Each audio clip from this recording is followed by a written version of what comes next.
Imagine being able to build an app with your name on it, just by thinking about it. Meet Base 44.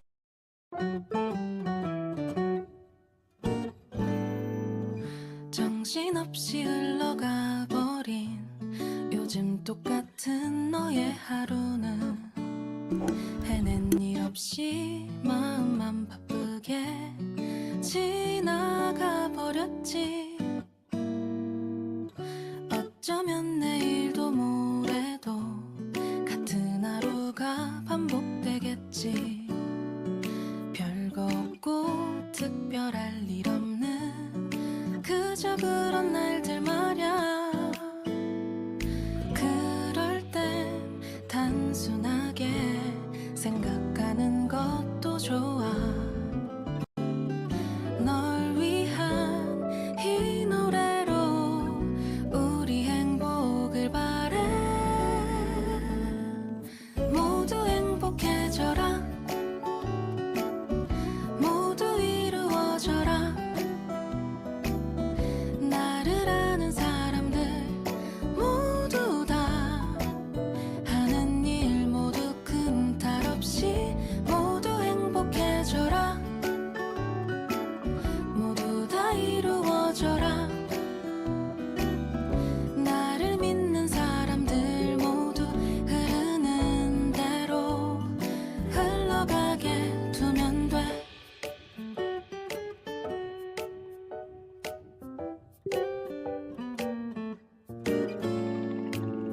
나만 제자리에 있다는 그런 생각 안 해도 돼. 누구에게나 이런 순간들이 스쳐가는 거야. 정답은 없는 거야. 하고픈 대로 하면 돼.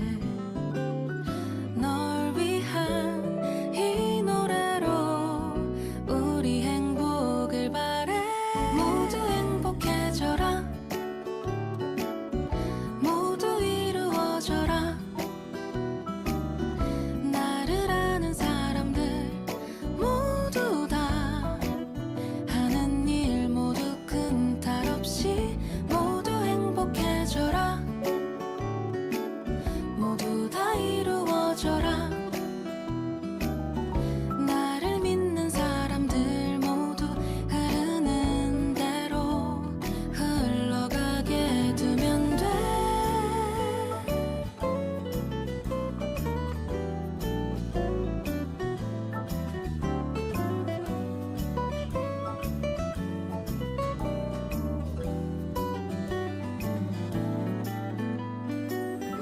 모두 행복해져라. 모두 이루어져라. 나를 아는 사람들 모두 다 하는 일 모두 큰 탈 없이 모두 행복해져라. 모두 다 이루어져라. 나를 믿는 사람들 모두 흐르는 대로 흘러가게 두면 돼.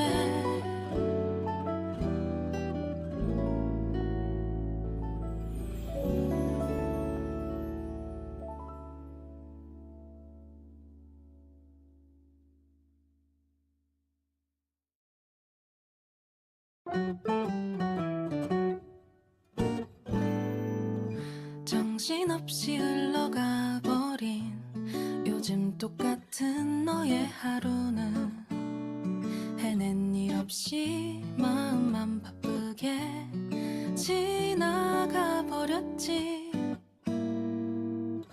어쩌면 내일도 모레도 같은 하루가 반복되겠지.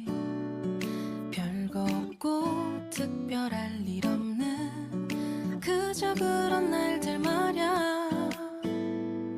그럴 땐 단순하게 생각하는 것도 좋아. 널 위한 이 노래로 우리 행복을 바래. 모두 행복해져라.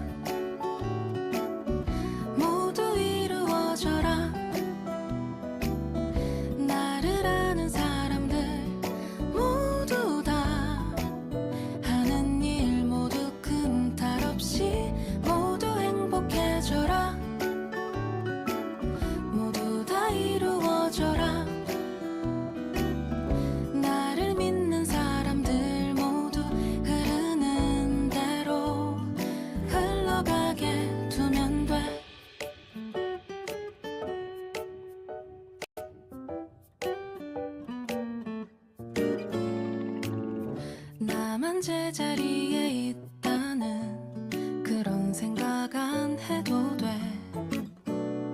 누구에게나 이런 순간들이 스쳐가는 거야. 정답은 없는 거야. 하고픈 대로 하면 돼. 널 위한 이 노래로 우리 행복을 바래. 모두 행복해져라. 모두 이루어져라. 나를 아는 사람들 모두 다 하는 일 모두 큰 탈 없이 모두 행복해져라. 모두 다 이루어져라.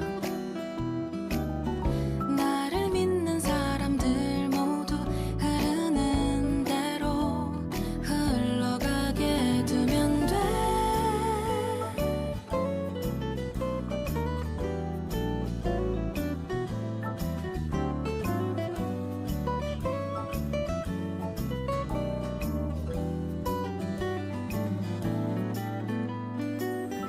모두 행복해져라. 모두 이루어져라. 나를 아는 사람들 모두 다 하는 일 모두 큰 탈 없이 모두 행복해져라. 모두 다 이루어져라. 나를 믿는 사람들 모두 흐르는 대로 흘러가게 두면 돼.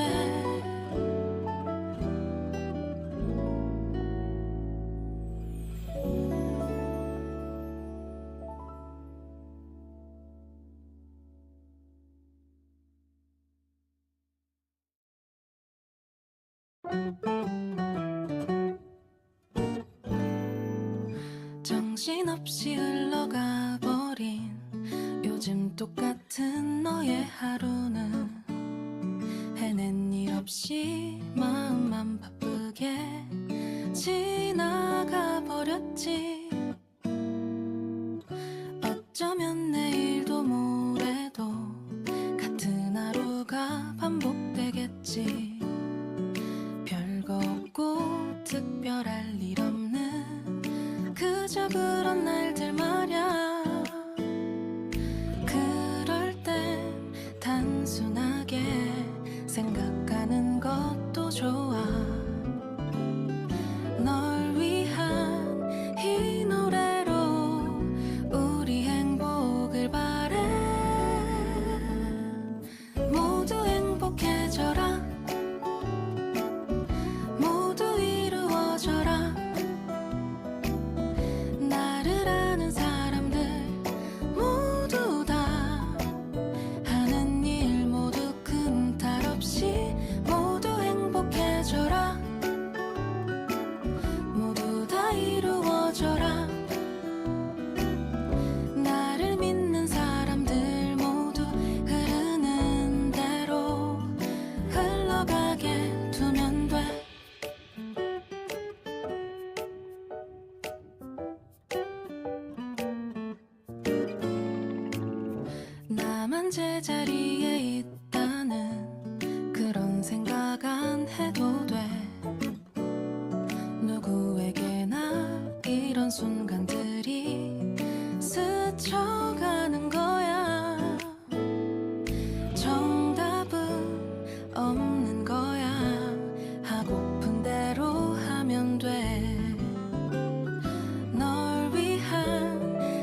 행복해져라. 모두 이루어져라. 나를 아는 사람들 모두 다 하는 일 모두 끈탈 없이 모두 행복해져라. 모두 다 이루어져라.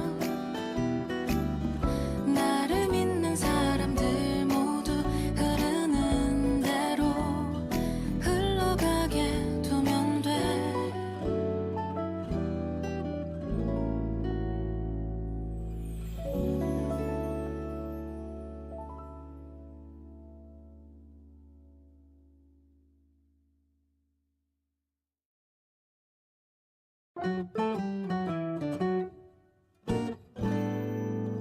정신없이 흘러가 버린 요즘 똑같은 너의 하루는 해낸 일 없이 마음만 바쁘게 지나가 버렸지.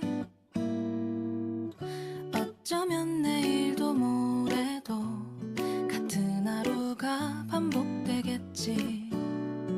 별거 없고 특별할 일 없는 그저 그런 날들 말야. 그럴 땐 단순하게 생각하는 것도 좋아. 널 위한 이 노래로 우리 행복을 바래. 모두 행복해져라. 모두 이루어져라.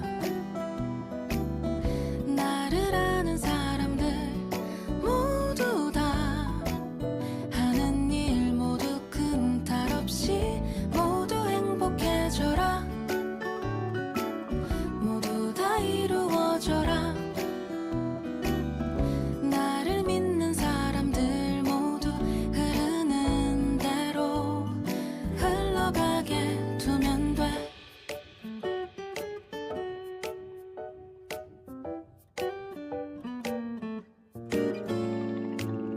나만 제자리에 있다는 그런 생각 안 해도 돼. 누구에게나 이런 순간들이 스쳐가는 거야. 정답은 없는 거야. 하고픈 대로 하면 돼. 널 위한 이 노래로 우리 행복을 바래. 모두 행복해져라. 모두 이루어져라. 나를 아는 사람들 모두 다 하는 일 모두 끈탈 없이 모두 행복해져라.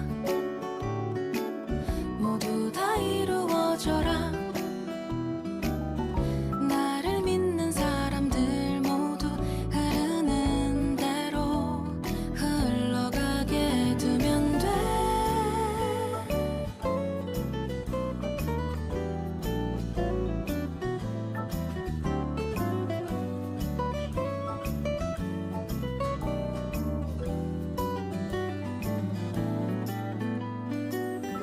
모두 행복해져라. 모두 이루어져라. 나를 아는 사람들 모두 다 하는 일 모두 끈탈 없이 모두 행복해져라. 모두 다 이루어져라. 나를 믿는 사람들 모두 흐르는 대로 흘러가게 두면 돼.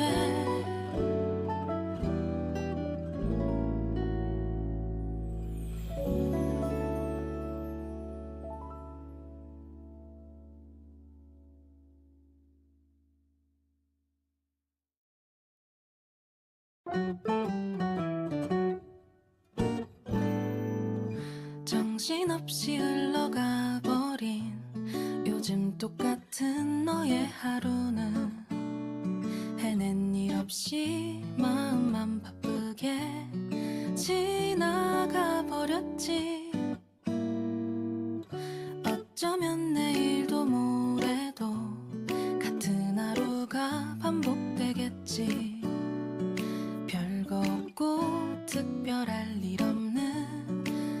그저 그런 날들 말야. 그럴 땐 단순하게 생각하는 것도 좋아. 널 위한 이 노래로 우리 행복을 바래. 모두 행복해져라. 모두 이루어져라. 나를 아는 사람들 모두 다 하는 일 모두 큰 탈 없이 모두 행복해져라. 모두 다 이루어져라. 나를 믿는 사람들 모두 흐르는 대로 흘러가게 두면 돼.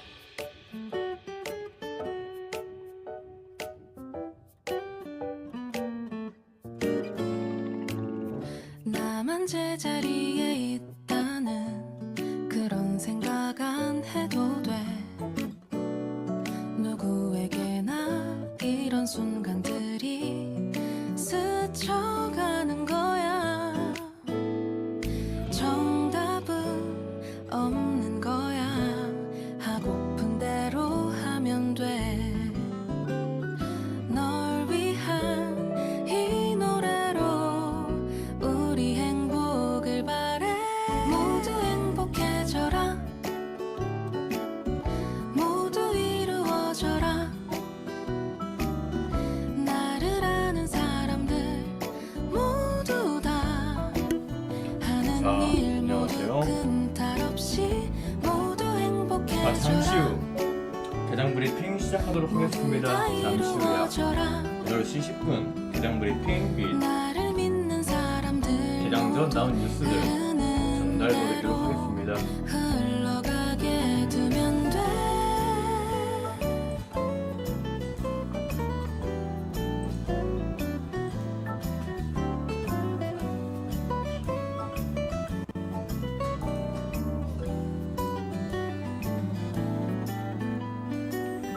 모두 행복해져라. 모두 이루어져라. 나를 아는 사람들 모두 다 하는 일 모두 큰 탈 없이 모두 행복해져라. 모두 다 이루어져라. 나를 믿는 사람들 모두 흐르는 대로 흘러가게 두면 돼.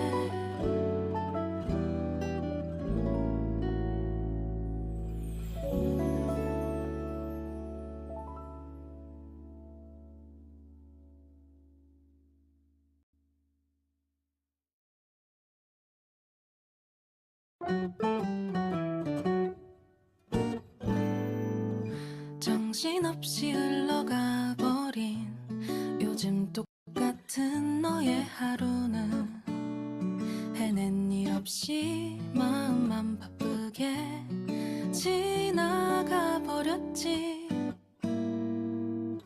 어쩌면 내일도 모레도 같은 하루가 반복되겠지.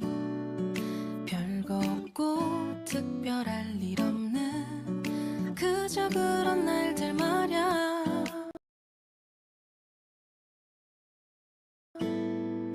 그럴 땐 단순하게 생각하는 것도 좋아.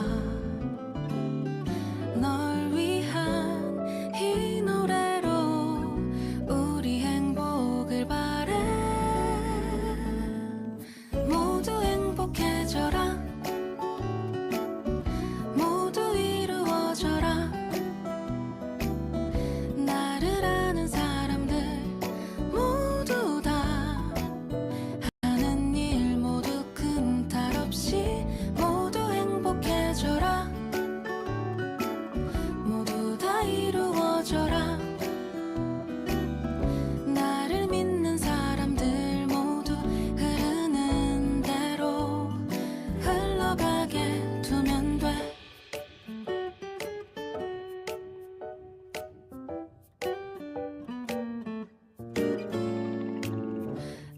난 제자리에 있다는 그런 생각 안 해도 돼.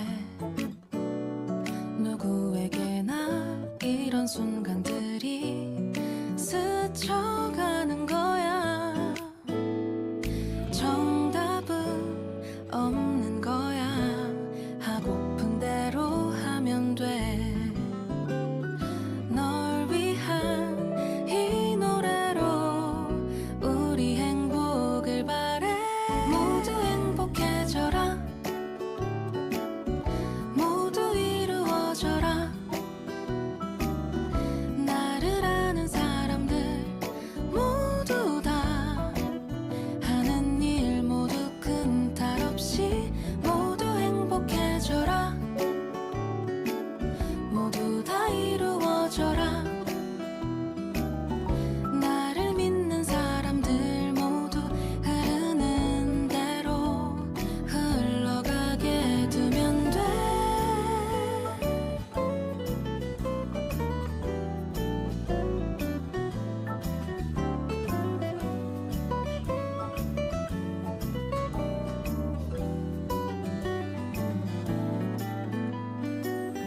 모두 행복해져라. 모두 이루어져라. 나를 아는 사람들 모두 다 하는 일 모두 큰 탈 없이 모두 행복해져라. 모두 다 이루어져라. 나를 믿는 사람들 모두 흐르는 대로 흘러가게 두면 돼.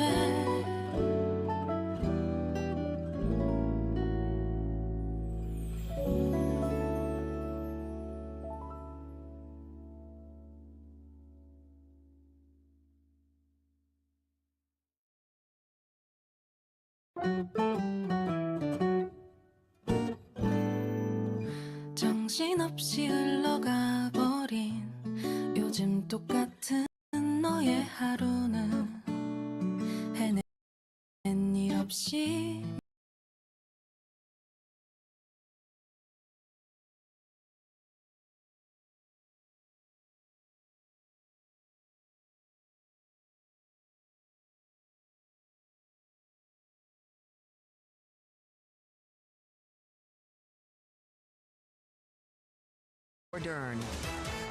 Live from New York City this morning. Good morning for our audience worldwide. The second hour of Bloomberg surveillance starts. 자, 잠시 후 개장 브리핑 시작하도록 하겠습니다. AI 개장 브리핑 이후 금일 주요 뉴스, 이 속보, 주요 일정 확인해 보도록 하겠습니다.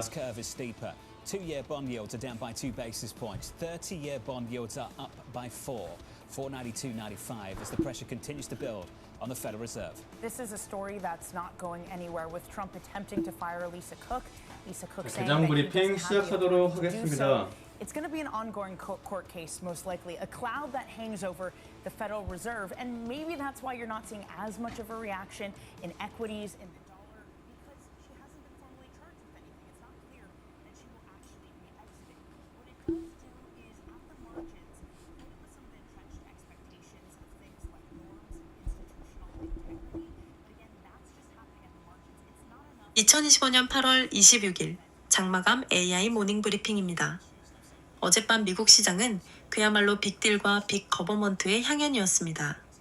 대한항공의 역사적인 보잉 항공기 주문 소식과 함께 미국 정부가 인텔의 지분을 직접 인수하는 이례적인 소식까지 나왔는데요.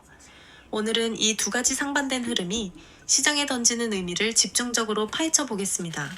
네, 먼저 가장 큰 규모의 뉴스부터 시작하죠. 한국 기업들이 미국에 약 1,500억 달러, 우리 돈으로 200조 원에 가까운 대규모 투자 계획을 발표했습니다. 그 중심에는 대한항공이 있습니다. 보잉 항공기 약 100대를 주문할 것으로 알려졌는데 이는 대한항공 역사상 최대 규모의 계약입니다. 100대 주문이면 정말 엄청난 규모네요. 이 뉴스가 왜 중요한 겁니까? 단순한 항공기 구매를 넘어섭니다. 첫째, 보잉에게는 가뭄의 단비 같은 소식입니다. 최근 생산 및 품질 문제로 어려움을 겪던 보잉에겐 대규모 수주로 실적과 신뢰를 회복할 발판이 됩니다. 둘째, 한미 경제 동맹의 상징성을 보여줍니다. 특히 트럼프 행정부가 자국 제조업 부활을 외치는 상황에서 이번 투자는 양국 관계의 윤활유 역할을 할 겁니다. 시장은 이를 통해 항공우주 및 방산 공급망 관련 기업들의 낙수 효과를 기대하고 있습니다. 분위기가 좋은데요. 하지만 트럼프 대통령과 한국 이재명 대통령의 정상회담에서 우려스러운 발언도 나오지 않았습니까? 맞습니다. 바로 이 지점이 시장의 지정학적 리스크를 부각시키는 부분입니다. 트럼프 대통령이 회담 직전 소셜미디어에 한국의 정치 상황을 두고 숙청이나 혁명 같다는 표현을 써서 논란이 됐습니다. 회담 자체는 조선업 협력 등을 논의하며 긍정적으로 마무리됐지만 이 발언 하나만으로도 외국인 투자자 입장에서는 한국 시장에 대한 정치적 불확실성을 느낄 수밖에 없습니다. 대규모 투자라는 당근과 지정학적 리스크라는 채찍이 동시에 등장한 셈이죠. 투자와 리스크가 공존하는 상황이군요. 다음은 미국 정부의 시장 개입 소식으로 넘어가 보죠. 인텔 지분을 직접 인수했다고요? 네, 미국 정부가 반도체 지원법, 이른바 칩스법에 따른 보조금을 주식으로 전환해 인텔 지분 10%를 확보했습니다. 트럼프 대통령은 나라를 위해 하루 종일이라도 이런 거래를 하겠다며 만족감을 드러냈습니다. 이는 미국이 핵심 산업인 반도체 공급망을 자국 내에 두기 위해 얼마나 필사적인지를 보여주는 상징적인 사건입니다. 정부가 특정 기업의 대주주가 되는 건데 시장 영향은 어떻습니까? 단기적으로는 인텔 주가에 긍정적일 수 있습니다. 정부의 강력한 지원 의지를 확인시켜줬으니까요. 하지만 인텔 스스로도 좀 증권신고서에서 밝혔듯 장기적으로는 리스크가 있습니다.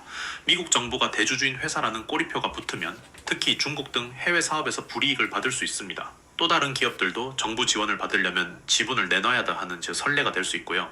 여러분이라면 어떠실 것 같습니까? 정부가 대주주인 회사와 거래하는 것이 편안할까요? 아니면 부담스러울까요? 흥미로운 점은 이런 직접적인 지원과 동시에 바이든 행정부 시절 도입됐던 74억 달러 규모의 반도체 제조 연구 보조금 프로그램은 폐지하기로 했다는 겁니다. 특정 대기업에 대한 집중 지원과 보편적 연구 지원 축소라는 상반된 정책이 동시에 나타나고 있는 거죠. 반도체 섹터 전반에 혼란스러운 신호를 주고 있습니다. 정부의 역할이 커지는 시장이네요. 다른 기업들의 굵직한 소식들도 짚어보겠습니다. 인수합병 시장이 아주 뜨거웠다고요? 네, 소비자의 시장에서 거대한 지각 변동이 있었습니다. 커피 캡슐로 유명한 큐릭 닥터 페퍼가 유럽의 커피 강자 JD 피츠를 무려 184억 달러, 약 25조 원에 인수하기로 했습니다. 인수 후에는 커피 사업과 음료 사업을 다시 분리할 계획인데 이는 글로벌 커피 시장의 패권을 잡기 위한 승부수입니다. 이 소식으로 큐릭 닥터 페퍼의 주가는 부채 증가 우려로 약 4% 하락했습니다. 스포츠웨어지의 업계도 술렁였습니다. 구찌를 소유한 캐링 그룹의 피노 가문이 독일 스포츠 브랜드 푸마의 매각을 검토 중이라는 보도가 나왔습니다. 최근 1년간 주가가 반토막 나는 등 부진을 겪자 결단을 내리려는 것으로 보입니다. 이 소식에 푸마 주가는 장중 16%나 급등하며 M&A 기대감을 반영했습니다. 자동차 업계에는 안 좋은 소식이 있었네요. 혼다가 대규모 조사에 들어갔다고요? 네, 미국 도로교통안전국이 140만 대 이상의 혼다 차량에 대해 엔진 고장 가능성 조사를 시작했습니다. 2016년에서 2020년 사이에 생산된 파일럿, 오디세이 등 주력 모델들이 포함됐습니다. 만약 리콜로 이어진다면 막대한 비용은 물론 품질의 혼다라는 명성에도 큰 타격이 불가피합니다. 투자자 입장에서는 잠재적 부채 규모를 주시해야 할 필요가 있습니다. 중국 부동산 위기의 상징이었던 에버그란데, 즉 헝다그룹 소식도 있군요. 네, 한때 세계에서 가장 빚이 많은 부동산 개발업체였던 차이나 에버그란데 그룹이 결국 홍콩 증권거래소에서 상장 폐지됐습니다. 2021년 디폴트 사태 이후 4년 만에 시장에서 완전히 퇴출된 겁니다. 중국 부동산 시장의 한 시대가 저물었음을 보여주는 상징적인 사건으로 시장에 미치는 직접적인 충격은 제한적이지만 투자 심리에는 여전히 부정적인 영향을 줍니다. 이제 실적 발표 기업들을 살펴보겠습니다. 가장 주목받은 곳은 중국의 PDD 홀딩스였죠? 그렇습니다. 저가 쇼핑 앱 테무의 모회사인 PDD 홀딩스 잉크 아메리칸 디파지터리 셰어스가 시장을 놀라게 했습니다. 2분기 조정 주당순이익 EPS가 3.08달러를 기록해 시장 예상치였던 1.91달러를 60% 이상 뛰어넘었습니다. 매출은 145억 2천만 달러로 예상치에 살짝 못 미쳤지만 시장은 폭발적인 이익 성장에 환호하며 주가가 11% 넘게 급등했습니다. 중국 내수 회복과 테무의 해외 사업 성장이 동시에 이뤄지고 있음을 증명한 실적입니다. 차세대 전력 반도체 기업인 울프스피드 잉크도 주목할 만합니다. 4분기 실적에서 주당 순이익은 마이너스 0.77달러 손실이었지만 예상치 마이너스 0.78달러보다는 손실폭을 줄였고 매출은 1억 9,700만 달러로 예상치 1억 9,050만 달러를 웃돌았습니다. 전기차와 신재생 에너지 시장의 성장성을 가늠해볼 수 있는 실적으로 시장 기대에 부응했다는 평가입니다. 마지막으로 항공우주 및 방위산업 부품업체인 하이코 코퍼레이션입니다. 3분기 주당 순이익은 1.26달러, 매출은 11억 5천만 달러로 모두 시장 예상치를 가볍게 뛰어넘었습니다. 항공여행 수요 회복과 국방 예산 증가의 수혜를 톡톡히 보고 있음을 보여주는 호실적입니다. 그 외에 시장 전반에 영향을 준 소식들을 짧게 정리해 주시죠. 네, 몇 가지 단신입니다. 먼저 7월 미국 신규 주택 판매가 전월 대비 0.6% 감소한 연율 65만 2천 채로 집계됐습니다.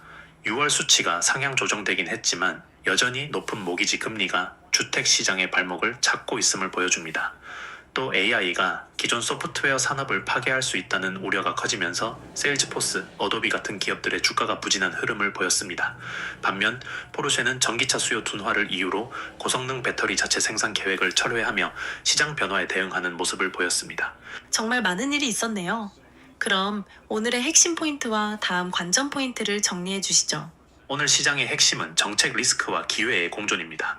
한편에서는 한국 기업의 대미 투자처럼 거대한 기회가 열리고 있지만 다른 한편에서는 미국 정부의 인텔 지분 인수처럼 정부가 시장의 핵심 플레이어로 직접 등장하며 새로운 불확실성을 만들고 있습니다. 이제는 개별 기업의 펀더멘털 분석만으로는 부족합니다. 정부 정책과 지정학적 변수가 기업 가치에 직접적인 영향을 미치는 시대가 본격화됐습니다. 그렇다면 앞으로 우리가 주목해야 할 변수는 무엇일까요? 단기적으로는 이번 주에 발표될 개인 소비 지출 PCE 물가지수와 비농업 고용지표입니다. 지난주 파월 의장이 잭슨 홀에서 다소 완화적인 발언을 내놓았던 만큼 시장은 인플레이션 둔화와 고용시장 냉각을 확인하고 싶어 합니다. 이 데이터들이 9월 금리 인에 대한 기대를 충족시켜주느냐가 다음 시장 방향을 결정할 가장 중요한 변수가 될 겁니다. 오늘 가장 인상 깊었던 뉴스는 무엇인가요? 거대 기업의 투자 계획인가요? 아니면 시장에 직접 개입하는 정부의 움직임인가요? 저희는 내일 다시 시장 분석과 함께 돌아오겠습니다. 내일 뵙겠습니다. 네, 여기서 개장 브리핑 마무리하고 금요일 중요 이슈 및 뉴스 살펴보도록 하겠습니다. 자, 첫 번째로 금요일 주요 일정 한번 살펴보도록 하겠습니다. 자, 9시 반 7월 내구재 수주 발표가 예정되어 있고요. 9시 55분 존슨 레드북 소매 판매 지수 예정되어 있습니다. 자, 10시에는 6월 주택가격지수가 예정되어 있고요. 11시에 8월 리치몬드 연은 제조업 지수가 예정되어 있습니다. 자, 11시 동일하게 11시 8월 컨퍼런스 보드 소비자 신뢰지수가 발표가 되고요. 11시 반 8월 델러스 연은 서비스업 활동지수가 발표됩니다. 자, 새벽 2시 2년물 국채 경매가 예정되어 있습니다. 자, 금일 백악관 일정으로는 27일 정오 시간대 이제 미국 트럼프 대통령 내각회의 참석이 예정되어 있습니다. 금일 배당락으로는 이제 존스앤존스 S&P 글로벌 예정되어 있고요. 장전 실적 발표 기업은 이항, 다코니오 에너지 확인되고 있습니다. 자, 그럼 기사 한번 살펴보도록 하겠습니다.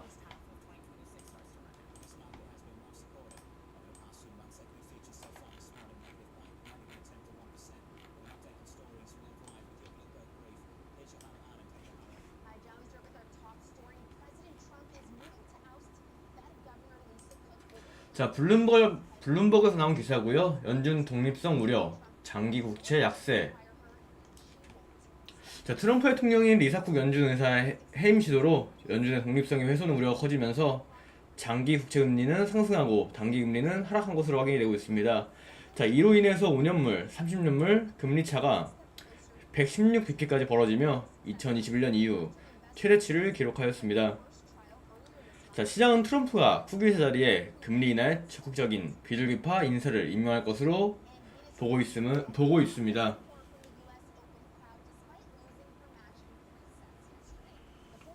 자, 이는 단기 금리 인하 기대감을 높여 단기 국채 가격을 끌어올렸지만 동시에 장기 인플레이션 통제하지 못할 것이라는 불안감을 키워 30년물 등 장기 국채 가격은 하락신 것으로 확인이 되고 있습니다. Escalating its fight with the Fed. We haven't seen pressure like this since Johnson and Nixon. It's very significant, puts the Fed in play in a lot of ways, both on the market and the public side. Up next on the program, we'll catch up with Michael Townsend of Charles Schwab, live from New York City. You're watching Bloomberg TV. 네, 이어서 두 번째 기사 알아보도록 하겠습니다. 자, 9월 금리 인하 전망 확산, 모건 스탠리도 합류.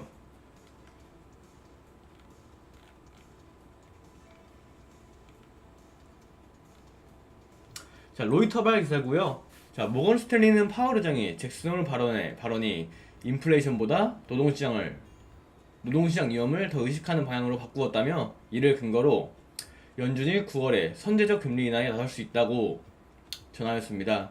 자, 모건 스탠리는 기존 2026년 3월 첫 인하 전망을 폐기하고 올해 9월과 12월에 각각 25bp씩 금리를 인하할 것으로 전망을 수정하였습니다. 자, 파월 의장 발언 이후 바클레이스, BNB 파리바, 도이체방크 등 글로벌 투자은행들도 잇따라 9월 인하 전망에 동참하였습니다. 자, 반면 뱅크 오브 아메리카는 여전히 올해 금리 인하가 없다고 전망을 고수하고 있습니다.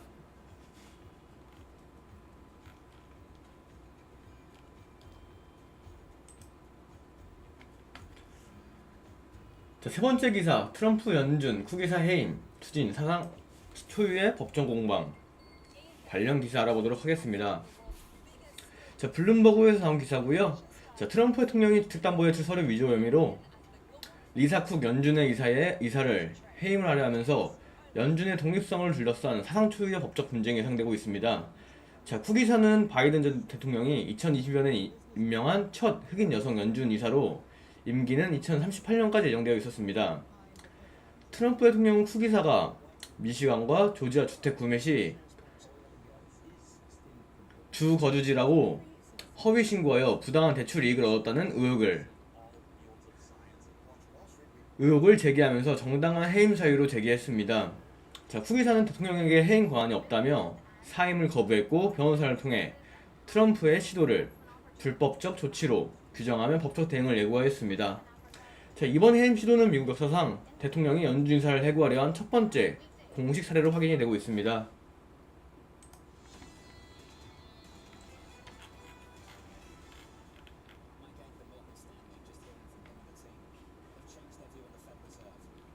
자, 그리고 관세 관련 기사 하나 확인해 보도록 하겠습니다. 자, 로이터에서 나온 기사고요. 자, 미국 수요일부터 인도산 제품에 고율 관세 적용.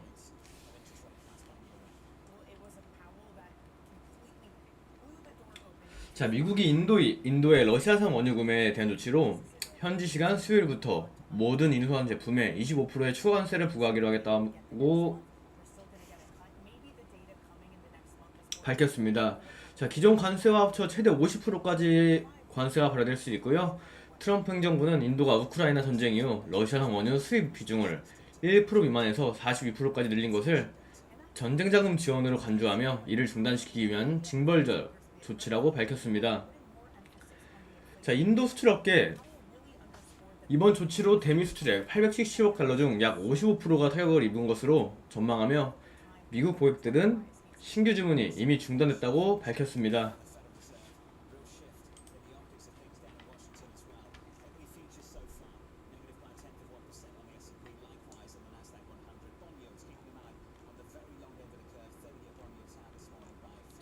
자, 이외에 개인 기업별 뉴스를 확인이 되고요. 금일 실적 발표된 이항 잠시 후 실적 발표 결과 설명 한번 드리도록 하겠습니다.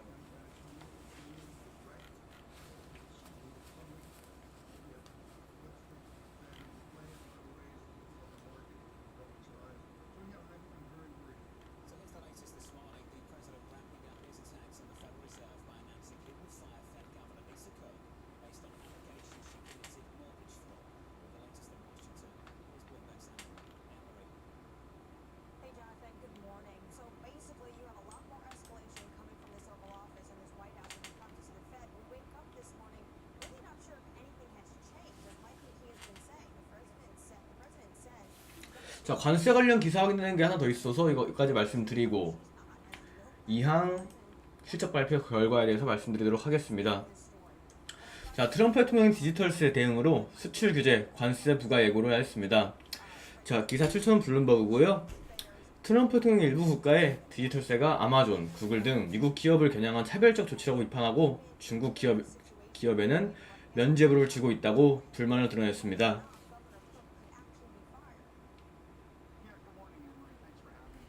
자, 이에 따라서 디지털세를 도입하는 국가의 대미 수출품에 추가 관세를 부과하고 미국의 첨단 기술 및 반도체 수출을 제한하겠다고 경고했습니다. 자, 이번 위협은 미국과 EU가 무역 장벽 해소에 합의한 지 불과 일주일 만에 나온 것으로 트럼프 대통령은 최근 가구 등 다른 수입품에도 새 관세를 예고하며 무역 불확실성을 확대하고 있습니다. 자, EU는 디지털시장법, DMA, 디지털서비스법, DSA 등 자체 규정 변경은 협상 대상이 아니라고 명확하게 말했습니다. 자, 캐나다는 미국을 압박으로 디지털세 시행 직전에 철회했지만 영국 등 다른 국가는 여전히 디지털세를 유지하고 있습니다. 자, 이와 별도로 OECD가 디지털세 폐지를 위한 국제 협상을 추진 중이나 미국이 반대할 가능성이 있다고 확인이 되고 있습니다.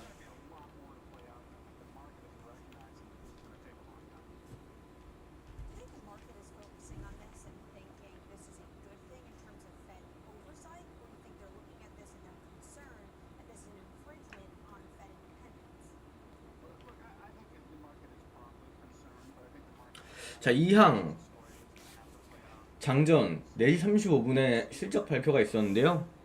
자, 2025년 1분기 동안 2항은 11대 EH216을 인도하고 2610만 위안의 매출을 기록했습니다. 매출 총이익은 1630만 위안으로 증가했으며 매출 총이익률은 62.4%로 개선이 되었습니다. 자, 운영비용은 6360만 위안으로 감소했으며 조정된 순손실은 3110만 위안으로 나타났습니다. 자, 이항은 상반기 동안 상업 운영을 시작했으며 이는 회사가 장기 성장에 전망적인 긍정적 영향을 미칠 것으로 기대가 되고 있습니다. 자, 업황 전망을 보면은 이항은 2025년 동안 매출 목표를 9억 위안으로 유지하고 있으며 시장에서 인식이 증가하고 있습니다. 자, 2분기에는 고객 주문과 매출이 증가할 것으로 예상되며 이는 매출의 성장으로 이루어질 것이라고 예상되고 있습니다. 자, 가이던스를 살펴보면 2025년 전체 매출의 목표는 9억 위안으로 유지될 것으로 확인이 되며 2분기부터 대규모 주문이 계약으로 전환될 것으로 보이고 있습니다. 이는 매출의 증가를 기여할 것으로 확인이 되고 있습니다.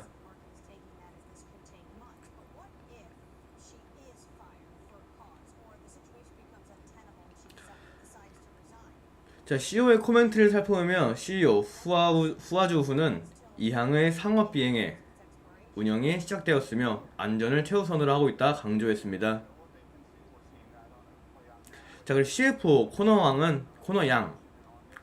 조정된 순손실 일시적이며 향후 매출 증가에 기대가 된다고 언급을 한 바가 있습니다.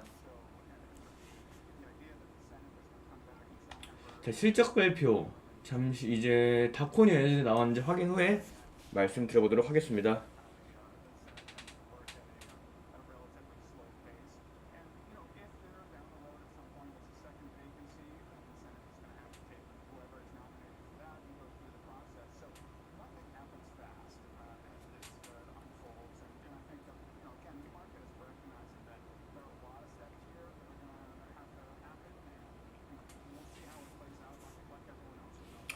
자, 다코뉴 에너지는 2025년 1분기 재무 결과를 발표를 했고요.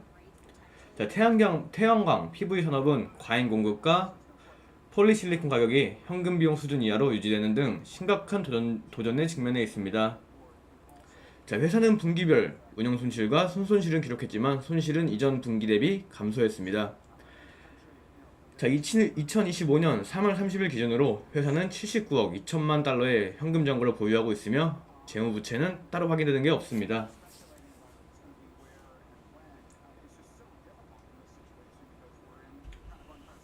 자, 업황 전망을 살펴보면 2025년 1분기 동안 중국의 신규 태양광 설치량은 59.71 GW로 전년 대비 30.5% 증가했습니다. 장기적으로 태양광 발전은 글로벌 에너지 전환의 핵심 동력이 될 것으로 예상이 되고 있습니다.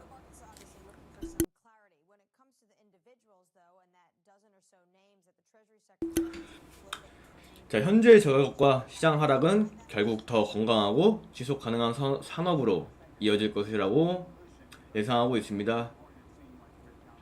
자, 가이던스를 확인해보면 2025년 2분기 총 생산량은 25,000에서 28,000 메트릭 톤으로 예상이 되고 있습니다. 2025년 전체 생산량은 21만에서 14만 메트릭 톤으로 예상이 됩니다. 자, 방금 말씀드린 이항은 나스닥에 상장이 되어 있는 기업이고요. 다코뉴 에너지, 뉴욕 상업거래소에 상장되어 있는 기업입니다. 자, 여기서 금일 장전 뉴스 및 주요 일정 정리 마무리하도록 하겠습니다.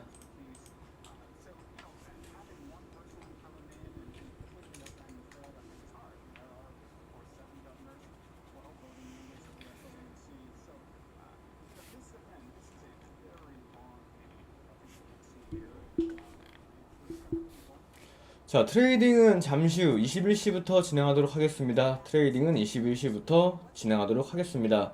자, 여기서 개장 브리핑 및 속보 전달 마무리하도록 하겠습니다. bills that fund every agency and every program. They've made very little progress on that so far. And there's just so much tension between Democrats and Republicans that it's very hard to see that process resolving itself neatly in the next month or so. So I do think we're looking at a potential risk for a government shutdown, certainly a likelihood of some sort of continuing resolution, temporary funding measure that avoids a shutdown. But I think a shutdown is very much on the possibility list here, just given the level of hostility between the two parties. So I think that's going to dominate. I also think there's a cryptocurrency bill, the Clarity Act that was passed by the House in July. That's coming through the Senate now, and Senate Bank. 자, 그리고 중간중간 이제 시장에 영향을 줄 만한 뉴스 나오면은 기사가 확인되면은 바로바로 말씀드리도록 하겠습니다. 트레이딩 전 시장에 영향을 줄 만한 기사가 확인되면은 바로바로 말씀드리도록 하겠습니다. 자, 현재 유튜브 그리고 텔레그램 통해서 라이브 진행 중에 있습니다.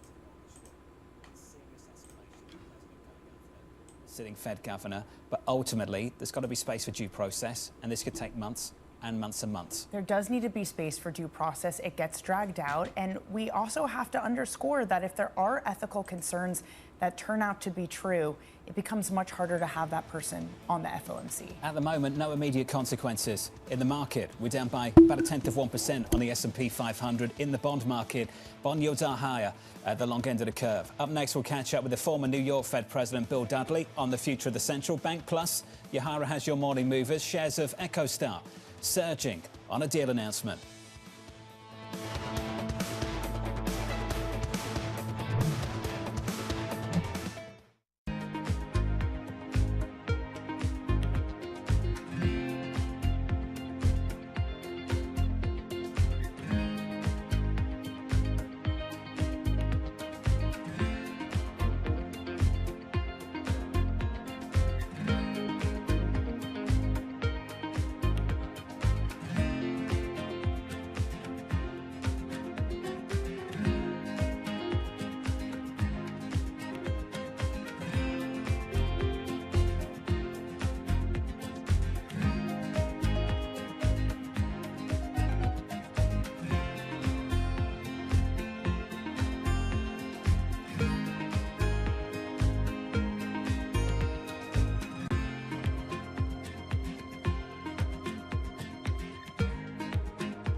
금융시장에서 이제 좀 집중해서 볼 사안이 연준의 독립성인데요. 트럼프가 이제 후기사 사임을 해임한다고 밝혔는데 이게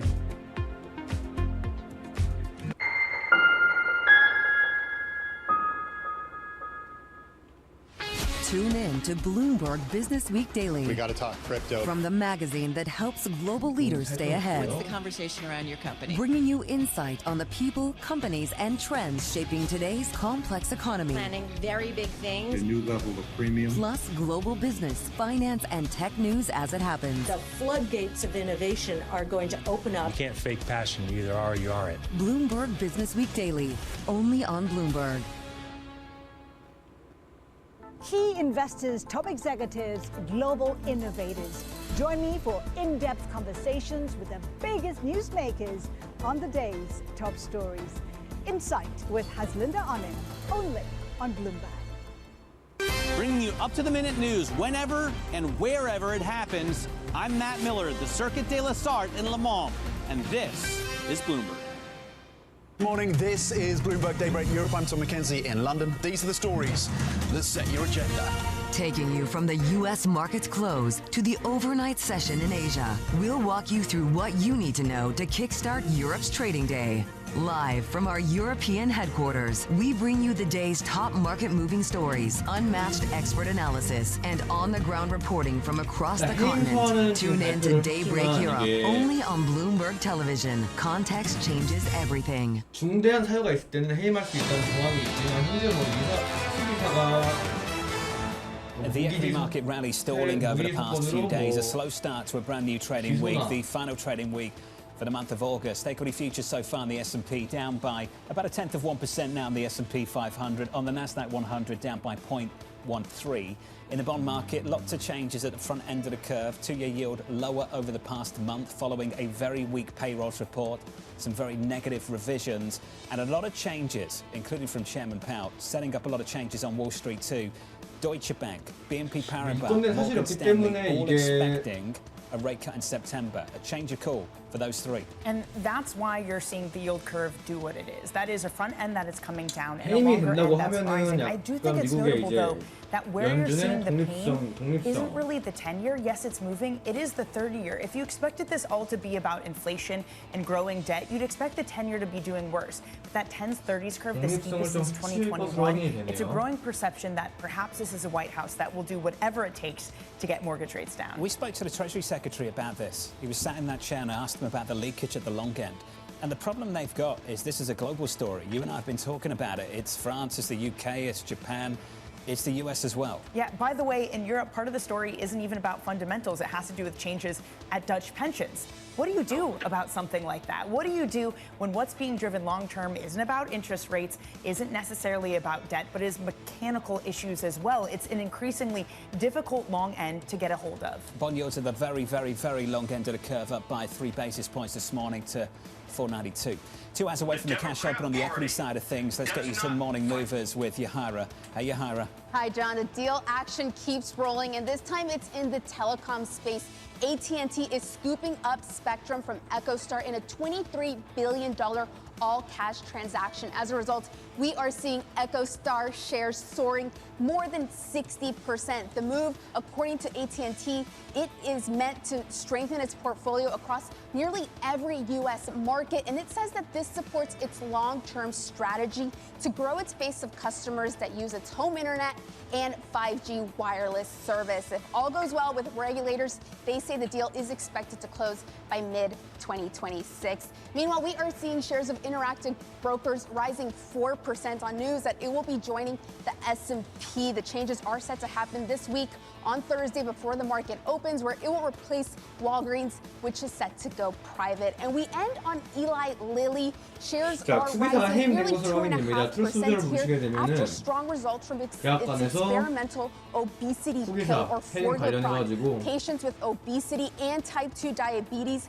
who have a harder time shedding weight lost nearly 9.6% of their body weight and saw better blood sugar. And these results are some of the most closely watched in the pharma pharmaceutical industry because of the potential of the pill to reach new patients like those who want to be on GLP-1s but are afraid of needles. So this all means that Lilly is on track to file for regulatory approval by the end of this year, and if approved, the drug could hit pharmacy shelves by 2026. 자, 그러면 새로운 이제 의사가 뽑히게 되는데 트럼프가 임명할 경우에는 President Donald Trump attempting to fire Fed Governor Lisa Cook, claiming she falsified mortgage documents. Cook responding, saying Trump has no authority to fire her and that she won't step down.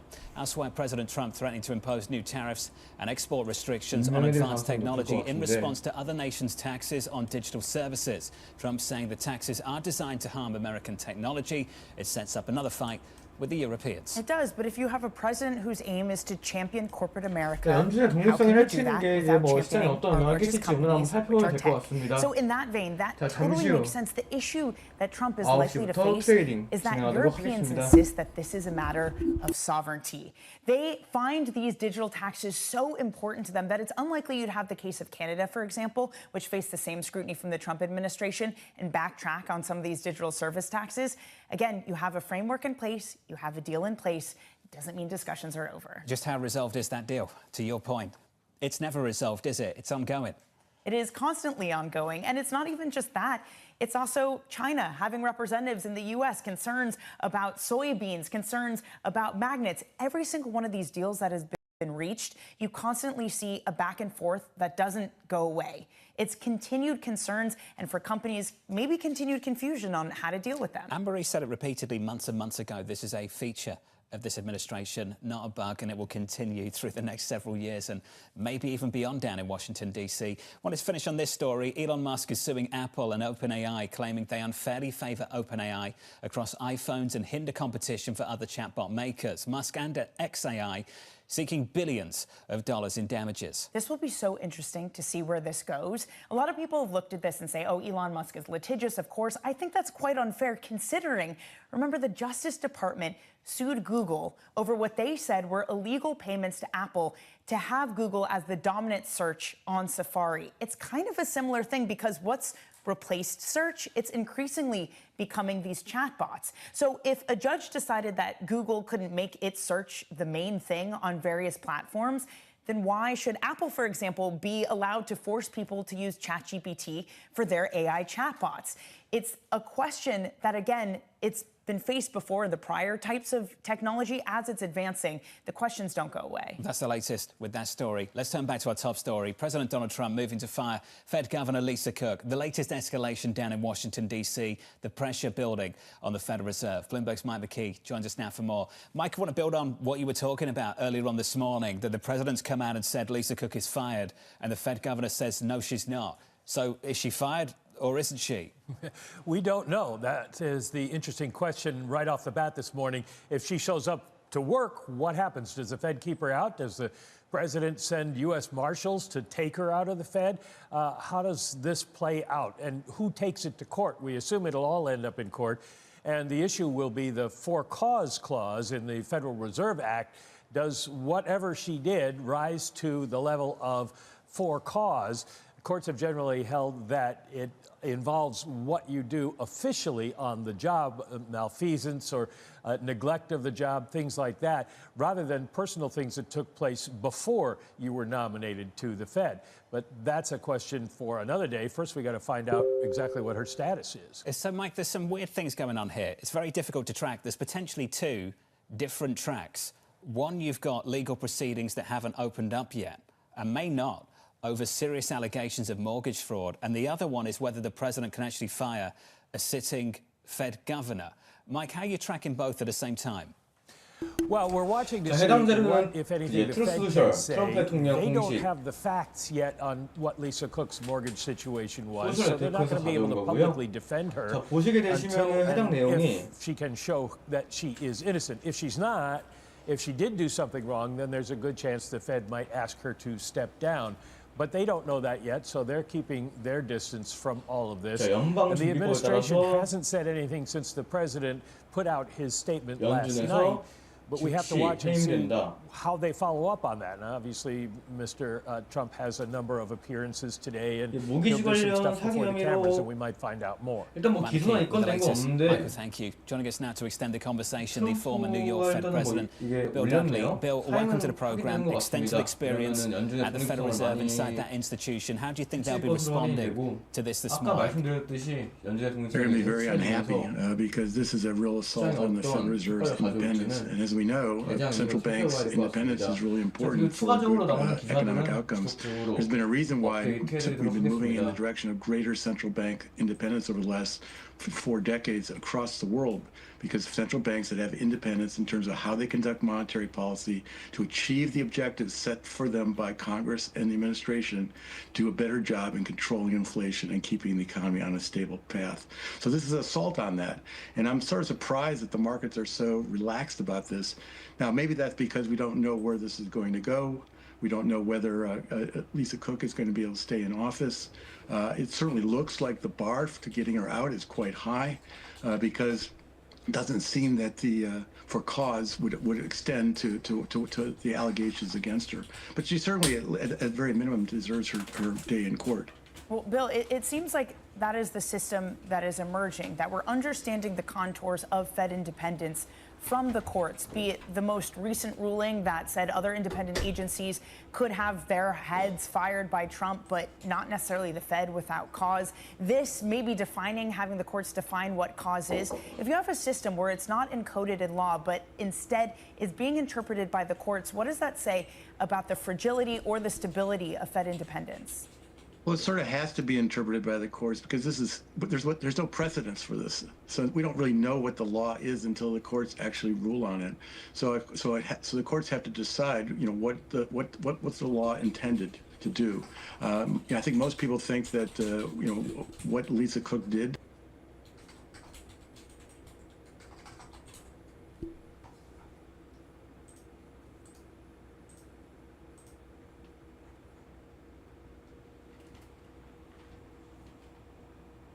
Does not represent for cause dismissal from her governorship, but it's up for the courts to adjudicate that. So, Bill, if we're in a scenario where it seems like we might be, that this is a Fed that wants to start to ease policy, that it wants to cut, but because of all these proceedings in the background, you get some real tension on the long end of the curve. What would the Fed do in that case? That it wants to cut, it wants to ease, but the markets do something different. Well, I think the Fed will do what it thinks is appropriate to achieve its objectives on employment and inflation. And Powell certainly signaled at his Jackson Hole remarks that he's worried about the downside risk to the labor market more than he's worried about the upside risk to inflation. And so with his view that monetary policy is currently restrictive, he basically sent a signal that it's highly likely the Fed's going to cut rates in September. And I don't think this changes any of that. What it does change is down the road, when the Federal Reserve acts, when the Federal Reserve, if they cut rates at subsequent times, is that because they think that's an appropriate thing to do for the economy, or because they're under pressure from the Trump administration? Putting a lot of pressure on a central bank is, in my mind, somewhat counterproductive because it basically causes people to start to wonder, is the central bank doing what is appropriate to achieve its objectives, or is it caving into pressure from the administration? But you've got great contacts. Do you sense that shift is already underway? No, I don't think so. I think I think there is a case to cut rates in September. I'm not sure I would be in that camp. I'm not as convinced that monetary policy actually is restrictive today. And I am more worried that the rise in inflation caused by the pass-through of the tariffs could end up being more persistent than Powell does. But that's a reasonable point of disagreement. I think that if the Fed cuts rates in September, it's not a big event. The market certainly anticipates rate cuts over the next year. They expect the Fed eventually to cut rates back down to what they view as sort of a neutral federal funds rate of around 3 to 3.5%. Bill, out of interest, why are you more concerned about inflation? In very simple terms, the Fed chair has basically come out and said he's not worried about upside risk to inflation because of the downside risk to employment. What makes you more concerned? Well, 4 years of being above your inflation objective, and every year you're above your inflation objective. That increases the risk that people start to view this as this steady state, and then that starts to flow into wage settlements, and then it becomes very difficult to get rid of the inflation that's been embedded in the system at that point. Bill Dudley, appreciate the reaction this morning, sir. Lots going on. Bill Dudley there, the former New York Fed president. Reminds me of something Lisa Shallard of Morgan Stanley said recently. What are the problems we're trying to solve? Real economic growth remains positive, unemployment modest, financial conditions are loose, corporate credit is flowing. And by the way, I should note, Kevin Gordon pointed this out, that the city economic surprise index has also risen to the highest level since February. So the economic data coming in has been good. I also think Jackson was really interesting. Later gave a speech that I actually think was very consequential for longer-term monetary policy. He talked about an aging population in Japan, keeping rates and keeping inflation higher. John Williams was out recently saying that maybe our start is lower and back where it was before COVID. What's happening in Japan, if this is where the U.S. is headed, suggests that the structural forces actually will mean inflation is higher and maybe continues to be above target. To Bill's point, it already has been 4.5 years. 소비자 신뢰 지수가 연동되고 있지만 전체적인 시장의 흐름은 이제 연준의 동일성 훼손 그리고 지역적 이제 관세 리스크 등이 시장의 방향성을 이끌 것으로 확인되고 있습니다. I said yields are up at the long end of the curve. They are still, but now by 2 or 3 basis points. We're fading some of this move. Let's call it 492 on 30s. With an update on stories elsewhere this morning with your Bloomberg brief, let's check in with Yahara for more. Hey, Yahara. Hi, John. China is sending a top trade negotiator to Washington this week, a move that signals talks are progressing. The Vice Commerce Minister will meet with trade and treasury representatives Thursday and Friday. The move comes after both sides extended their pause on higher tariffs through early November. Meanwhile, President Donald Trump has called Chicago a mess and threatened to tap the National Guard to tackle crime in the city. Chicago's mayor said Trump's plan is unconstitutional and a threat to democracy. Plus, he noted that murders in the city have fallen to the lowest in more than a decade. And Houston, we may have a problem. SpaceX delayed a critical test of its Starship rocket just a few minutes before liftoff yesterday, citing unfavorable weather conditions. A launch commentator said the company could try again today as Starship is set to take off on its 10th major mission from SpaceX's South Texas launch facility called Starbase. That's your Bloomberg Brief. John? Yahara, thank you. Thank you very much. More from Yahara in the next hour. Up next on the program, turmoil at the Fed. Whether this changes much, I don't know. But I think the market might be getting wrong. We should stop fixating on rate cuts, what this means for rate cuts. I think, what is this going to do for the long run of the curve? And what is the Fed and the Treasury Department going to do to prevent, kind of a repeat of last September? That conversation up next with Jim Bianco of Bianco Research. Live from New York City this morning. Good morning.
자, 그리고 추가적으로 미 증시 관련이나 기업 관련해서 궁금하신 부분은 유튜브 채팅에 남겨주시면 기업별 뉴스 확인되는 시황 말씀드리도록 하겠습니다. We are optimistic that we should be able to open the office in the fourth quarter.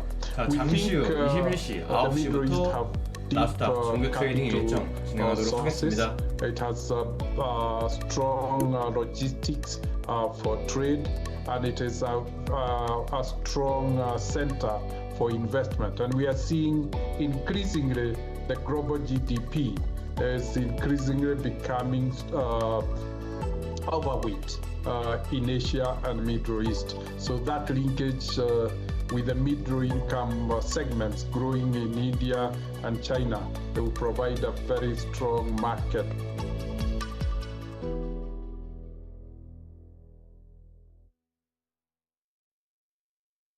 Okay, ready? David, what initially sparked your interest in this topic of longevity?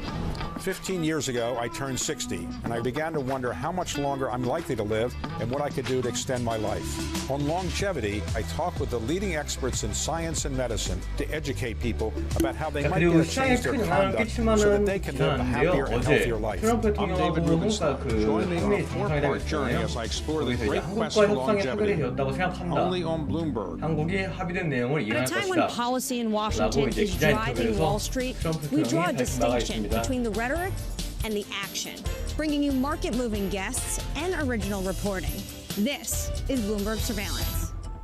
그리고 아까 가장 브리핑 때 말씀드린 Bringing you 항공이 up to the minute 옆에 economic news 약 whenever 100대 and 이상의 wherever it happens. 여행 I'm 항공기를 Michael McKee 발주할 in Victor, 예정이라고 Idaho, 한 and this is Bloomberg. 기사도 확인이 되고 있고요.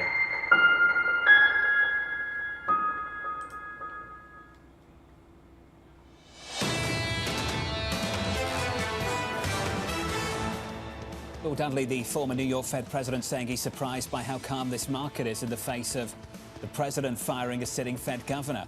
And it is pretty calm. We're down by 0.2% on the S&P, not even. We're down by 0.22% on the Nasdaq 100.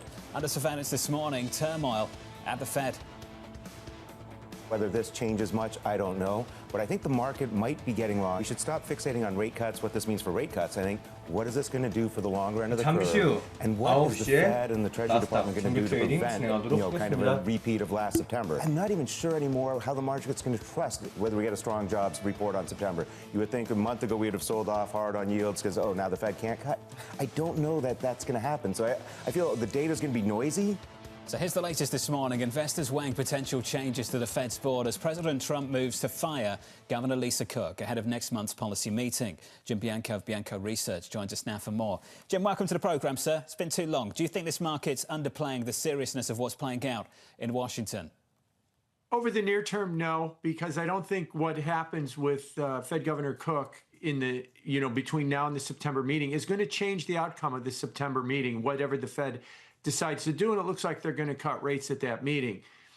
As you get into next year and you get a new replacement for her and the president now has 4 governors, that could play out in the markets, but that's probably a 2026 story for right now. Well, Jim, can we sit on the 2026 story? How do you think this might play out relative to what's already priced?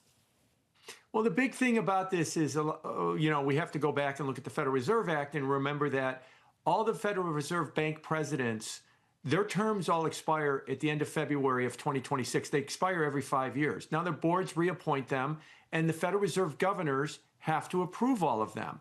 Well, if President Trump has 4 governors in place by February of next year, he could have the ability to have them veto any Fed president that he wants and basically kick them out. So we could start to see them start to change the makeup of those district presidents and who's in and who's out starting as early as next year. Now, that's a scenario that could play out, but it's not for sure that that is the scenario that will play out. Well, I was going to say, Jim, John has made the point this morning that the list of candidates we've had for Fed chair have been very credible. Those that have already been appointed by Trump, very credible. Waller, Bowman, how big of a risk is that really? That's the question. If we get a credible candidate that looks like they could be independent, and they could, judge where the economy is and what is the appropriate level of policy, then it won't be a big issue. If we get a candidate that doesn't look very credible and would bend to political wishes and try and, change the board mix to accommodate an easier Fed policy, that could be a problem. So it's all still kind of in flux. But right now, you're right. The most likely candidate that will replace Lisa Cook will be the next Fed chair. And all of the candidates that we have, or at least we're talking about, seem to be fairly credible. Jim, just to play devil's advocate, we are dealing right now with a deficit that is at wartime levels, the highest since World War II. You continue to see borrowing costs move higher because of the movements in this bond market. Why not have a Fed and Treasury that works more closely together? Why not allow the Fed to not necessarily get rid of independence, but work more closely with other parts of this government, just considering the scenario that we find ourselves in? That's referred to as fiscal dominance. And what that means, of course, is what you said, is that why doesn't the Fed make it easier to pay for government by lowering interest costs so we could have more government? And then if you follow through with that, the Fed could never raise rates ever again, even if we were to get inflation, and that would be a real problem.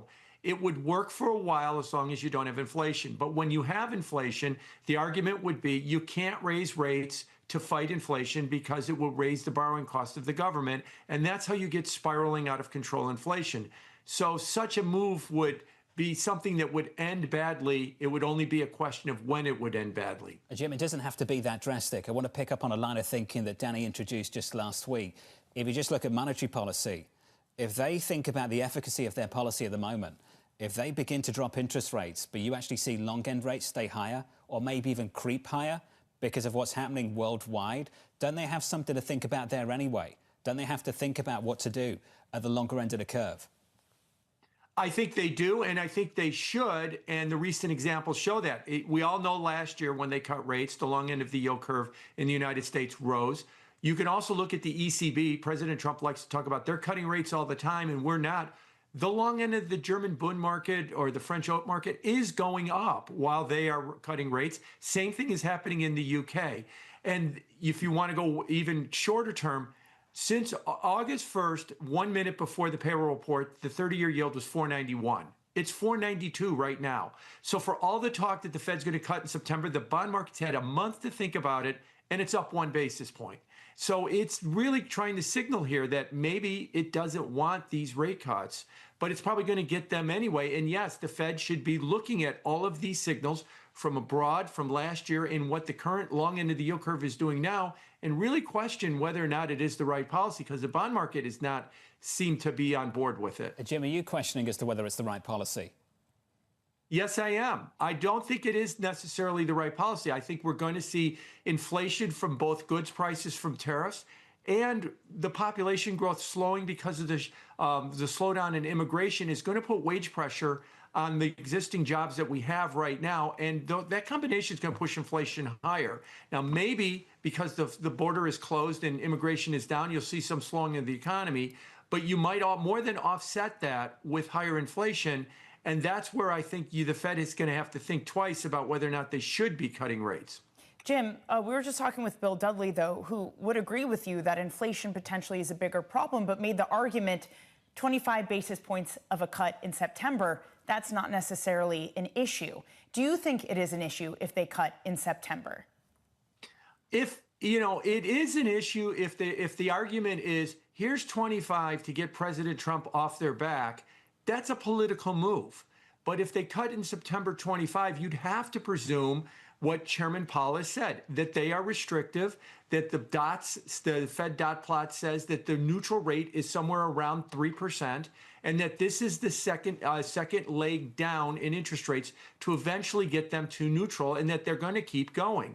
Otherwise, like I said, if the argument wants to be, it'll be a one and done thing just for political purposes, I don't even think that's even a good argument as well.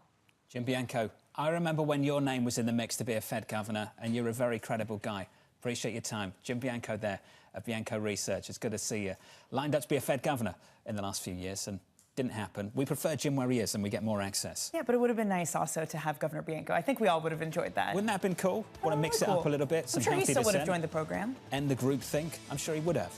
Get live call-ins after the decision. Oh, yeah, I like that. Just really shake things up. Yeah. Not that they're allowed to do that, but we can change the rules. Up next on the programme, Barry Bannister of Stifel, the former Fed Vice Chair, Leo Brainerd, Torsten Slock of Apollo, David Rubenstein of Carlyle. All that and more in the third hour of Bloomberg Surveillance.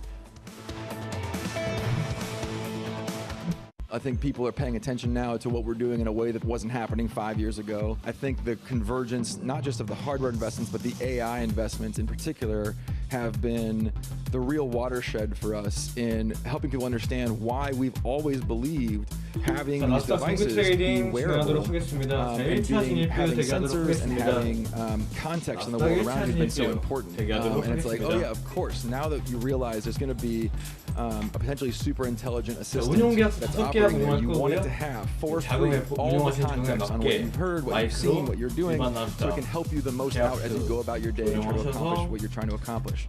So I feel we feel a lot of vindication in that. I think the question is, will it be us? Will it be a competitor? That depends on our execution and their execution. I have a lot of confidence that the paradigm that we're in right now, which has been stable for a long time, right? The phone that you all have in your pockets now is roughly the same as the phone you had in your pocket 4 or 5 years ago. There's not really a lot of new innovation happening at that scale. There is a lot of things. The phone is the greatest consumer electronic device ever built, and yet there's also a lot of things that we wish it could do better or different. And I think with AI and integrated context with the world around us, that becomes more and more obvious. So I'm very confident that the paradigm will shift in that time frame. And you all know the saying, we get a lot less done in 1 year than we think and a lot more done in a decade. That really is going to be true, I think, when it comes to these shifts. It's the world's second largest economy with a growing influence in global affairs. Bloomberg The China Show brings you the unmatched expertise you need to keep track of breaking news, in-depth market analysis, and the most influential newsmakers in and around China. We need to do more to engage the market more. We're risk on. I think we caught a little sweet spot. Massive savings right now. It's already a different game. Bloomberg The China Show. Weekdays around the world, right here on Bloomberg. Context changes everything. We published a story recently about the explosion of robotic companies and innovation in China. I think we said there's something like 50 or 60 robotic startups in China. Are we behind, and should we be concerned about that? I think as far as the state of innovation, no. Most of those robots aren't built for work, for the things that, which is the entry point for these robots today. They can do some interesting things. A lot of times it's backflips or making coffee or something, but not really useful work. These robots can pick up to 50 pounds on our next generation. So they're great for the education of robotics, getting people interested. But as far as humanoids, 자, 매도 진입 사인되도록 they've 하겠습니다. got to check 자, that safety 매도 box 5개야. before they can come into any of the facilities 매도 here. 진입 사인되도록 And that's a 하겠습니다. big bar that we haven't seen 자, much 진입가 of. 47.00입니다. 진입가 467.00. 매도 진입입니다. 347.00. And laying the foundation 자, 매도 for the 진입 future. 사인드립니다. From finance to defense, AI to entertainment. And from the road to the stars. Bloomberg brings you the latest stories of the people and companies pushing the tech sector to new frontiers. And the politics that shape global tech markets. I'm Caroline Hyde in New York. And I'm Ed Ludlow in San Francisco. Watch Bloomberg Tech every weekday. Only on Bloomberg Television.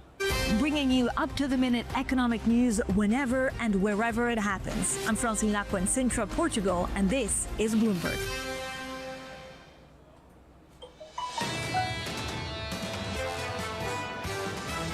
So there's an enormous amount of pressure on the Fed right now that cannot be ignored. This is the toughest position the Fed has basically ever been in. This is a Fed that's setting up to look through maybe multiple months of some stronger inflation data. There's a big story on inflation that needs to be spelled out. We're getting really excited about a cut in September when we've got a lot of data still to come. This is Bloomberg Surveillance with Jonathan Farrow, Lisa Abramowitz, and Anne-Marie Hordern. Live from New York City this morning. Good morning for our audience worldwide. The third hour of Bloomberg Surveillance starts right now, and your scores are shaping up as follows. Equity futures on the S&P 500 negative by around about 1/10%. Likewise on the NASDAQ 100. In the face of a storm brewing at the Federal Reserve, this market is pretty calm. In the bond market, 2-year, 10-year and 30-year bond yields. The curve's getting stretched as steeper. We're lower by 2 basis points, call it 3 at the front end. Higher by 2 at the long end, 30s at 490, 2s at 369. And the reaction is getting more muted as we get closer to the U.S. Open. I was speaking with Ed Cole of Man Group this morning, who said to me the way that the market is interpreting this is more cuts are coming, and that is a good thing. You even see it in the small cap index, which is marginally higher in the future session. But again, we're starting to hear, we heard it from Jim Bianco, we heard it from Bill Dudley, that the Fed might face a problem of optics. That yes, sure, you get a cut, that maybe the market initially cheers, but if there's an issue where it's seen for a political reason, maybe some of that cheer wears thin. Do you think that shift is already 자, happening? 수익 청산 사인 Now, 드리도록 하겠습니다. 자, 수익 청산 후에 he doesn't 재진입 think it 사인 is, but it 드리도록 might in the 하겠습니다. future. 수익 I 청산 wonder, 사인 드립니다. I've spoken to a 자, few 수익 people already in 청산입니다. the past week or so who think the shift from the 자, chair of the Federal 매도진입과 Reserve is 수익 청산 사인 underpinned 드립니다. by the political pressure of the last month. That certainly was the argument from JP Morgan's Bruce Casson when we spoke with him on Friday. Because you did see a shift from Powell. The last time he talked about 주문 monetary 청산이 policy, he said it 완료되었습니다. wasn't clear that fiscal conditions were overly tight, that they needed to be more accommodative. We heard something different 자, off 2차 of data that 진입뷰 was 이어서 very 바로 2차 unclear. 진입뷰 So you 대기하도록 could, yes, 하겠습니다. make the argument that there is a credible reason to be cutting, but again, it was a big shift from Powell, which I think is why that question's come up. We are waiting for more data, and arguably the biggest data point of the week comes from Nvidia after the close tomorrow afternoon, so look out for that. Futures at the moment, no real drama, down by about 0.1% on the S&P. Coming up this hour, we'll catch up with Barry Bannister of Stifel, looking for a stock market correction. We'll speak to the former Fed Vice Chair, Lau Brainerd, as President Trump moves to fire the Fed's Lisa Cook, and Torsten Slok of Apollo with the latest reaction from bond markets. We begin this hour with stocks falling. Barry Bannister of Stifel writing, we expect the S&P 500 to correct 10 to 14% in the second half of 25 as a portion of the stagflation investors feared in the first half becomes a reality. Barry joins us now for more. Barry, it's been too long, sir. Welcome back to the program. I can understand the discomfort. You're uncomfortable with this rally and the all-time highs we printed only recently. Just extend your thinking on the matter, Barry. Why do you think we end up with the stagflation that people feared? 자, 다시 한번 매도진입 사인 드립니다. 매도진입 5개야. 체결되었습니다. 401.50입니다. 401.50 매도진입입니다. For example, in the first half of 2025, 자, 매도진입 사인 드렸습니다. 다시 한번 매도진입 5개야. 진입가 401.50입니다.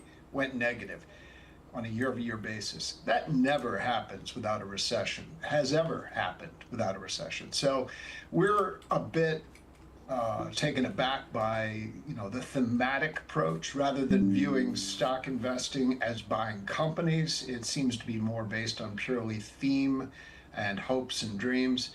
But we're aware of the risks, and we can discuss them if you'd like. Well, let's discuss them now, Barry. So ultimately, you think we end up in a state of stagflation, which would suggest that maybe the Fed's dovish bias is somewhat constrained. I think what we're all trying to work out is why we ultimately end up in that situation, because this Fed still has very much a dovish bias.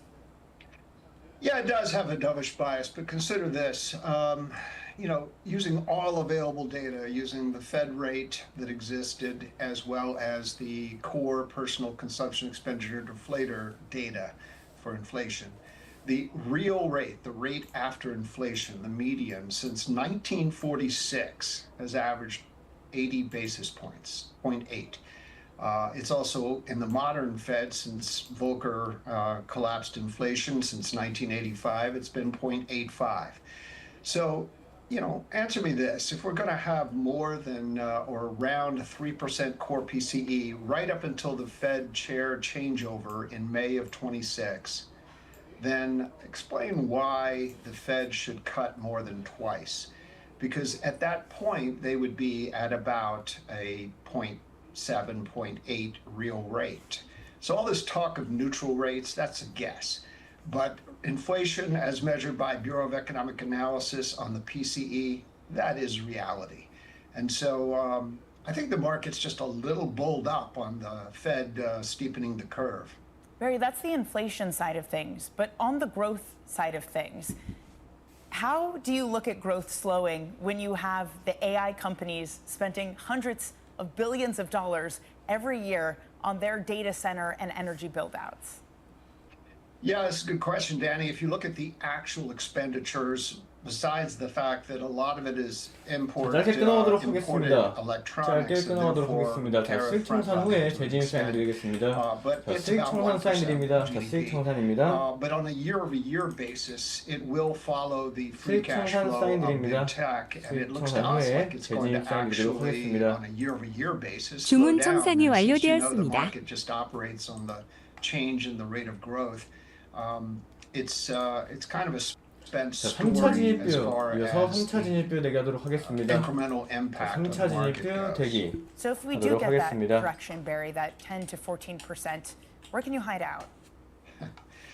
Well, when you think about the walls of worry that we're involved in, we're doing a complete revamp of the world trade and financing flows, and we're also more tolerant of inflation in a run-hot administration. AI, I think it's not as scalable as things like software, and as a consequence of all that, some of this hype in the market would probably gravitate back into things like beaten down healthcare, consumer staples, waste management companies, utilities. There are a lot of places to hide. However, in this market, there's not a lot of interest in not hiding. There's a lot of risk taking. Well, we certainly saw some of that speculative behaviour take place on Friday after that speech from Jackson Hole. I'd love your view on how you describe this regime right now, Barry, down in Washington, D.C.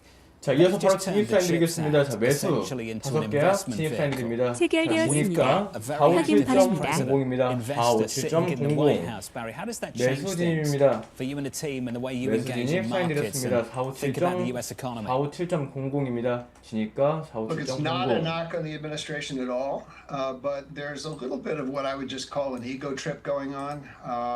They're not going to run this. They've already got a hedge fund. It's called the Treasury market and the Federal Reserve, but they're not going to institute a dramatic increase in industrial policy.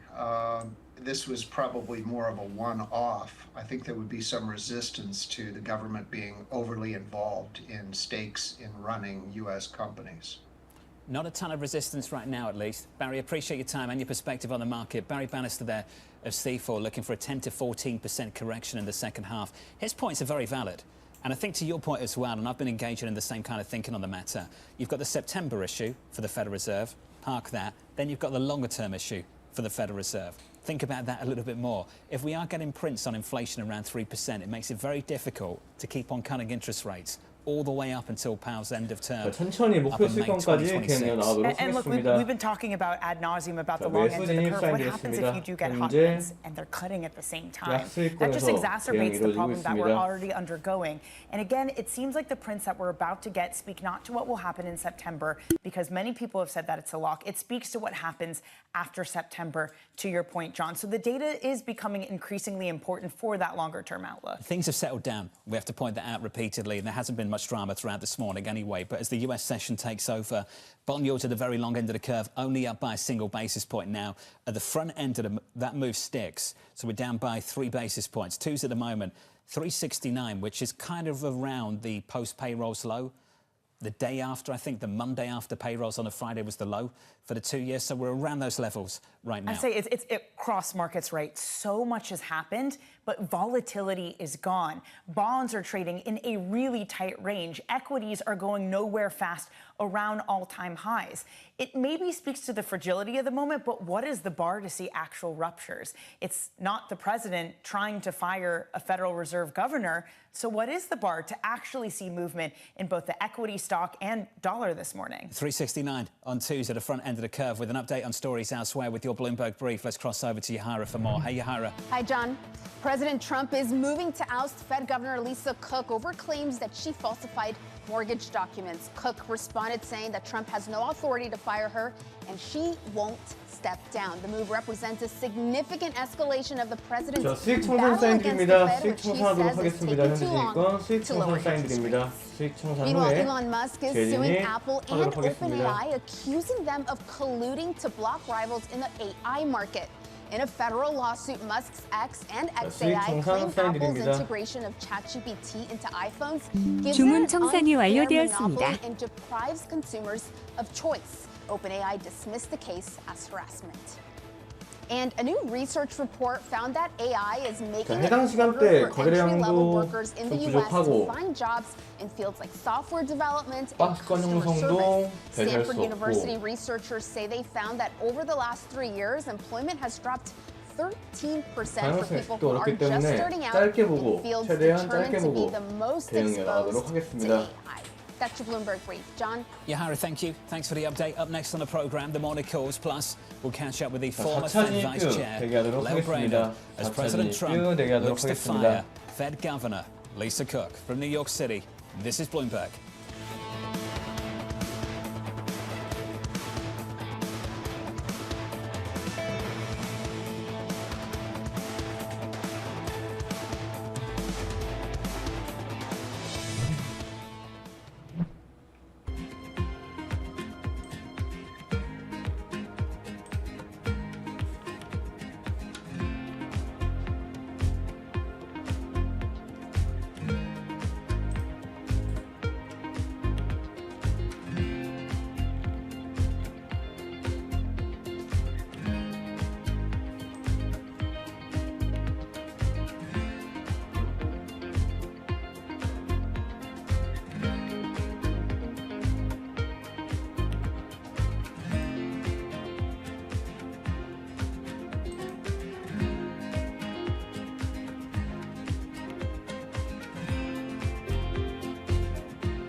Why do the biggest names in business choose Bloomberg Television? That's a great question. It's a very good question. Interesting question. Good question. Great question. I so appreciate that question. You certainly ask 자, 이어서 바로 interesting 4차 questions. 진입 사인드리도록 Bloomberg Television. 하겠습니다. Top experts, great questions. 4차 매도 진입 사인드리도록 하겠습니다. 자, 매도 진입 사인드립니다. When we look at 매도 진입 our portfolio, we see an IPO 44.75, pipeline that's the biggest 자, 매도 since 진입 it's been 사인드립니다. in 2021. In M&A and IPOs, we've actually had close to record performances in that space. We're going to have an interesting year. We're having a lot more conversations around putting dates on calendars. I think we could see a very active second half of the year. Don't miss Open Interest live weekdays. 자, 매도 진입 사인드렸습니다. Astonishing day for US technology. 까지 이어나가도록 하겠습니다. region's technology ecosystem. Asia's biggest tech news and innovation.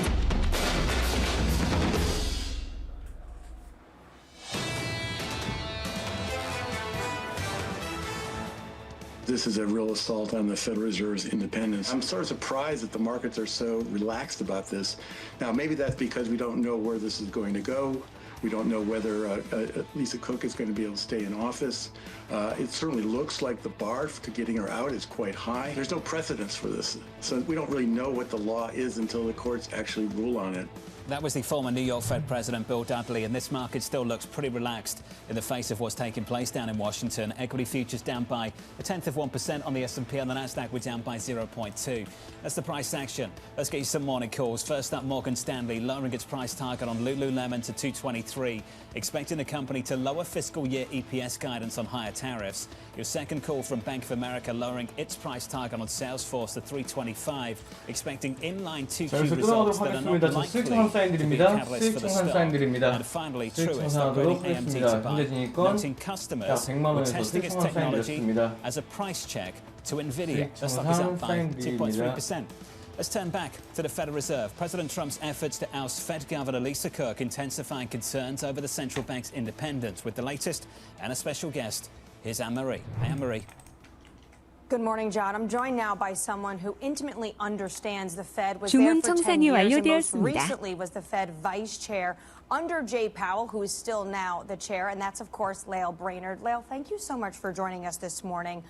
As we see this standoff between President Trump and Governor Cook, 자, 5차 진입비율 대기하도록 하겠습니다. 5차 진입비율 대기하도록 하겠습니다. Well, I think the Federal Reserve is in an incredibly difficult position here, but you have to remember this is not about an individual governor. This is really an unprecedented attack on the independence of the Federal Reserve as an institution. There is nobody in the Federal Open Markets Committee, the Monetary Policy Setting Committee, that can't be thinking, well, what does this mean for me?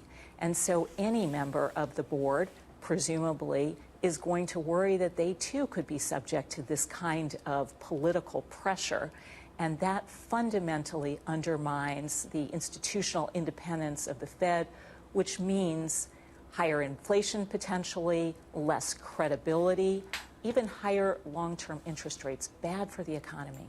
Do you think this can actually impact how members are thinking about 자, monetary 이어서 policy? 바로 진입 사인 드리도록 Well, I just 하겠습니다. think the implication, if any member of that 자, 동일하게 board 5개 양 could come 매도 under 진입 this 사인 kind 드립니다. of 이런 거 동일하게 pressure 매도 from 진입. the 확인 White 바랍니다. House. And of course, we 46.00입니다. saw that kind of pressure on the chair 46.00. earlier this year. I think that does 자, 매도 really 진입 사인 put 드렸습니다. a higher 자, premium 46.00 on whether they're 매도 going to be 진입입니다. willing to speak their minds, to dissent on key votes if necessary. I think it really does create unprecedented risks. The president in his letter talked about this mortgage allegation, fraud in the mortgage world for Governor Cook. What if she was charged or convicted? Well, I think what is important 현재 here 매도 is 진입 due 건 process 대응하도록 and 하겠습니다. undertaking a 자, real 매도 진입 investigation and 5개 having 약입니다. the facts on the table and the ability for her to defend herself legally. None of that has taken place here. The White House has preempted the process, and so that is why it's really unprecedented. It's very, very threatening to the very independence of the Federal Reserve, and it should cause concerns, I think, among investors and more broadly about that fundamental underpinning of our strong economy and our strong financial markets. Given this is just about one individual, does the Fed come out and say something, or do they need to wait until that due process takes place? So the Federal Reserve as an institution is all about due process, and there have been individuals who have had investigations previously. There's a good process for doing that.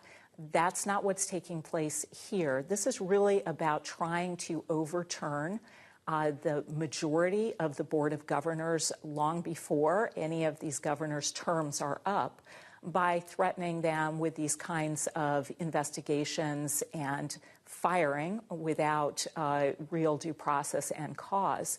And again, the Federal Reserve's independence really is at stake here, and that means that monetary policy will increasingly be overshadowed by concerns that there's political interference, whether or not that is actually the case. If you think about it, Jay Powell opened the door for an interest rate cut in September very clearly. That's exactly what the president wants. So monetary policy is actually moving his way, and yet this is a very, very aggressive attack on the Federal Reserve when monetary policy is doing exactly what he's been calling for. That speech the Fed chair gave at Jackson Hole just on Friday is very different from how he sounded, Jay Powell, 4 weeks ago. Do you think the speech was political?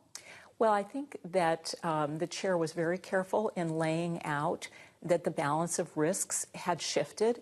He pointed specifically to the possibility that the labor market is weakening faster than the members of the FOMC had believed in their last meeting because of the revisions to 3 months worth of hiring data.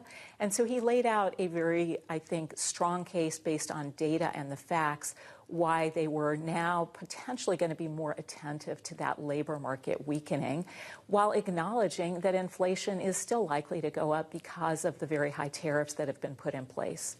Knowing the data and knowing all the personnel that are going to get together at the next Fed meeting, September 17th, do you expect them all to walk through that door that the Fed chair opened up for a cut? Well, I don't know if all members of the FOMC will be in the same place. And of course, what we should hope for is a really good debate and an airing of differing views. But I do think that barring something really surprising in the upcoming employment print and CPI print, it's more likely than not that they will vote for a 25 basis point reduction in the federal funds rate. Do you think there's a bias to the labor market in this Federal Reserve? So up until this point, I think what we've heard is a lot of discussion about the potential risks to inflation. Inflation is still high. You know, it is between 2.5% and 3%. And while this time last year it was going in the right direction, moving down to the 2% target, this year it's actually moving up. So we have heard a lot of attention to inflation. inflation, appropriately so, but the chair acknowledged that they are balancing risks of higher inflation, risks of lower employment, and that is exactly what you expect from tariffs, a stagflationary shock. When he was talking about tariffs, he said that it's not going to come all at once, the impact. Is the Fed chair basically signaling to the market and to us to just look through any potential hot CPI prints that come out between now and the next 12 months? So my interpretation of that discussion is simply to acknowledge that when the labor market starts to turn down, unemployment often doesn't gently move up, and the Federal Reserve doesn't have a lot of time to react. Unemployment often jumps higher. Whereas because the tariffs have changed a number of times and still do not seem to be settled, because businesses were so good at getting inventories in ahead of time, because consumers did a lot of advanced purchases, those tariffs are working their way into prices more slowly. So I think it was just an acknowledgement 잠시 후 of 발표되는 different 지표까지 timing 지켜보도록 on the two 하겠습니다. legs of the dual mandate. 지표 발표까지 약 7분을 앞두고 coming around to 있습니다. how Governor Waller thinks, or maybe how Governor Bowman thinks. And I want to end on those two individuals, their names potentially to be the next Fed chair. But there's a scenario people are talking about that all the president's terms need to be renewed in February. Would you see a situation or risk that the Fed board would nix multiple presidents at the bidding of the President of the United States? Well, I think that is exactly the risk that we are seeing play out right now. So by moving preemptively to remove a governor from the Federal Reserve without going through the process, without there being any clear evidence, the president essentially is moving to shift the majority of the Board of Governors well before what was contemplated in terms of the institutional structure and their terms, and that opens the door when renewals of all of the Reserve Bank presidents come up in February to, again, take very unprecedented actions and potentially not renew some of them in order to shift the overall voting majority on the FOMC. That is an unprecedented attack on the independence of the Federal Reserve, and it should really concern us about their ability to continue to be credible in fighting inflation and keeping our economy on a strong course. But just quickly, you know Governor Bowman and Waller. Do you think they would be up for that kind of level of revamping? So this is really not about individual members of the board or the FOMC. This is really about whether political pressure will continue to be exerted on all members of the FOMC in a way that puts them in jeopardy and potentially makes them less willing to share their views about the economy and appropriate monetary policy with the public, and also to vote their mind on monetary policy decisions. That is what is at stake here, and I think it's very concerning. Lael, thank you so much for your time this morning. Jonathan, of course, that was the former Fed Vice Chair, Lael Brainard. She, of course, also went on to then work under the Biden administration as President Joe Biden's NEC director. What she's saying there is this really is not an attack on an individual. She thinks this is an attack on the institution. Anne-Marie with the latest in Washington. Anne-Marie, thank you. The conversation is going to continue. Fantastic lineup to close out the programme this morning. In just a moment, we'll catch up with Torsten Slog of Apollo with the latest reaction from the bond market. Plus, we'll speak to Yahara to get your morning movers. Eli Lilly shares jumping in the pre-market as its weight loss pill moves ahead. The stock is up by 2.5%. Equity futures on the S&P 500 negative this morning by just 0.1% on the S&P. On the Nasdaq, the main event is tomorrow. Nvidia earnings after the closing bell. About 8% of the S&P 500. Its weighting on the Nasdaq 100 is about 10%, and it probably amounts to about 110% of investor sentiment. In the bond market, 2-year, 10-year and 30-year bond yields shaping up as follows. The curve is steeper. Danny's been talking about it all morning. Yields down at the front end, up at the long end, up 2 1/30s to 4.91.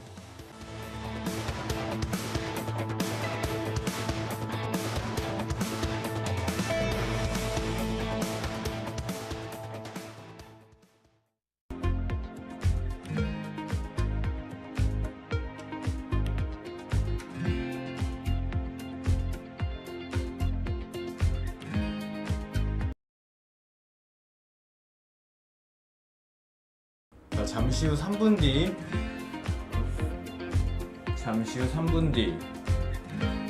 지표 발표 7월 내구재 지수주 발표됩니다.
It's the countdown to the market open as we bring you the first trades across Europe.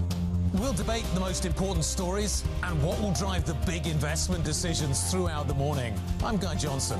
I'm Kriti Gupta. And I'm Anna Edwards. Join us every weekday morning for the opening trade. Every trading day, balance of power at 1 and 5 Eastern, only on Bloomberg. It's a multi-trillion-dollar industry. We'll show you what's happening in ETFs like no one else. ETF IQ, only on Bloomberg. I'm David Weston. Join me each week on Wall Street Week for stories of capitalism from business, markets, economics, tech, and climate.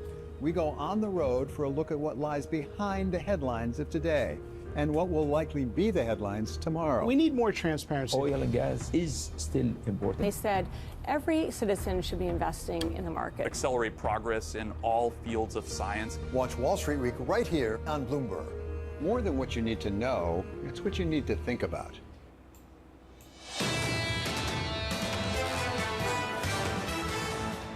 Here's the state of play, 60 minutes out from the opening bell. Equity futures negative by just 0.1% on the S&P 500. On the Nasdaq 100, down by 0.14. In the bond market, 2-year bond yields are lower, 30-year bond yields are higher. This curve is steeper. We're down 3 at the front end, 369.58. We're up 2 at the long end, 491. This debate at the front end of the curve. Chairman Powell's speech on Friday solidifying where this Federal Reserve is heading in September and maybe beyond, and the additional pressure overnight is certainly not changing the direction of travel. It's not changing the direction of travel because one of the market's big takeaways, and I think the thing you can hang your hat on, is this is a Federal Reserve that is moving in a more dovish direction. Everything else is going to take so long to play out. It's going to take a long time to understand exactly what Governor Lisa Cook's standing is on the Fed, whether she's going to have a vote going forward, whether there is some real threat to independence. Again, the one thing that you can hold on to is it's a Fed that's going to cut. This is going to take some time, as Danny pointed out, which is why this market is somewhat relaxed about the issues at the moment. We're 60 minutes until the cash open. Let's get you some morning movers and cross over to Yahara for more. Hey, Yahara. Hi, John. We start with the chip maker AMD. Shares are rising 2.7% after announcing a partnership with IBM on quantum computing. This is an area that IBM has been focused on, and now AMD will supply the chips to help make it happen, with the company's planning on a demo for later this year. It's also getting an extra boost after analyst Will Stein over at Truist gave it an upgrade. Meanwhile, we are seeing shares of Eli Lilly also rising here 2.5% after strong results from its experimental obesity pill. Patients that took the drug lost nearly 9.6% of their body weight and saw better blood sugar as a result. And these results are some of the most closely watched in the pharmaceutical industry because of the potential of the pill to add new patients who want to be on GLP-1s but are afraid of needles. This all means that Lilly is on track to file for regulatory approval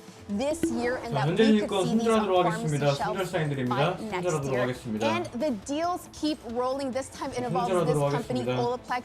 Shares are up 2%. This is a hair care company that makes shampoos, and it is making its first ever acquisition. It announced it is buying a U.S. beauty-focused biotech firm. 주문 청산이 완료되었습니다. R&D. This adding to the deal news we heard earlier from AT&T and a flurry of action yesterday. John? We've seen a lot of deal making over the past week, that's for sure. Yahara, thank you. Appreciate it. Let's turn back to our top story. President Donald Trump moving to fire Fed Governor Lisa Cook. We still don't know if she can enter the building this morning. Mike McKee has more for us. Good morning, Mike. What is the latest? Good morning, John. Well, we don't know if she's even in town in Washington and trying to enter the building, but it is an open question right now. We're also waiting to find out whether or not somebody goes to court. Would the president go to court to try to get her out of the building if she goes in? Will she seek an injunction to prevent herself from being fired? All of that is up in the air, as is what happens going forward when the courts have to decide on this issue. Does the Fed have a carve-out on the for-cause? And then would she meet the for-cause label?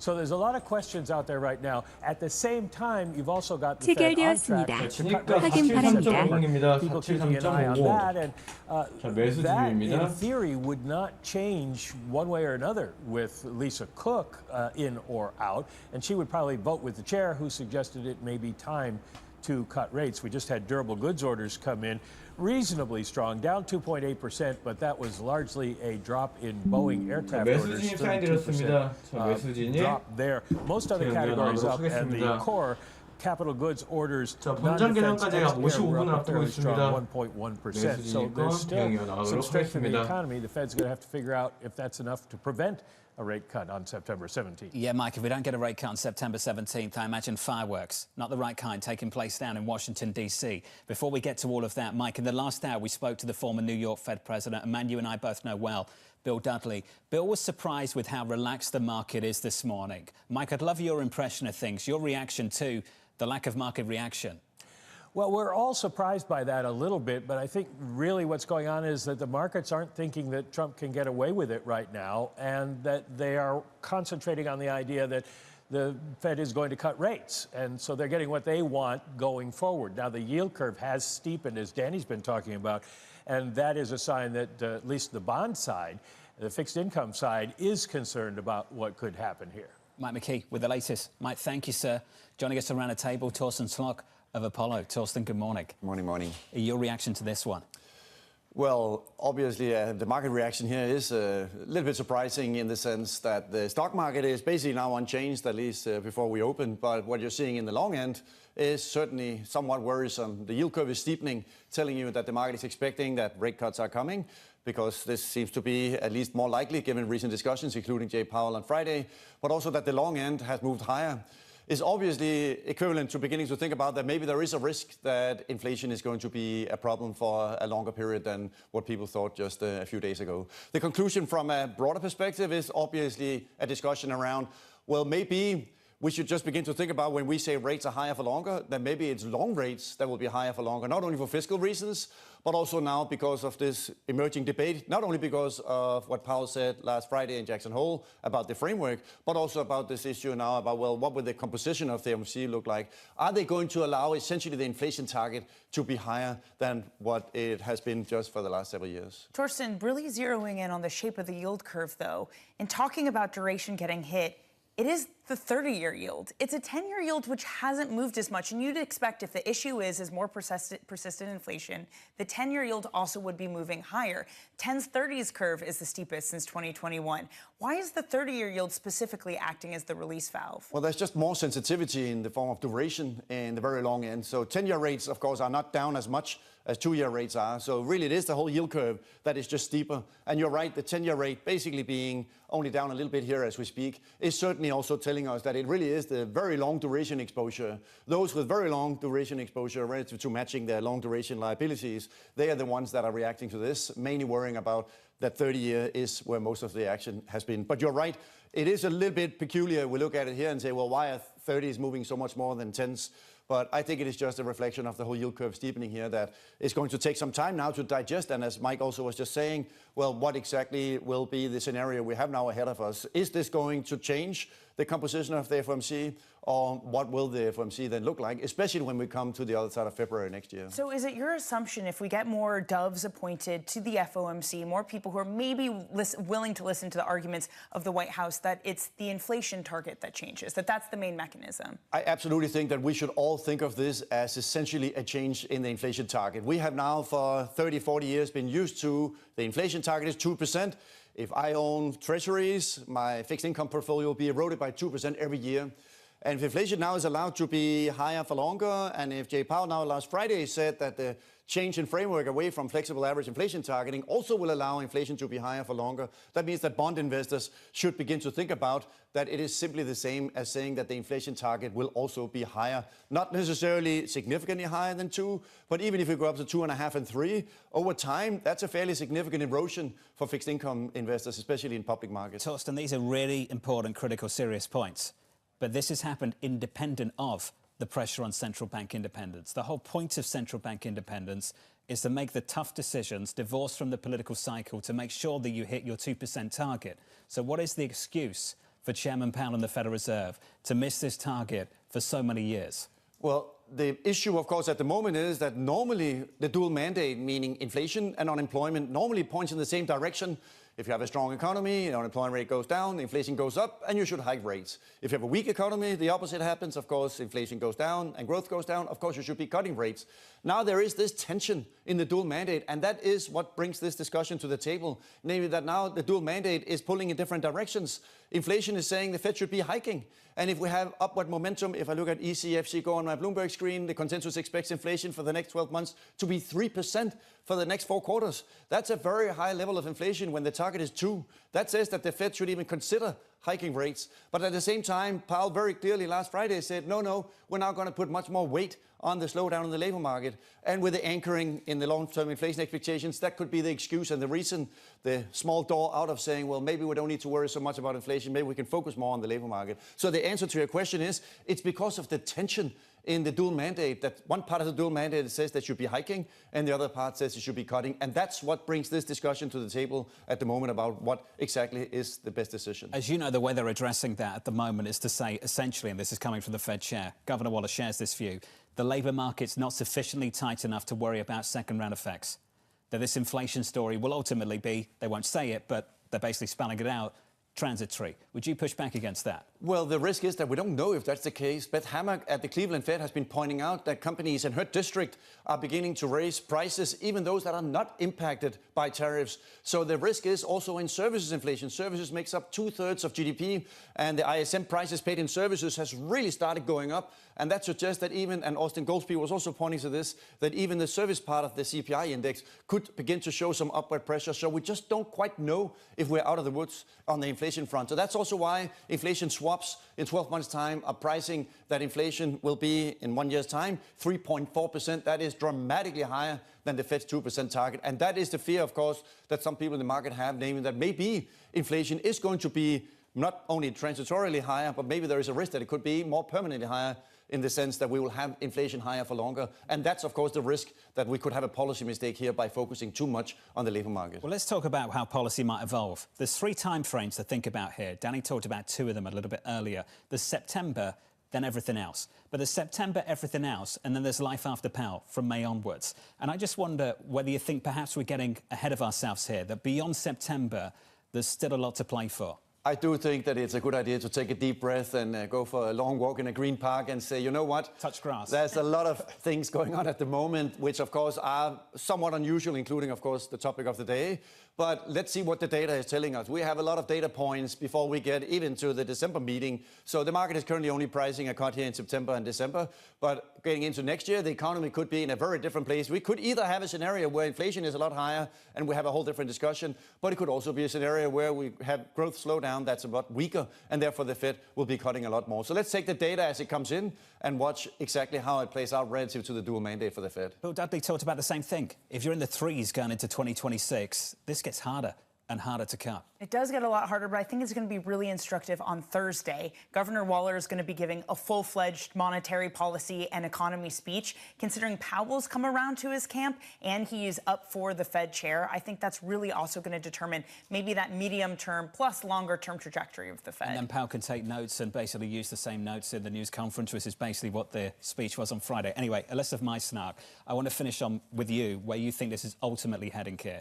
Do you believe we do end up in this situation where we are facing stagflation and this Federal Reserve is ultimately paralysed and that dovish bias is constrained? Because at the moment what we hear is the dovish bias isn't constrained. Do you think that's the ultimate destination, though? I absolutely think the ultimate destination, exactly. Because the issue is normally Fed policy is very straightforward because both parts of the dual mandate are actually designed to point in the same direction with the business cycle. When the economy is good, you should be hiking. When the economy is bad, you should be cutting.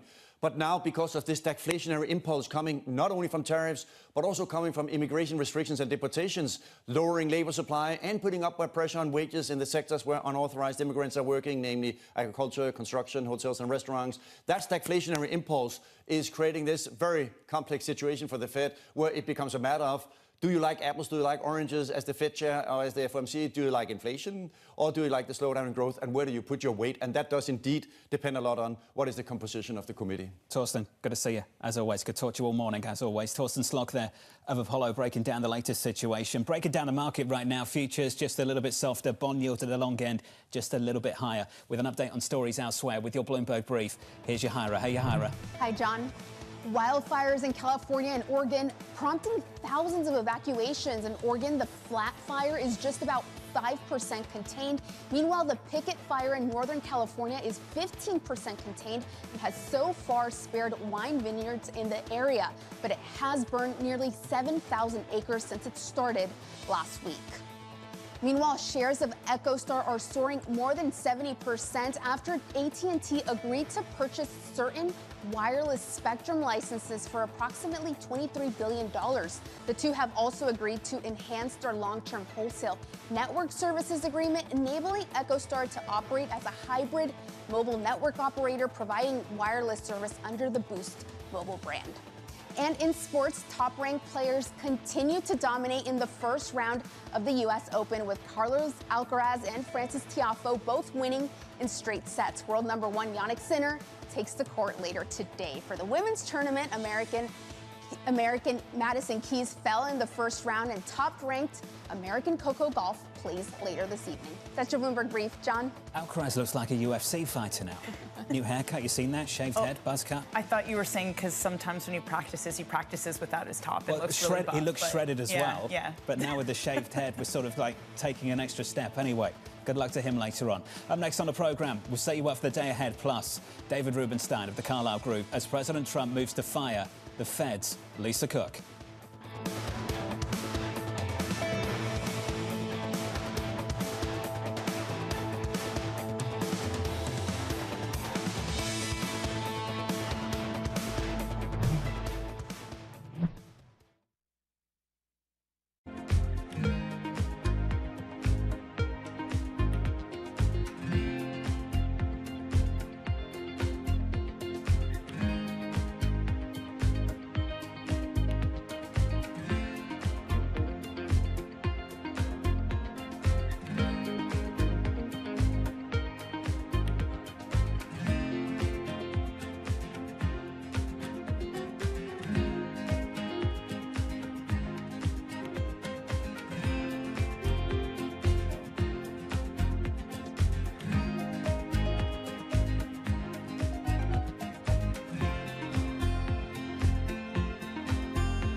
자, 그래서 수익 청산 사인 드리도록 하겠습니다. 자, 수익 청산하겠습니다. AI 수익 청산 should 사인 be 드립니다. for everybody, from leaders to the working on floor. 수익 And we 청산 can 사인 save 드리도록 하겠습니다.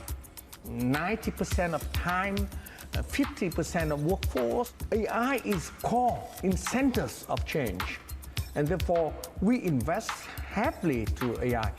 Actually, we 주문 started 청산이 more 완료되었습니다. than 10 years ago. Because we think the machine in the past help our hand and 자, legs. 7차 진입뷰 Now 이어서 the 바로 machine help us in brain. 진입뷰 대기하도록 하겠습니다. betting all your money in this right now? When the OpenAI appear, immediately I ask whole corporations study how will you bring generative AI to their job.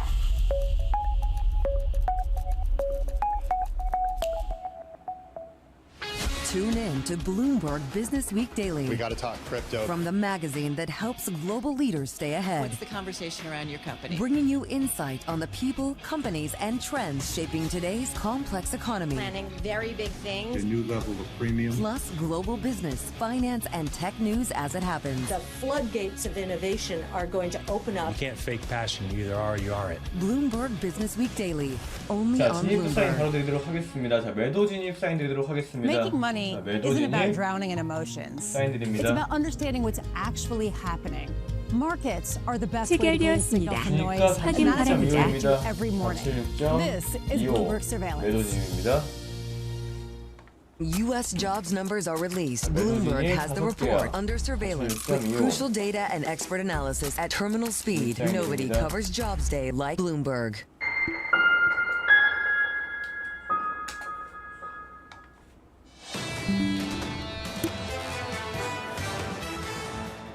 I think the Federal Reserve is in an incredibly difficult position here, but you have to remember this is not about an individual governor.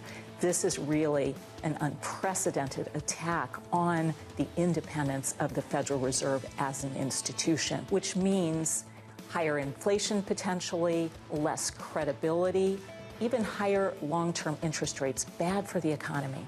That was just moments ago, the former Fed Vice Chair, Lael Brainerd, joining Bloomberg surveillance in the last hour. It's our top story this morning. President Donald Trump attempting to fire the Fed Governor, Lisa Cook.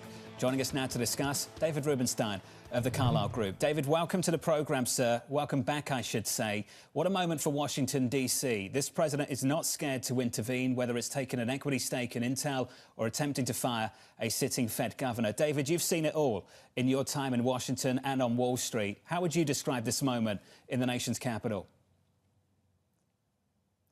Well, obviously, this is a time of first impression, as lawyers would say. We haven't seen this before. The Federal Reserve has never had somebody fired by a president of the United States before, as far as I know. The Federal Reserve was set up in 1913.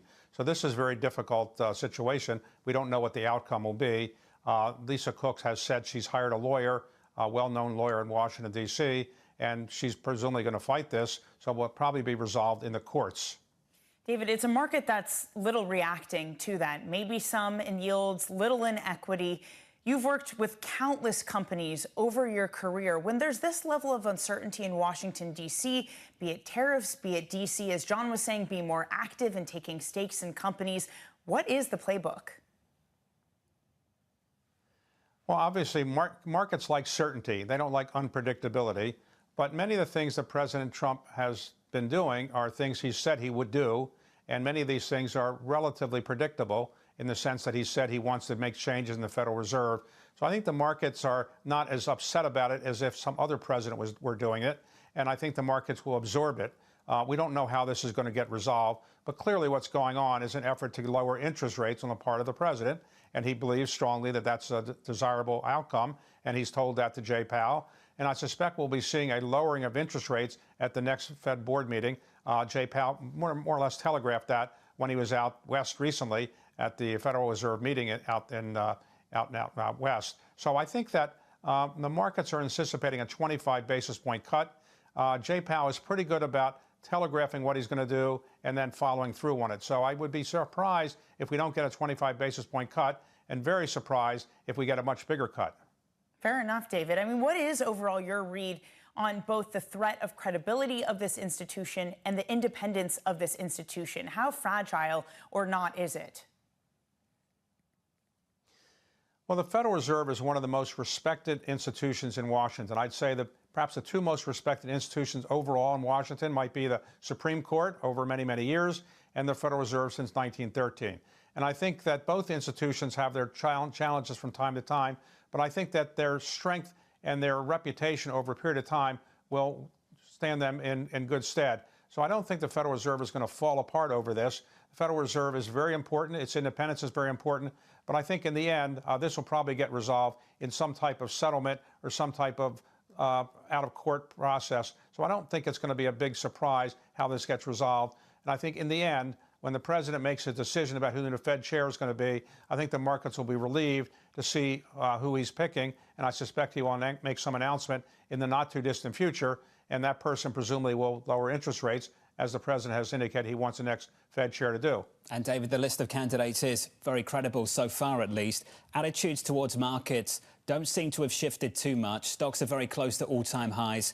Credit spreads are still incredibly tight. From the people you speak to, the large investors, from the outside looking in, internationally, looking at the United States, have you noted a shift in attitudes at all, or have things settled down? Around the world, most investors understand that the president is somebody that likes to shake things up, and he will do unconventional things, and the markets have gotten used to that. The markets are very high right now, and therefore the markets are not all that upset about what the president's doing because they understand that's his modus operandi. So I think that the fact that markets are so high shows that people are not afraid of what the president's doing. In many cases, people think what he's doing is a good idea. In some cases, people don't. But I don't really think the markets are running away from him, and I don't think the markets are falling apart because of what he's now doing in a number of areas like the Intel matter or the Lisa Cook matter. They'll get resolved in some manner that I don't think is going to be too disruptive of the markets. David, we're looking forward to the next episode of Bloomberg Wealth. Of course, it airs tonight. I understand you sat down with the T. Rowe Price CEO, Robert Sharps. He spoke to you about active versus passive management. He also has a major stake in the future of the city that is dear to your heart, the city of Baltimore. Can you walk us through the discussion that you two had? Sure. Robert Sharps runs T. Rowe Price, which is about a $1.6 trillion asset management company. It's basically more actively managed than passively managed, and they've done quite well over many, many years. I should point out that he's a sponsor of the Baltimore Orioles, which I'm a principal owner of, so I have a partial feeling towards his company, and I should disclose that. But he's done a very good job of working his way up from being an analyst there and a fund manager to being the CEO, and the company's done pretty well under his management. So I think it's a company that put their 401k money in and other types of money into their funds, and I think they've done reasonably well from what I understand. David, we're still waiting for baseball tickets. Where are they? What happened? I thought we were going to have a big get-together. Bloomberg surveillance on the road, coming down. You were going to host us. What happened? Well, I'm waiting for next season. This season didn't work out quite as well as I would have predicted. Injuries are a bigger problem than I anticipated, but I'm going to try to, get people not to be so injured next year, and maybe I'll, show them some batting tips or pitching tips myself. I'm sure they're looking forward to that. David, appreciate your time. Thank you, sir. Thank you very much. David Rubenstein there of the Carlyle Group. You can watch the latest episode of David's show, Wealth, on Bloomberg tonight at 9 p.m. Eastern Time. Sorry, I just imagine David also becoming like a personal trainer to them too, trying to make sure that they're not getting injured. I hope that for David and the Orioles too. They play too many games. They play so many games. It's ridiculous. It is, but I mean, hey, the schedule demands it. Media rights are hot. Everyone's bidding it up. So I don't know if that's changing anytime It's the same with football, isn't it? Anyway, let's round up the price action so far this morning. Things have been okay. Equities are all right. We're down about 1/10%. We've seen a move in bond yields. 자, 8차 진입을 대기하면서 류승익 상무장관 CNBC 인터뷰 내용 전달드리고 8차 진입 이어가도록 하겠습니다. 자, 반도체 보조금이 잘못 처리되었다. 아직 미국판 국부펀드는 없다. 대신 한국, 일본 등 다른 국가들의 자금으로 국가 경제 안보 펀드 개념으로 자금을 조성해 미국 투자에 활용할 것이다 라고 말했고요. 정부가 정부가 기업의 지분을 취득하는 상황은 미국이 규칙을 바꿔 기업이 새로운 시장에 진출하도록 돕는 경우 특정 산업이 국가 안보에 필수적일 때 발생할 수 있다 라고 밝힌 내용이 있습니다. 자, 그리고 트럼프 미디어가 크립토.com 그리고 요크빌과 합병하여 암호화폐 시아로를 운영하는 새로운 디지털 자산관리 회사를 설립한다고 합니다. 자, 8차 진입뷰 대기하도록 하겠습니다. Morning, this is Bloomberg Daybreak Europe. I'm Tom McKenzie in London. These are the stories that set your agenda. Taking you from the U.S. market's close to the overnight session in Asia, we'll walk you through what you need to know to kickstart Europe's trading day. Live from our European headquarters, we bring you the day's top market-moving stories, unmatched expert analysis, and on-the-ground reporting from across the continent. Tune in to Daybreak Europe, only on Bloomberg Television. Context changes everything. There is a nice confluence between the long-term investment and what we're trying to do. We have an operating principle 6월 that's 주택가격 in our 지수 handbook. Take the 지표 long. 발표됩니다. When we went public, we put a timeline up on the screen for the whole company in an all-hands meeting. And that timeline went from founding to 100 years out. And the IPO was one dot in 1 year on that timeline. And we tried to orient the employees to, this is a wonderful event, this IPO, but it's a moment in time on a very long journey. This is a company that you want to exist in 100 years. We do. Wall Street doesn't think in. No, they think in like hours. Yeah.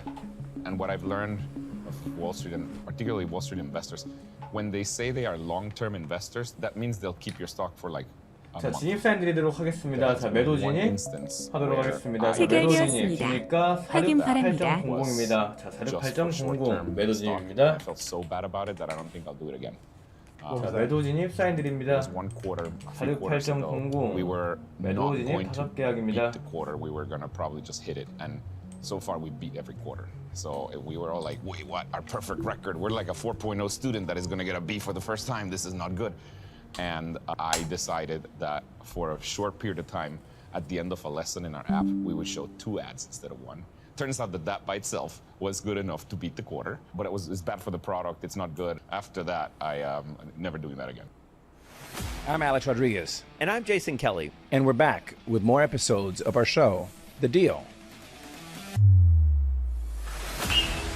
The theme of this season, On the Road.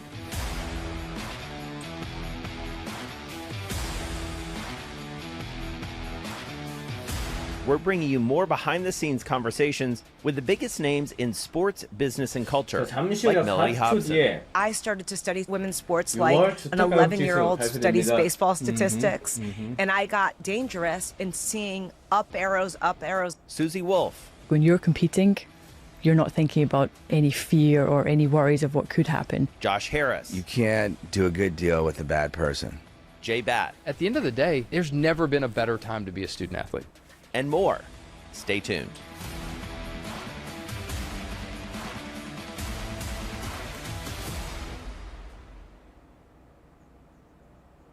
Bringing you up-to-the-minute geopolitical news whenever and wherever it happens. I'm David Gura in Alberta, Canada, and this is Bloomberg. All right, we are awaiting earnings in like 36 hours that could decide the fate of this market. 30 minutes until the start of the cash trade. I'm Matt Miller. And I'm Katie Greifeld. Bloomberg Open Interest starts right now.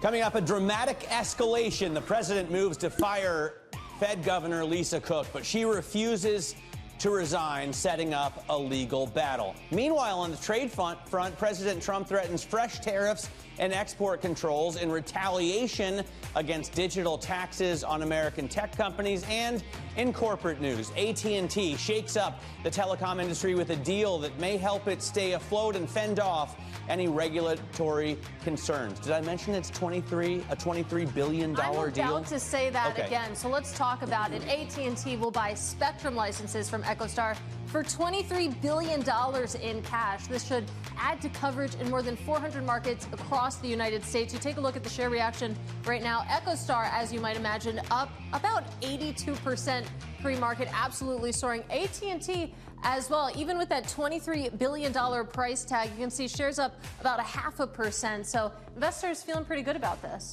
All right, and Eli Lilly's experimental obesity pill helped patients lose 9.6% of their body weight in a trial that moves the company one step closer to a potential approval. It looks like the market is taking that as a positive piece of news right now, with the shares up 3% in the pre-market. We know, Katie, that typically investors like to see these therapies help patients shed as much weight as possible, but side effects are also an important part of it. Absolutely. Side effects and the corresponding dropout rate really in focus here. Let's dig into some of the details with Bloomberg Health reporter Damian Garde, who joins us now. So shares up about 3% pre-market, a much better reaction than what we saw earlier this month. Absolutely. So these data follow on the arguably more important results that we got earlier this month of how Lilly's pill fared in people diagnosed with obesity. The latest ones are people with obesity and type 2 diabetes. That initial reaction was one of pretty massive disappointment. Lilly had its worst day in about 2 decades and lost about $100 billion in market value. So today's improvement kind of has to be viewed in that context. But I think zooming out, as Matt mentioned, this is the final hurdle they had to cross in order to submit their plans to the FDA and win FDA approval for this pill. So the expectations, I think, long-term have come down based on the data we've seen, both in terms of the percentage weight loss and the gastrointestinal side effects. But in the long term, this is still expected to become a multi-billion-dollar product once Lilly can market it in the U.S. When will we be able to buy this pill? And he's asking for a friend. And what kind of side effects are we talking about? Because 10% seems perfect to me. Perfect. Sure. So 2026 would be the earliest that the FDA would approve this, and presumably Lilly, is working with all expediency to get that filing in and to market it as soon as possible.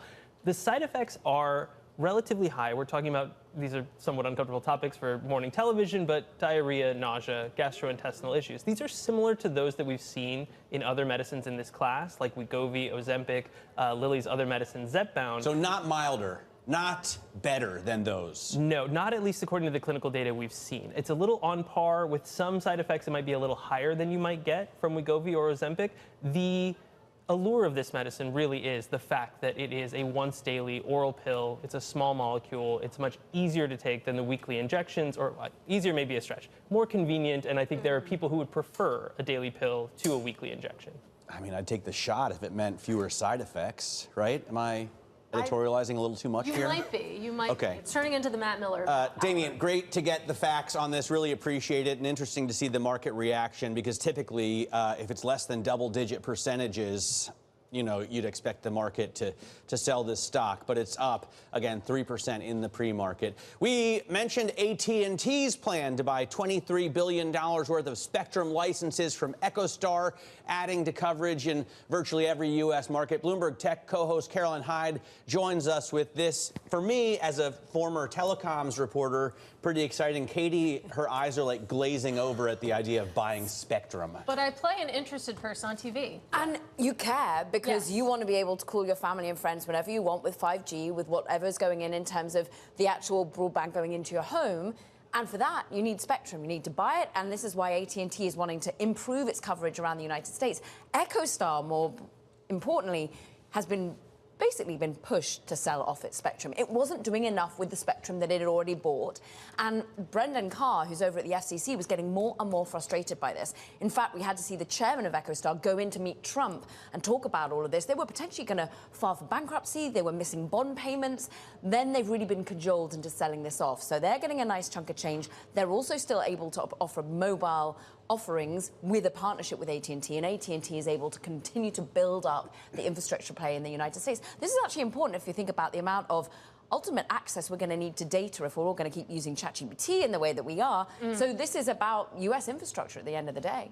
Absolutely, and we could go on and on. Did I make that sexy enough, Katie? Are you vaguely interested in it was spectrum compelling, and I mean, you really put it into context nicely that this matters if you're just an average person walking around with a cell phone. And AT&T contract, because if you have a Verizon contract, maybe you already have no problem calling everyone from anywhere and using ChatGPT. Let's talk about another piece of news in your world, though, and that is what's going on with export taxes. You have President Trump vowing to impose fresh tariffs basically on semiconductors, on American technology, saying that these aren't designed to harm or discriminate, but still a lot of question marks here. This has been a frustration for Trump since the previous administration. Back in 2019, remember, France, other parts of the EU membership started to impose these digital services taxes, basically saying, look, if you're Meta and you're going to sell advertising within your offering to my citizens, I want a cut of that. I want to be able to tax you. But it's all very awkward as to how they tax them. So it wasn't on profits, it's on revenues. So they get about 3% of revenues, which is sold in their countries. The UK does 2%. But most notably, Trump has been aggravated by what he sees as an impact on the US winners. And therefore, he wants that taken off the table. It's so notable that in the agreement just a week ago or so that we got between EU and the US, the EU has specifically said, we are not touching the Digital Markets Act, the digital services taxes thus far, because they want that as a chip on the table to be able to get their wine into the US without being tariffed. So all of this is the ongoing tariff battle. It's interesting that almost AMD and NVIDIA are going to get impacted if we don't get a settlement on taxes that are currently impacting Meta, Amazon, Alphabet. So there's a bit of a switcheroo here. Interestingly, NVIDIA, AMD are both higher pre-market, so I don't think people are particularly worried about it. I mentioned at the top 36 hours until we may get a new narrative. I meant really 31 hours, right? Because it's after the bell tomorrow, NVIDIA earnings. How much are you focused on that on your program at 11 o'clock today? I mean, not at all. I mean, we're so obsessed. And this is a company that's going to deliver basically 50% revenue growth, earnings per share growth, all about China. But this really is basically an equivalent macro bellwether as the Fed. It's, what, a $4 trillion company, and it's all about the AI euphoria that we've seen that drives the S&P 500 and the NASDAQ to be really resilient despite this ongoing tariff headwind. Absolutely. Looking forward to those earnings. As Matt said, could totally change the narrative. That is Caroline Hyde of Bloomberg Tech. You can catch her at 11 a.m. You know, on the close yesterday, we were having a really interesting conversation with Natasha Sarin of the Yale Budget Lab, basically speaking about, you think, about all of the capex that's going on by these big tech companies, that if you think about the U.S. economy ex AI, we could look like we're in a recession. Yeah, no, it's interesting. That could be the main driver of the economy, just like it is the main driver of, earnings growth in the market and the main driver of the gains that we've seen in equity indexes. That would make sense. Yeah, definitely. So we'll get an update on the state of AI and tech spending tomorrow. But let's turn back to politics right now. President Trump moving to remove Fed Governor Lisa Cook over allegations of falsifying mortgage loans. Cook has remained defiant, saying she refuses to quit despite the pressure. Former New York Fed president and Bloomberg opinion columnist Bill Dudley joined Bloomberg earlier today. This is a real assault on the Federal Reserve's independence. I'm sort of surprised that the markets are so relaxed about this. Now, maybe that's because we don't know where this is going to go. We don't know whether Lisa Cook is going to be able to stay in office. It certainly looks like the bar to getting her out is quite high. There's no precedence for this. So we don't really know what the law is until the courts actually rule on it. For more, we're joined now by Michael McKee. He is Bloomberg's international economics and policy correspondent. And of course, Mike, I'm going to ask you the question that no one really knows the answer to at this point, and that is, does President Trump have the authority to do this? We don't know. It appears he does not. And that's what we're waiting to find out, because we don't know if she's actually fired or not. 자, 본전까지 약 20분 앞두고 있습니다. 현재 보합권에서 대응 이어지고 있습니다. 실시간 매도 진입권 대응 이어나가도록 하겠습니다. And Cook responding, President Trump purported to fire me for cause when no cause exists under the law, and he has no authority to do so. And she said, I will not resign. So what happens if she shows up at the Fed building today? Does the Fed let her in? Does the president send over U.S. Marshals to take her out?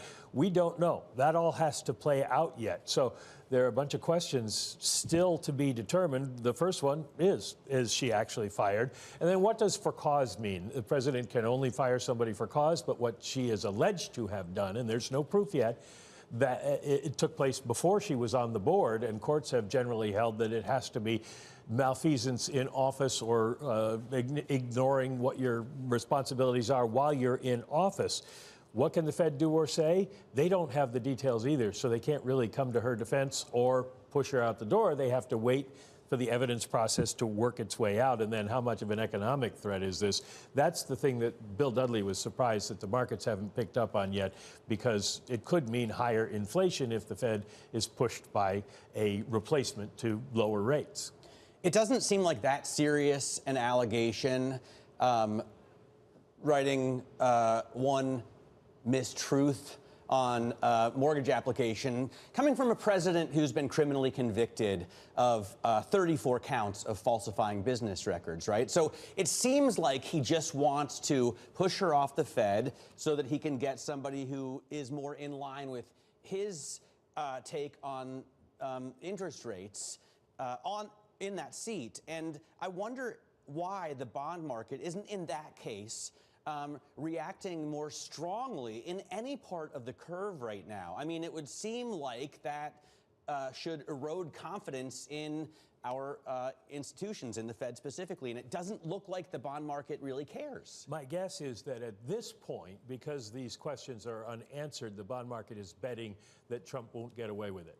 Now, if it moves forward, if she's removed, she goes to court and asks for an injunction and the court says no, you have to leave until this is adjudicated, which is what happened in the cases of the other people that Trump had tried to fire, then the market might react more strongly, because then it becomes a real possibility. And given all the momentum in the equity market right now, you don't see stocks moving, even though on tariff day they dropped significantly, probably for the same reason. They're thinking this is a distraction by Trump, it's not going to happen, and so we can go on and party.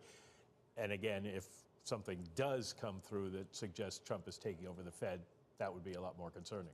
Well, to your point on inflation, we also heard from Michael Feroli over at JP Morgan writing that perhaps the more relevant outcome of a successful removal of Cook is that other governors could potentially be exposed to removal as well.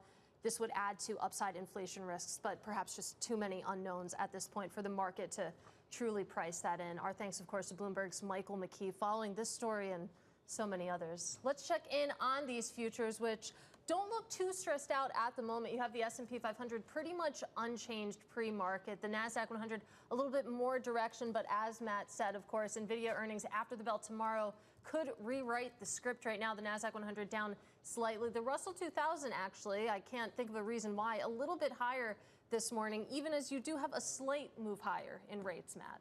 Yeah, a little bit of a move higher in rates, but maybe small cap investors are betting that the Fed really will go forward with the cut. Right now, the world interest rate probability function on the Bloomberg puts an 86.5% chance of a cut at the September meeting, and still has the Fed cutting down to below 3% by the end of 2026. Coming up, more on the turmoil unfolding in Washington. We'll get the view of Terry Haynes. He is the founder of Pangea Policy, and he has fantastic historical context to add to this. This is Bloomberg Open Interest.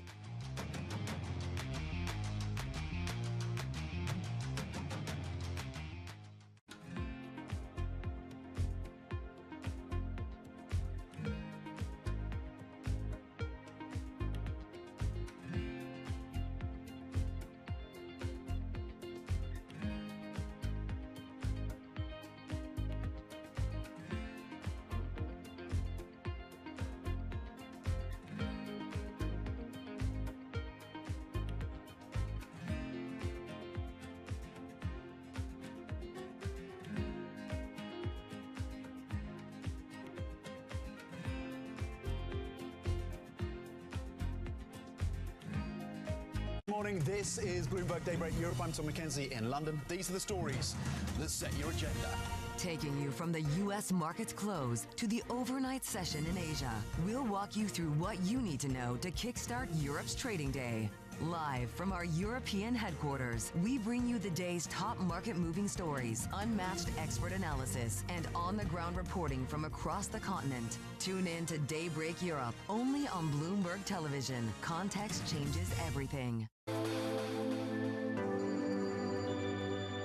I think with the new world reorder, it means that there will be regional clusters of excellence.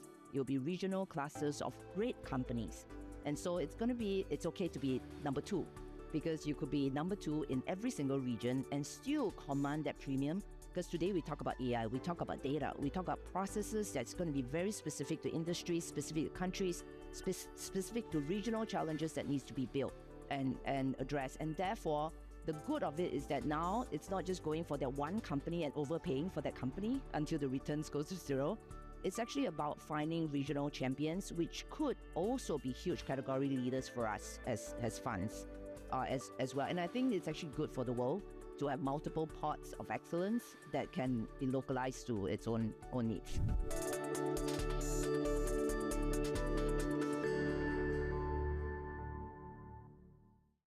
Bringing you up-to-the-minute energy news whenever and wherever it happens. I'm Joanna Bersecci in Vienna, and this is Bloomberg. Key investors, top executives, global innovators. Join me for in-depth conversations with the biggest newsmakers on the day's top stories. Insight with Haslinda Anand, only on Bloomberg.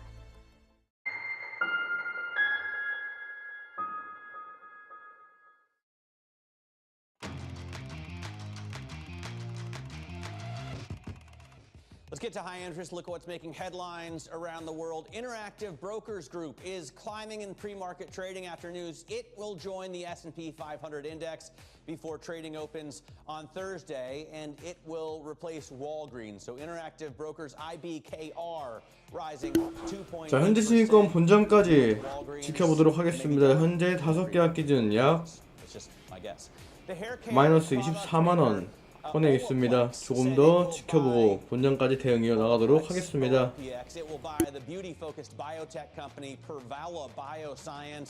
It's the first acquisition for Olaplex. The company has been on a bumpy ride since it IPO'd in 2021. And billionaire investor Warren Buffett shut down speculation of a blockbuster railroad mega merger, saying his company Berkshire Hathaway is not looking to buy another train company. Shares of CSX, ticker CSX, fell on the news, squashing investor hopes that Berkshire's rail unit BNSF would acquire the rival railroad operator. Katie? Yeah, that's certainly pressure shared yesterday as well. But let's get back to our top story, and that is President Trump escalating his battle to exert more control over the Federal Reserve.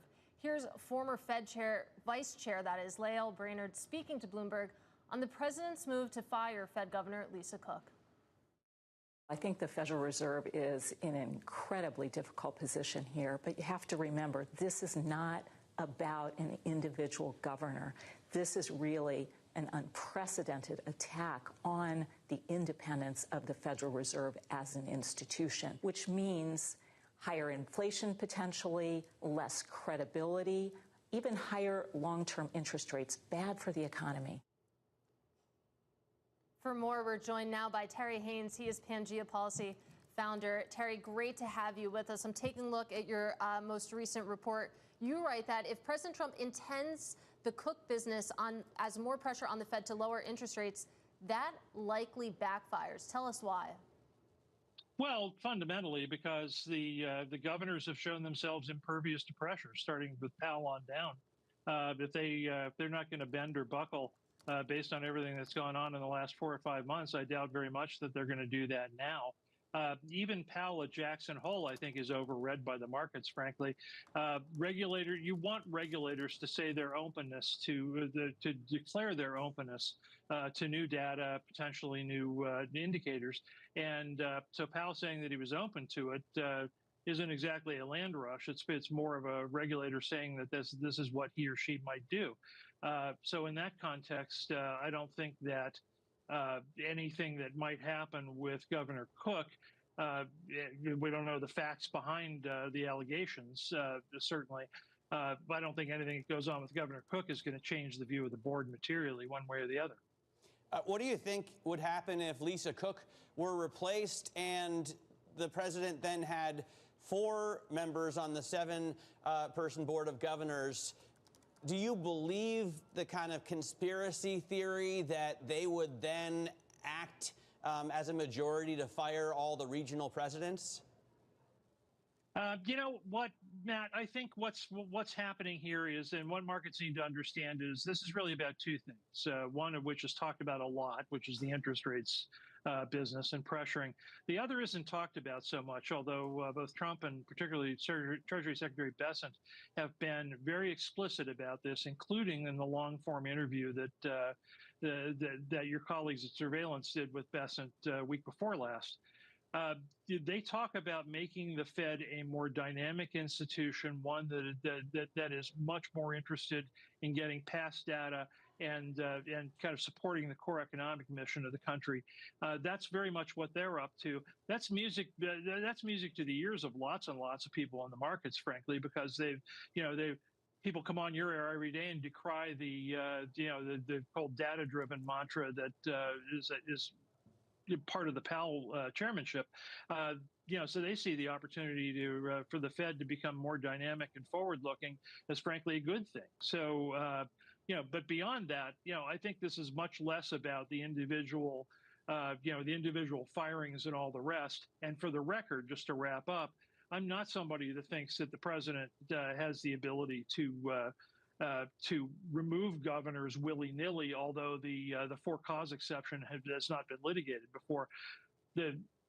Fundamentally, the Fed is a creature of Congress, was created by Congress, uses Congress's constitutional authority, which is why the president's ability to do anything about the Fed is very limited in the first place. It's pretty much that simple. Well, I mean, does the president really want to remove Lisa Cook because of deceitful and possibly criminal conduct, as he says? Do you think his base believes that he cares that much about deceitful and criminal conduct? Or is this another attempt to attack Fed independence? And shouldn't that worry, especially investors in U.S. assets? Well, the president will want who the president will want, and the president always, under the current system, the president always gets to nominate Fed governors. But equally fundamentally, it's up to Congress to provide advice and consent on those governors and decide who gets to be a Fed governor. That's not a rubber stamp. As recently as 23, when President Biden wanted Bloom Raskin as governor, as I remember correctly, as the vice chair, and the Democratic Senate said no. So, Trump doesn't have the ability to unilaterally impose his will upon the Federal Reserve Board of Governors anyway. The presidents always believe they've got people queued up who might vote as they wish. They are very frequently disappointed in that regard. Biden himself was disappointed. He thought he had the continuation of a very dovish Fed when Powell was renominated along with Cook and some others, and he was immediately disappointed because they moved hawkish almost instantly. All right, Terry, great to get some time with you. Really appreciate it. Terry Haynes there of Pangea Policy. I'm sure we'll be talking much more about this and hopefully more with Terry as well. Coming up, Moneta strategist Ethan Devitt on the market impact of the overhaul or potential overhaul at the Federal Reserve. This is Open Interest. 자, 본전까지 5분 앞두고 있습니다. 본전까지 대응이어 나가도록 하겠습니다.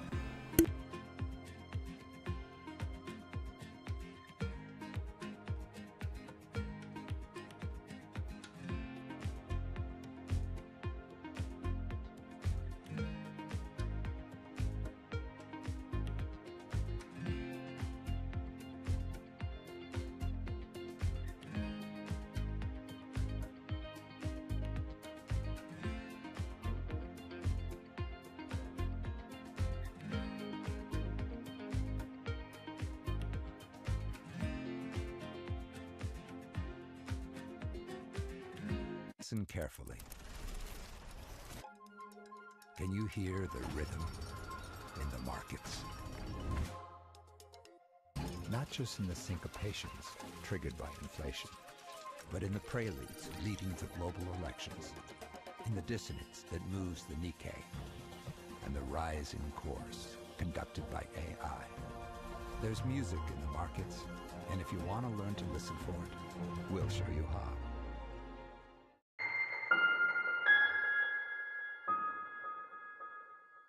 Join me each week on Wall Street Week for stories of capitalism from business, markets, economics, tech, and climate. More than what you need to know, it's what you need to think about. Making money isn't about drowning in emotions. It's about understanding what's actually happening. Markets are the best way to glean signal from noise, and that is what we try to do every morning. This is Bloomberg Surveillance. Technology is embedded in every aspect of our lives. And laying the foundation for the future. From finance to defense, AI to entertainment. And from the road to the stars. Bloomberg brings you the latest stories of the people and companies pushing the tech sector to new frontiers. And the politics that shape global tech markets. I'm Caroline Hyde in New York. And I'm Ed Ludlow in San Francisco. Watch Bloomberg Tech every weekday. Only on Bloomberg Television. Why do the biggest names in business choose Bloomberg Television? That's a great question. It's a very good question. Interesting question. Good question. Great question. I so appreciate that question. You certainly ask interesting questions. Bloomberg Television. Top experts, great questions.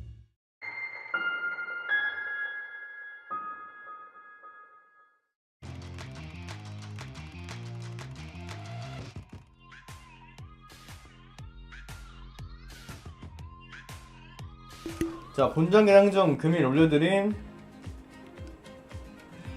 일정 및 뉴스 참고 부탁드리겠습니다. 본장까지 약 3분 앞두고 있습니다.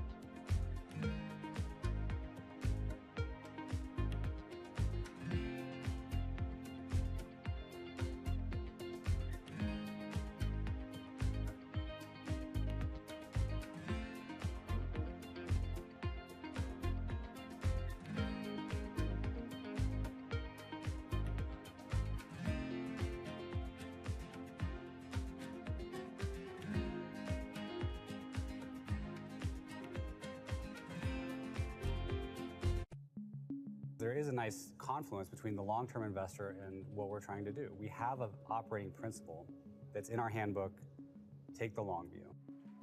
When we went public, we put a timeline up on the screen for the whole company in an all-hands meeting. And that timeline went from founding to 100 years out. And the IPO was one dot in 1 year on that timeline. And we tried to orient the employees to, this is a wonderful event, this IPO, but it's a moment in time on a very long journey.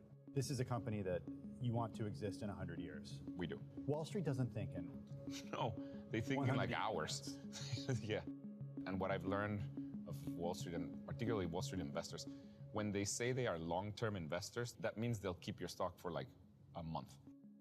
There has been one instance where I did something that was just for short-term stock, and I felt so bad about it that I don't think I'll do it again. What was that? There was one quarter, a few quarters ago, we were not going to beat the quarter. We were going to probably just hit it. And so far, we beat every quarter. So we were all like, wait, what? Our perfect record. We're like a 4.0 student that is going to get a B for the first time. This is not good. And I decided that for a short period of time, at the end of a lesson in our app, we would show 2 ads instead of 1. Turns out that by itself was good enough to beat the quarter, but it's bad for the product. It's not good. After that, I never doing that again. Astonishing day for US technology. Shaping the region's technology ecosystem. 자, 본장까지 약 10초 남았습니다. 본장 이후에 사인 집중 부탁드리도록 하겠습니다. 잠시 후 본장 개장됩니다. I'm David Gura in Ottawa, Canada, and this is Bloomberg.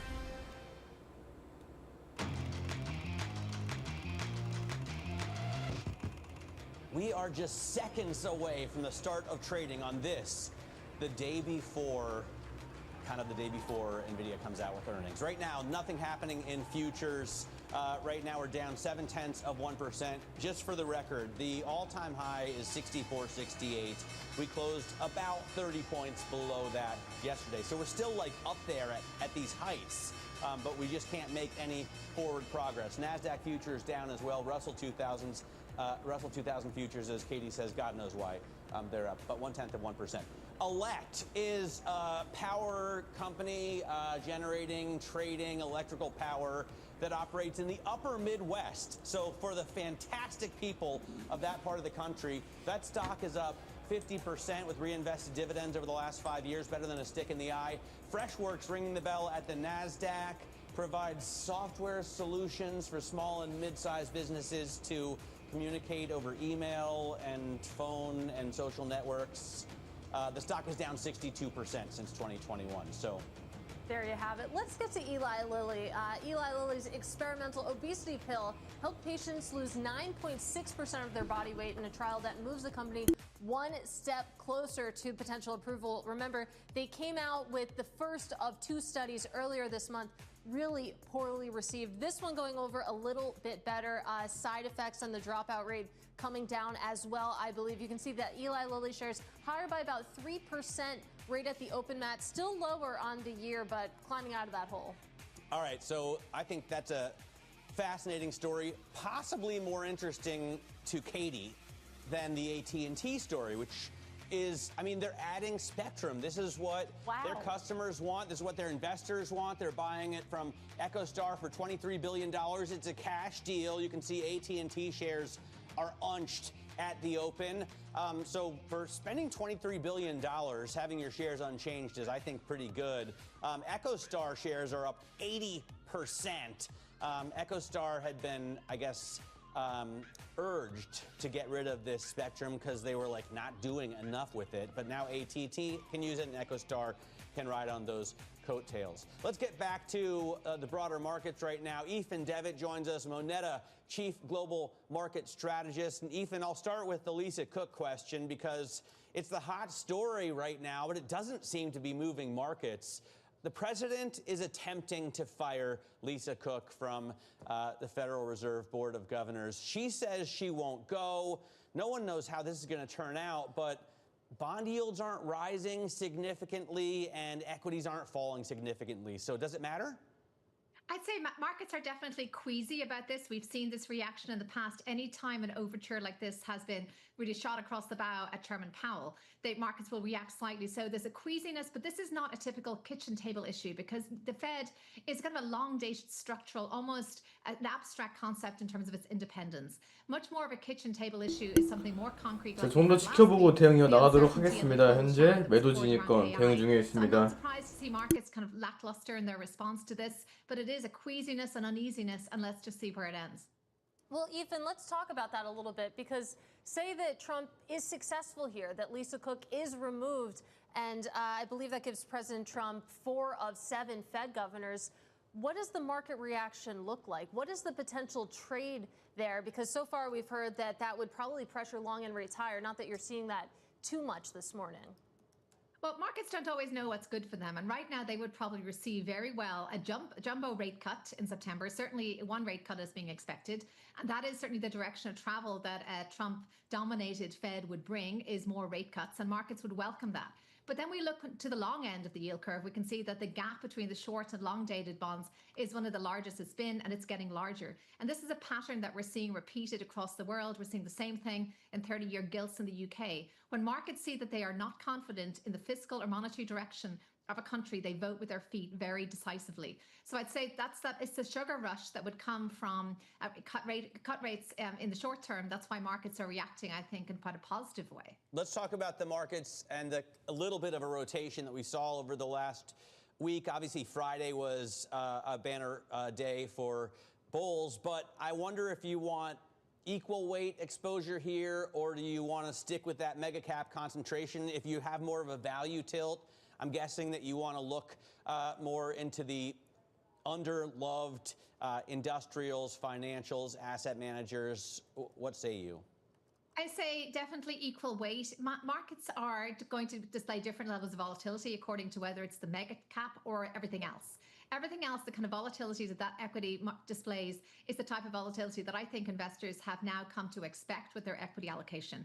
The volatility they're going to see in mega caps is something totally different entirely, probably twice that volatility. So yes, they need to hold both, but they need to have a much stronger stomach for owning the mega cap tech stocks only. So I would not lean into an overweight in those positions. I would be equal weight. And as we can see, there is some appreciation right now. Certainly for financials, they've had a good tailwind. And this, like the pharmaceuticals, like that Eli Lilly you showed, a little bit more trading on fundamentals, which is more of a positive side. And finally, I'm not surprised that Warren Buffett is not getting into railroads. That infrastructure ship may have sailed, but the infrastructure that is really exciting investors is around data center and the other picks and shovels around AI. And I'd say that is a very good, stable, long-term trade at the moment. Well, Ethan, let's talk a little bit more about those mega cap tech names, because we have NVIDIA reporting after the bell tomorrow. And even if you are in an equal weight sort of setup here when it comes to this equity market, NVIDIA feels too big to ignore. Put it into context, though. When it comes to sort of the mood music in markets, how important are those numbers after the bell tomorrow? NVIDIA will always be the canary in the coal mine for any indication of trend around AI, or a change in demand patterns, or maybe a change in the efficacy and the productivity gains. And certainly we had a harbinger of that with the MIT report last week. So there will be a zealot's focus on the NVIDIA earnings, and really just a telegraphing from them as to what's ahead. They are still the market leader. They have first mover advantage. And I don't think investors can get away from an overweight NVIDIA with the way it's heading in terms of its market cap really ramp up. Any concern about inflation, as we've seen, you know, CPI and PPI tick up, but a lot of people are saying that we're not going to see the real tariff effects until Q3, maybe Q4. Of course, those people were previously saying Q2, but they continue to push that back. Definitely inflation is a nagging concern. Again, just to look across the world, in the UK, we had a 3.8% number that really sent chills through markets. We do know that the tariff effect will be maybe transitory in that it's one-off, but it is still to come.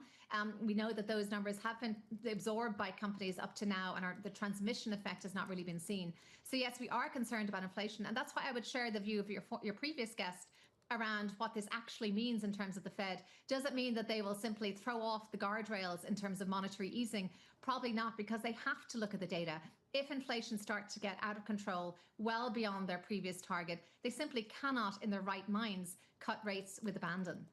All right, Ethan, and of course we'll get an update on inflation, at least in the U.S., when it comes to Friday's PCE numbers. Great to get some time with you. That is Moneta Chief Global Market Strategist, Ethan Devitt.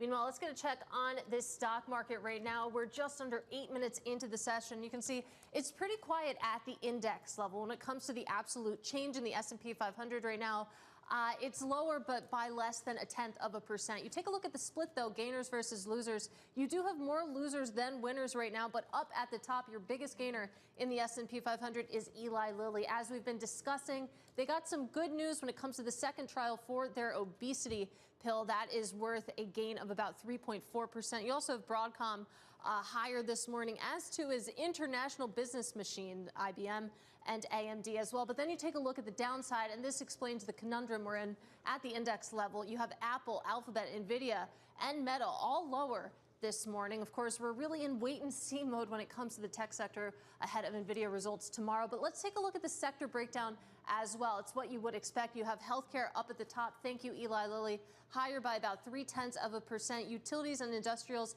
having a good day as well. I'm going to go ahead and call tech unchanged. But then you go down the list. Consumer staples, energy, and communication services are your big losers today. That sector, communication services, off by about 0.5%, Matt. All right, very cool look at the S&P and a breakdown of the industry groups. Coming up, we're going to talk about AMD. Those shares are popping on a partnership with IBM to create a quantum supercomputer. Could the pendulum be swinging? Does NVIDIA have real competition here? Could we be talking about an all-new AI leader sometime in the distant future? This is Open Interest.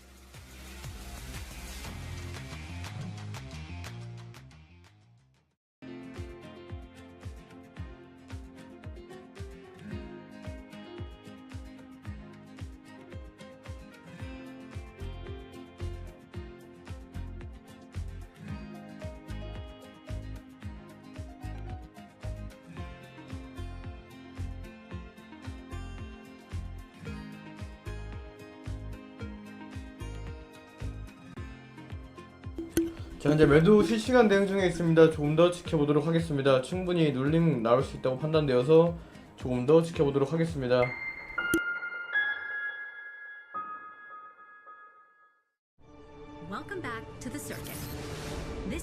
we're taking you to the frontier. Where is do we have a camera, or do we don't want to lose you, Emily, in all of this? Stargate. Put that name down in your books. What we're undergoing right now is sort of the largest infrastructure build in human history. To meet the people rewriting the rules of code and culture. How do you personally grapple with the pace of it all? It does feel like it's going very fast. When did you realize, oh my gosh, my life is never going to be the same? The day I got engaged, I was like, whoa, what have I bitten off here? Where the future gets real. How confident are you that AI's promise will outweigh the perils? I'm not confident. So the tech companies are lying or fudging. And a little weird. What's the point of this? What is the point of any of this? Tune into Season 3 of The Circuit with me, Emily Chang, Thursdays at 6 p.m. Eastern on Bloomberg Originals and Bloomberg TV. I'm David Weston. Join me each week on Wall Street Week for stories of capitalism from business, markets, economics, tech, and climate. We go on the road for a look at what lies behind the headlines of today and what will likely be the headlines tomorrow. We need more transparency. Oil and gas is still important. They said every citizen should be investing in the market. Accelerate progress in all fields of science. Watch Wall Street Week right here on Bloomberg. More than what you need to know, it's what you need to think about.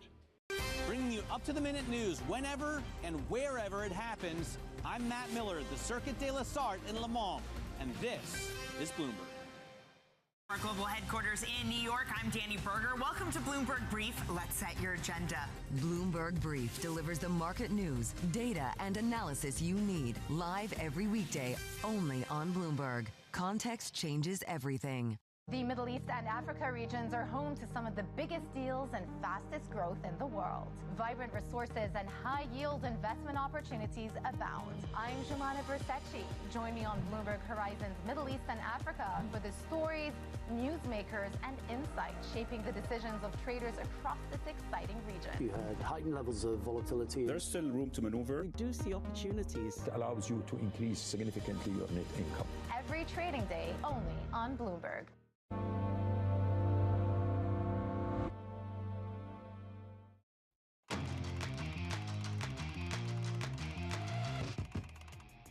Welcome back to Open Interest. A check on the stock market right now. The S&P 500 trying to decide what to do. Currently unchanged at the moment. You do have the tech names a little bit higher in the NASDAQ 100, maybe by 0.1% or so, but it's the small caps that are outperforming so far this morning. The Russell 2000 higher by about 0.4%. It seems like bond traders are pretty locked and loaded on the idea that we're going to get a September rate cut. Maybe that's what's coming through in the small caps today, but we'll keep an eye on it.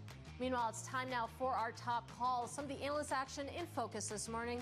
First up, Keurig Dr. Pepper getting downgraded over at HSBC after the company announced yesterday that it would buy the owner of Peet's Coffee for $18 billion.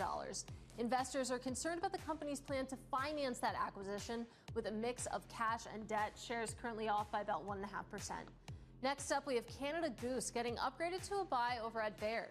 The analyst says that its improved product, merchandising focus, and marketing investment are driving momentum.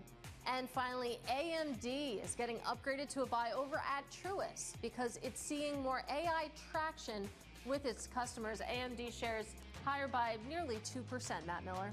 Have you still never had a Dr. Pepper? Still have never had a Dr. Pepper. You've never tried a Dr. Pepper? No, and I don't own a Canada Goose code, and I don't know how I interact with AMD, but I probably do. Hey, you may be interacting more and more with AMD in the future. Let's talk about that because they are partnering with Big Blue to build a quantum-centric supercomputer. Here with more on what that is Mandeep Singh, Global Head of Tech Research for Bloomberg Intelligence. Mandeep, obviously it sounds cool, but how soon is Katie going to be interacting with a quantum-centric supercomputer? Well, even if she is interacting with it, it'll be abstracted from her, that in the sense she may not even know that she's interacting with a quantum computer, because that's what these hyperscalers have done.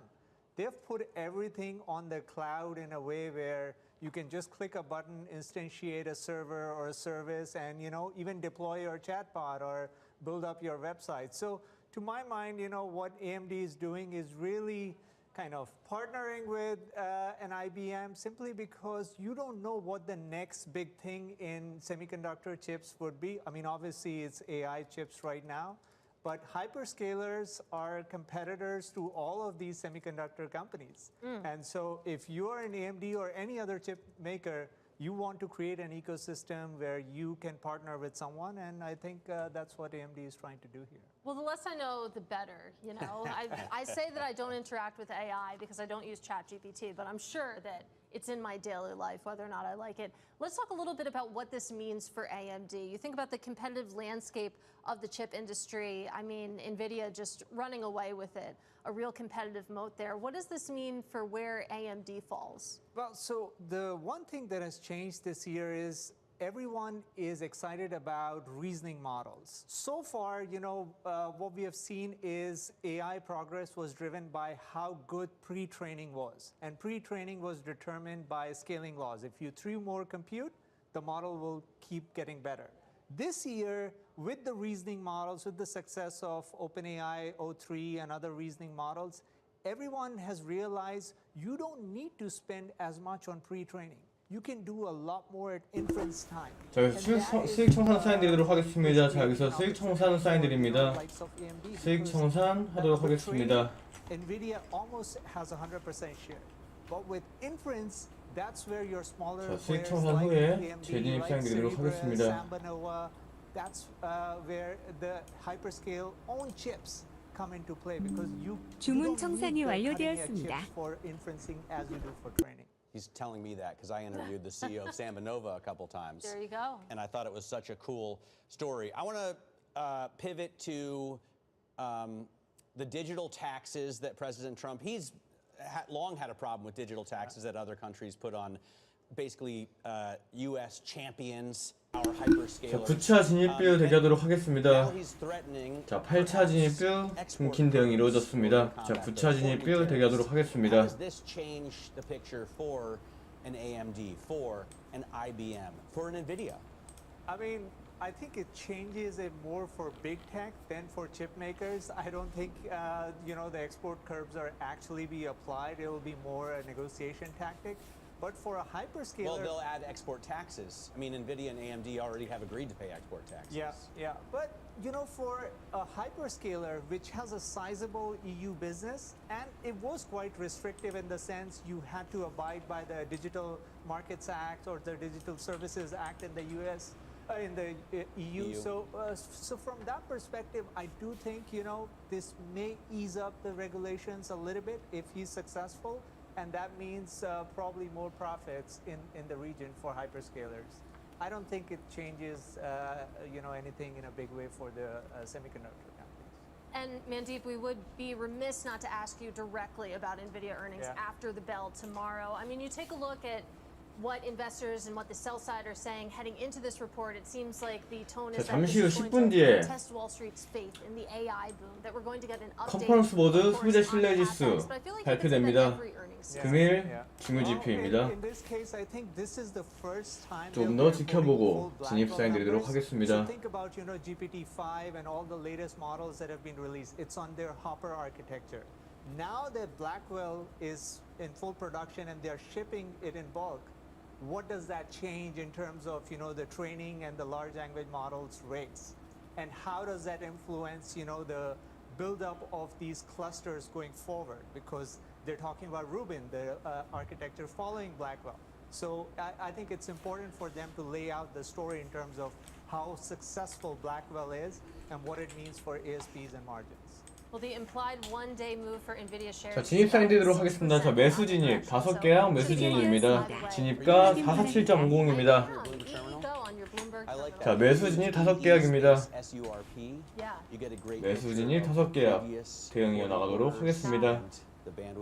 Just an embarrassment of riches when it comes to that Bloomberg terminal. Mandeep, great to preview some of the action with you. That is Mandeep Singh of Bloomberg Intelligence. And good news, coming up next, we're going to talk more about AT&T looking to expand its U.S. coverage in a $23 billion deal with EchoStar. That conversation up next. This is Open Interest.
U.S. jobs numbers are released, Bloomberg has the report under surveillance with crucial data and expert analysis at terminal speed. Nobody covers Jobs Day like Bloomberg. Good morning. This is Bloomberg Surveillance. 자, 현재 지금 수익 청산하도록 하겠습니다. 자, 수익 청산합니다.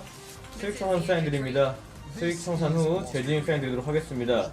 자, 5개 합치니까 400만원 수익 청산 사인드립니다. It's the world's second largest economy with a growing influence in global affairs. Bloomberg The China Show brings you the unmatched expertise you need to keep track of news, in-depth market analysis, 자, and the most 10차 진입뷰 대기 이어서 하도록 하겠습니다. 자, 10차 진입뷰 대기하도록 하겠습니다. Massive savings right now. It's already a different game. Bloomberg The China Show. Weekdays around the world, right here on Bloomberg. Context changes everything. Bringing you up-to-the-minute economic news whenever and wherever it happens. I'm Michael McKee in Victor, Idaho, and this is Bloomberg.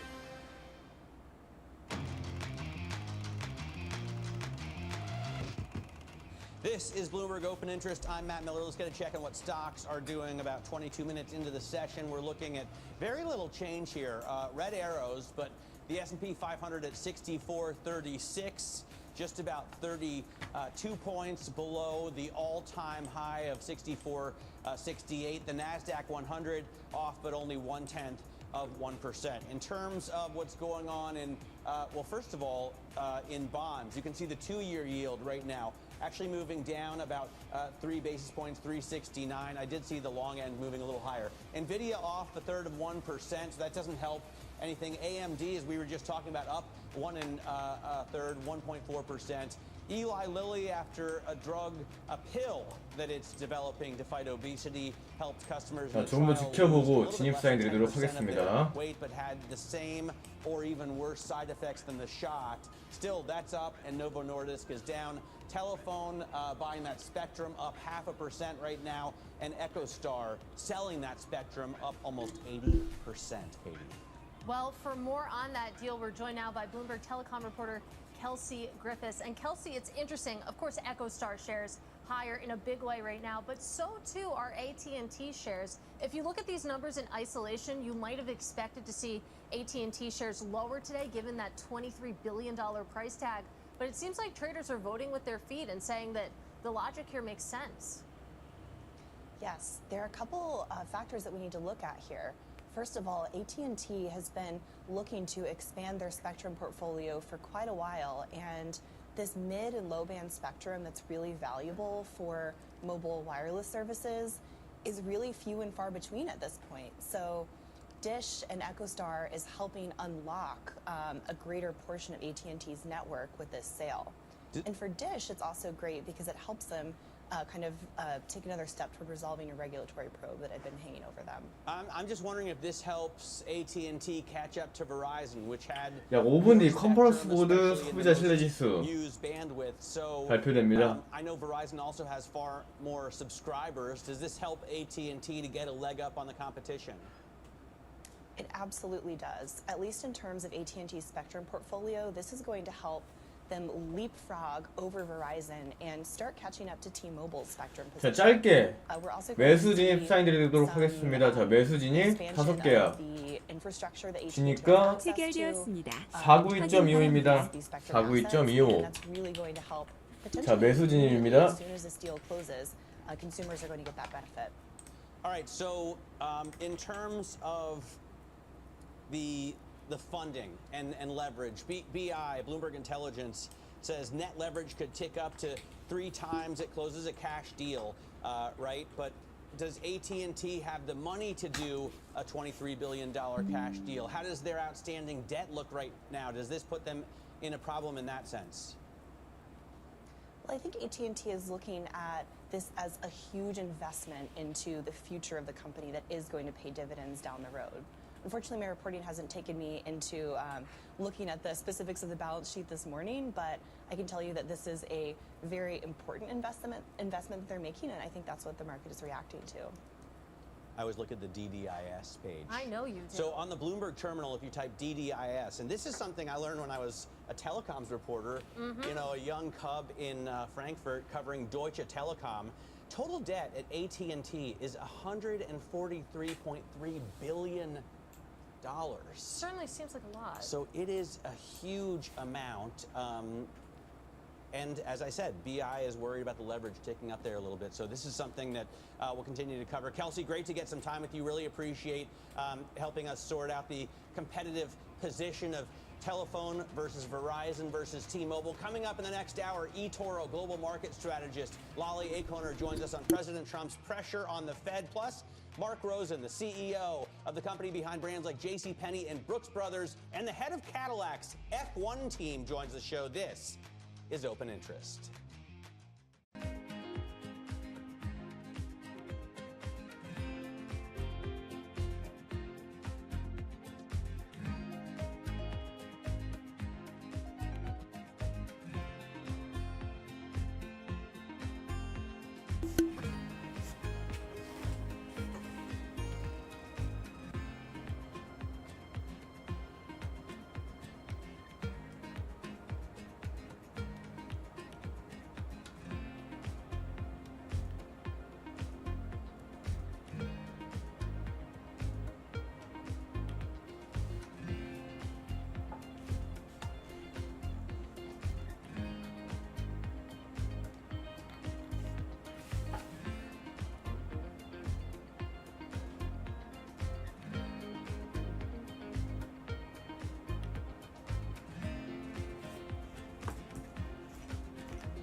Break down our CapEx into the buckets that we spend.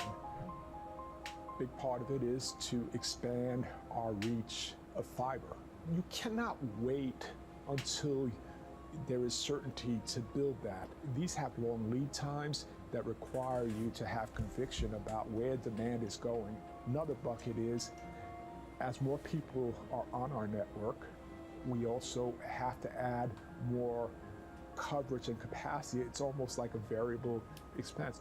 Third, we are modernizing our wireless network right now. Through the investments we're making, we are driving down our unit costs over time and providing more capacity to serve the demand that we think is coming. Do you have less confidence in that 3-year plan now than when you first came out with it, given that some people are having trouble deciding how things are going to look in the next 3 days?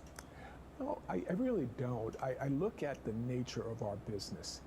It doesn't matter the economic cycle. This is a critical goods or service, and we have every confidence demand for it will remain. Will it be harder in a more challenged economic environment if that ends up being the case? Of course, but remember, we are investing at record levels. Slight moderations of that would allow us to deliver a lot more incremental cash to the bottom line. So I have every confidence we're going to be able to deliver our guidance.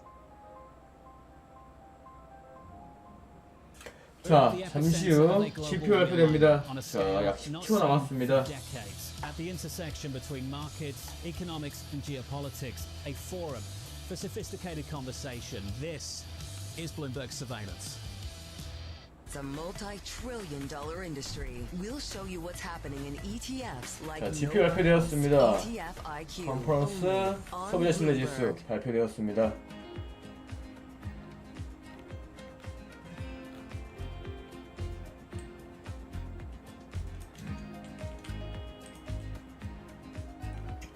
자, 예상보다 긍정적으로 일단 발표가 되었고요. 조금 더 지켜보고 현재 진입권 사인 드리도록 하겠습니다.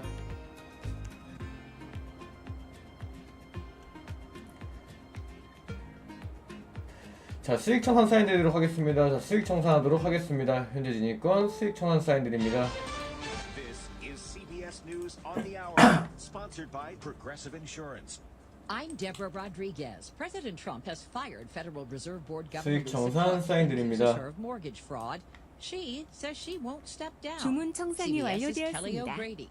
The law is very murky when it comes to what exactly cause is. Is it an allegation of fraud? Is it a charge? Is it a conviction? And so I spoke to a number of legal scholars overnight when this came out, and they said this is absolutely going to be challenged in the courts, and it could 자, 11차 진입뷰 대기하도록 하겠습니다. 11차 진입뷰 대기하도록 하겠습니다. Raising interest rates. The Trump administration is warning California, Washington, and New Mexico to make sure they enforce English language requirements for truckers or face the consequences. Transportation Secretary Sean Duffy. We are going to give these states 30 days to come into compliance with truck drivers speaking proficiently the English language, or we're going to look at federal funding. The rule went into effect in June last 자, week. 바로 진입 사인 드리도록 하겠습니다. 자, 매도 진입 5개야. 매도 진입 사인 드립니다. The Trump administration says he was in the U.S. illegally. 진입가 495.25입니다. Redistricting fight. A federal judge in Utah has ordered the Republican-controlled state legislature. 자, 495.25 매도 진입 사인 드립니다. map for the Democratic stronghold of Salt Lake City, because the new ones, she says, favor the GOP. Ryan Bell with the group Better Boundaries. 자, 495.25 매도 진입 사인 드립니다. We expect the legislature to respect the power that the people have. Both Texas and California are already dealing with redistricting issues. A towering wall of dust rolled through parts of Arizona. Boom! All of a sudden you 자, 목표 수익권까지 천천히 대응 이어나가도록 하겠습니다. Dupree and her cameraman were on the road in Phoenix when they were blinded by a phenomenon called a haboob. Correspondent Carter Evans. Scary images from Phoenix as a massive wall of dust seemingly brings life to a screeching halt. An apocalyptic scene of dust storm clouds surrounding Arizona State's football stadium. The storm also forced an hour-long ground stop for all flights at Phoenix Sky Harbor Airport. Power was knocked out to thousands of customers. There's a new report on the active ingredient in pot and what it can do to your mental health. CBS's Michael George has the details. A University of Colorado study found that products with a high concentration of THC, which means 10% or more THC per serving, are linked to psychosis, schizophrenia, and cannabis use disorder. But the researchers say more study is needed. The Dow is down 24 points in early trading. This is CBS News.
This is the second day of a revived manhunt in the Pacific Northwest. Police have been looking for Travis Decker since his 3 young daughters were found dead in early June. Yesterday and today, popular campgrounds in a national forest near Leavenworth, Washington, were closed as nearly 100 FBI agents and other police officers search in rugged terrain. This is near where the bodies were found.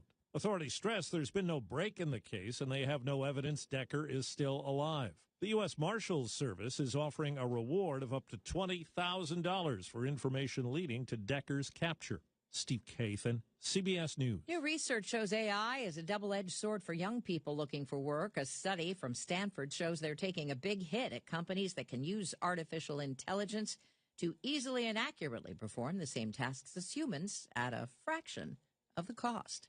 Deborah Rodriguez, CBS News.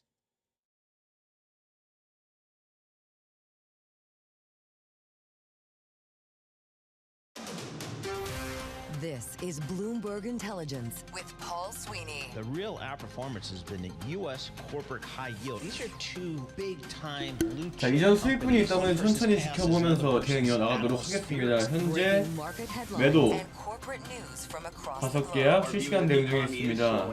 There is the possibility of a death spiral. Both quantum computing and AI are going to power the future. People are just buying everything with tech. Bloomberg Intelligence with Paul Sweeney on Bloomberg Radio, YouTube, and Bloomberg Originals. Good morning and 자, 짧게 끊어가도록 하겠습니다. 자, 수익 청산 사인드립니다. 여기서 수익 청산 후에 재진입 사인드리도록 하겠습니다.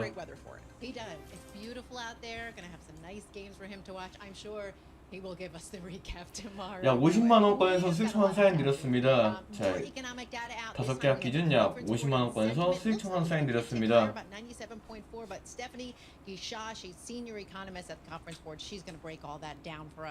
Also, we have President Trump increasing those efforts to remove Fed Governor Lisa Cook. So we're going to be talking with Ira Jersey, Bloomberg Intelligence Chief U.S. interest rate strategist, about what it means for the markets and what it means for the Fed, too. And then speaking of the markets, we're also going to get some insight from Walter Todd. He is President, Chief Investment Officer, Managing Director at Greenwood Capital. But before we get to all that, let's go to Mr. Charlie Pellet for a look with your business flash. Thank you very much. And this Bloomberg Business Flash is brought to you by IBKR. Will U.S. initial jobless claims exceed 220,000? 캡처로 인해서 August 30th, 2025. 현재 사진이 좀 늦게 올라가고 있습니다. 해당 부분 양해 부탁드리도록 하겠습니다. Start predicting today at ibkr.com/forecast. Last trading day for this contract, September 4th. Let's begin with the latest consumer confidence data. Breaking moments ago, consumer confidence fell in August on more concerns regarding jobs and income. The Conference Board's gauge of sentiment decreased to 97.4 from an upward revision a month earlier. The median estimate in a Bloomberg survey of economists called for a reading of 96.5. We'll have a whole lot more from the Conference Board coming up in just a moment. We got equities meandering today. Little change there for the Dow, the S&P, and NASDAQ. S&P right now up by 1.6440 where we stand. We've got the Dow up 11. That is a gain of less than 0.1%. NASDAQ right now swinging between gains and losses, down 4, a drop there of under 0.1%. Our Mag 7 index ahead of NVIDIA earnings tomorrow. That index down 0.4%. NVIDIA, by the way, up 0.1%. 10-year 4.27% with the 2-year right now 3.68%. Spot gold also little changed, up 0.2%, higher by $8 the ounce. And West Texas. 자, 이어서 바로 64.04 barrel. 12차 진입뷰 대기하면서 사인드리도록 하겠습니다. Holding just above $110,000, up 0.4%. The big story of the day: President Trump moving to 자, 12차 매수 진입 사인드리도록 하겠습니다. 자, 매수 진입 사인드립니다. 자, 매수 진입 5개야. 자, 진입가 501.25입니다. 501.25. 자, 매수 진입 사인드렸습니다. 매수 진입 5개야. 501.25입니다. 진입가 501.25. Well, I think the Federal Reserve is in an incredibly difficult position here, but you have to remember this is not about an individual governor. This is 자, 짧게 보도록 하겠습니다. 현재 진입권 짧게 보도록 하겠습니다. The independence of the Federal Reserve as an institution. And you can watch the full conversation with former Fed Vice Chair Lael Brainerd on YouTube on the Bloomberg podcast channel, and of course, any breaking developments, count on us to bring them to you immediately. Again, recapping, S&P up now by 1 point. That is a Bloomberg Business Flash. All right, thanks a lot, Charlie Pellet. And I want to talk about the consumer now. We know how important the consumer is to the health of this economy. And you know what? The consumer's been hanging in, Lisa, right? I mean, despite so much uncertainty in the air coming out of Washington, especially. Today, the Conference Board out with new consumer confidence numbers. Consumer confidence dipped slightly, but you know what? Still outperformed expectations. Here to break it down, Stephanie Guichard, senior economist at the Conference Board. She joins us here in New York. Stephanie, thanks so much for being on the show. So just overall, what? 자, 짧게 끊어가도록 하겠습니다. 자, 수익 청산 사인드립니다. 수익 청산하도록 하겠습니다. 현재 진입권 수익 청산 사인드립니다. 자, 매수 진입권 수익 청산 사인드립니다. So it's kind of, I mean, we have slight ups and downs, but it's mostly a flight line since May. So I think they are very cautious. They were very worried in April. Since then, confidence rebounded, but it's stuck at a level which is below where it was at the beginning of the year and where it was last year. 자, 시장상 지켜보고 좀 더 분석 후에 13차 진입뷰 사인드리도록 하겠습니다.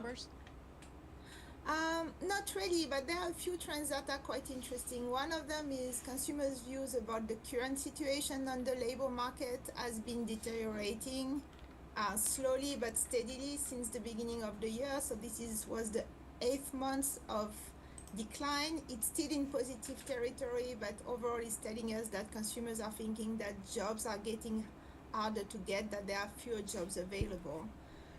The other thing that's interesting, if we look at inflation expectations, they had been declining, but then we saw a rebound this month, still below the peak in April, but we saw a slight rebound, which is also associated with persisting concerns about the tariffs and the impact of tariffs on prices. And are tariffs still the number one concern for the consumer right now, Stephanie? Yes, exactly. Tariffs are the number one concern, and number two is inflation, and both are really linked to each other. And Stephanie, all this information that you're saying, how does this kind of play into, we have consumption and inflation data coming out on Friday. How does this play into that? So for consumption, I mean, basically you need to see the main driver of consumption, if you look at the different components of our index, is how consumers see the present situation. So it's, it's still relatively solid. It's weaker than it was earlier. So it's pointing to potentially some slowdown in consumption, but I mean, nothing dramatic at this point. All right, Stephanie Guichard, she's senior economist at the Conference Board. Thank you so much for your time and breaking down that data for us. All right, we want to look now at some of the stocks on the move. We're joined by Bloomberg's Christine Aquino. Now, Christine, I want to start with AT&T because they had some big news out this morning. Absolutely, Lisa. A little bit of M&A light action today for AT&T. So yeah, AT&T, ticker T, and those shares just up slightly below 0.4% at the moment, 0.37%. So pairing some opening gains there. But yes, we did get the news that it will buy spectrum licenses from EchoStar for about $23 billion. And according to AT&T, that acquisition will strengthen the company's ability to deliver 5G and fiber services across the U.S. Now, remember, Bloomberg actually reported in July that federal regulators were looking at EchoStar and they were pushing that company to sell some of its airwaves because they were concerned that it had failed to put valuable slices of wireless spectrum to use. And so this deal with AT&T looks to be a bit of a result from that reporting from Bloomberg earlier. All right. You've got a little Eli Lilly action. Yeah. News on their experimental obesity pill. Looks pretty good in a second trial. Absolutely, Alexis. So yeah, Lilly, ticker LLY, shares are up more than 3% at the moment. It's exactly what you said, Alexis. It has this experimental obesity pill, just went through a second trial, and that had more promising results than the first. So for this particular trial, it helped patients lose 9.6% of their body weight. The first one was a little disappointed because investors were expecting higher numbers in terms of weight loss and side effects as well. But the data does put the company on track for filing for regulatory approval by the end of this year. And then, if approved, that drug could hit pharmacy shelves sometime in 2026. All right, we want to talk supercomputers. Okay, maybe quantum computers. This is all beyond my scope here. So this is AMD and also IBM too. That's right, Lisa. Yeah, AMD, ticker AMD. Shares are up 1.8% at the moment. It is a bit of a mouthful, but yes, bear with me. So the news is that the company is planning to partner with IBM. They're going to develop next generation computing architectures based on the combination of quantum computers and high performance computing, also known as quantum-centric supercomputing. Boy, that's a mouthful, isn't it? Yes, I stumbled on it a number of times today. It's really advanced stuff, but investors seem to be liking it. But yes, the teams from both companies, they're planning an initial demonstration later this year. And, it's landing well with analysts. We have analysts from Truist saying that, well, they've upgraded AMD for starters to buy from hold, also raising the price target to $213 from $173 per share previously. And for reference, right now, shares of AMD standing at $166. So quite a bit of a premium there. So that's a nice upgrade for them. Oh, I love it. Christine, thank you so much. Yeah, for more conversations like this, you can subscribe to our new Stock Movers reports. Listen for those 5-minute audio reports on the biggest winners and losers in the stock market. Subscribe to Stock Movers on Apple Podcasts, Spotify, or anywhere else you listen. All right, so we mentioned that Paul Sweeney was at the U.S. Open, right? Yeah. And you're a big U.S. Open fan, are you? Well, I mean, I've been a couple times. It's so cool to be there. Such a great venue. But I think we were all watching Venus Williams last night, right? Yes. I mean, first time back at the Grand Slam in 2 years, 45 years old, oldest singles player to play in Flushing Meadows since 1981. And you know what? She brought the heat. I mean, I know she lost, right, to Karolina Muchova, but she was so emotional afterward when they were asking her how it felt to be back out there. She just said it felt great to be freer and illness-free and injury-free after all that she had gone through. So it was great to see her. Yeah, and you know what I love too is that even though she had lost, the standing ovation, like the fans, like the love that they have around her, that was really nice. But you know what I think trumped the night a little bit was Alcaraz's. Carlos Alcaraz's buzz going to be like David and Goliath, kind of like correct this kind of situation, but he pulled it out. Yeah, despite the buzz cut. It still looks good, I gotta say. It's not too well, Samson and Delilah, David and Goliath, Samson and Delilah. When Samson cut his hair and then he lost his mojo, that didn't happen to Alcaraz. Okay. It didn't happen. All right, maybe it was the good luck charm. Maybe it was. Maybe it was a good thing. I don't know if he needs his hair as a good luck charm, but he's doing okay. Well, something I noticed for today. Okay, so after this, I'll make this is usually coffee time, right? Because it's after I've been up since what time, so I need that caffeine boost. Yep. I might head to Starbucks and get the new pumpkin spice latte. Well, not new. It comes out every year, but today's the day. Today's the day. Today is the day you can August, get it. Whatever. What is this? 26th? I don't know, It Lisa. is. They have the new fall lineup. So they have a lot of different fall flavors. They have the pecan oat milk cortado. That's a new one. Maybe I'll try that one. Okay. All right. We won't look at the calorie count, but you can try it. You can. Oh, there's savory Italian sausage egg bites. Those sound delicious. Oh, that sounds so good right now. I'm hungry. know. But, I'm all for those drinks. It just needs to be cooler outside for me to get into. Or you can get them iced. That's not a bad idea. Oh, that's true, too. Yes. They cater to all of us. Okay, we're taking an intelligence road trip to Starbucks after this. What's happening right after the show wraps, for sure.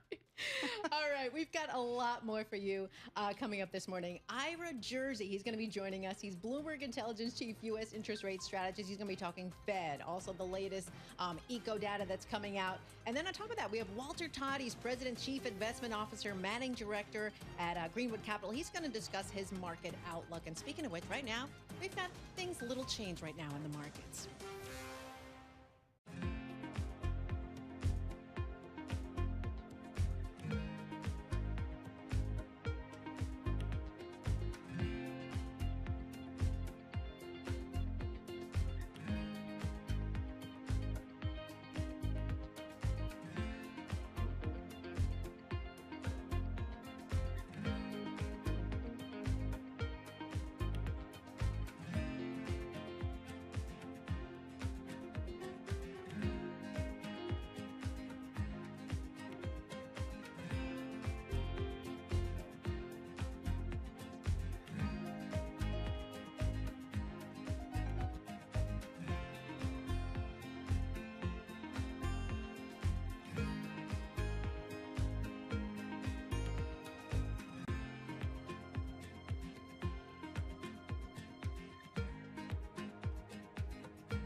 markets, headlines, and breaking news 24 hours a day at Bloomberg.com, Bloomberg Television, and the Bloomberg Business app. This is a Bloomberg Business Flash.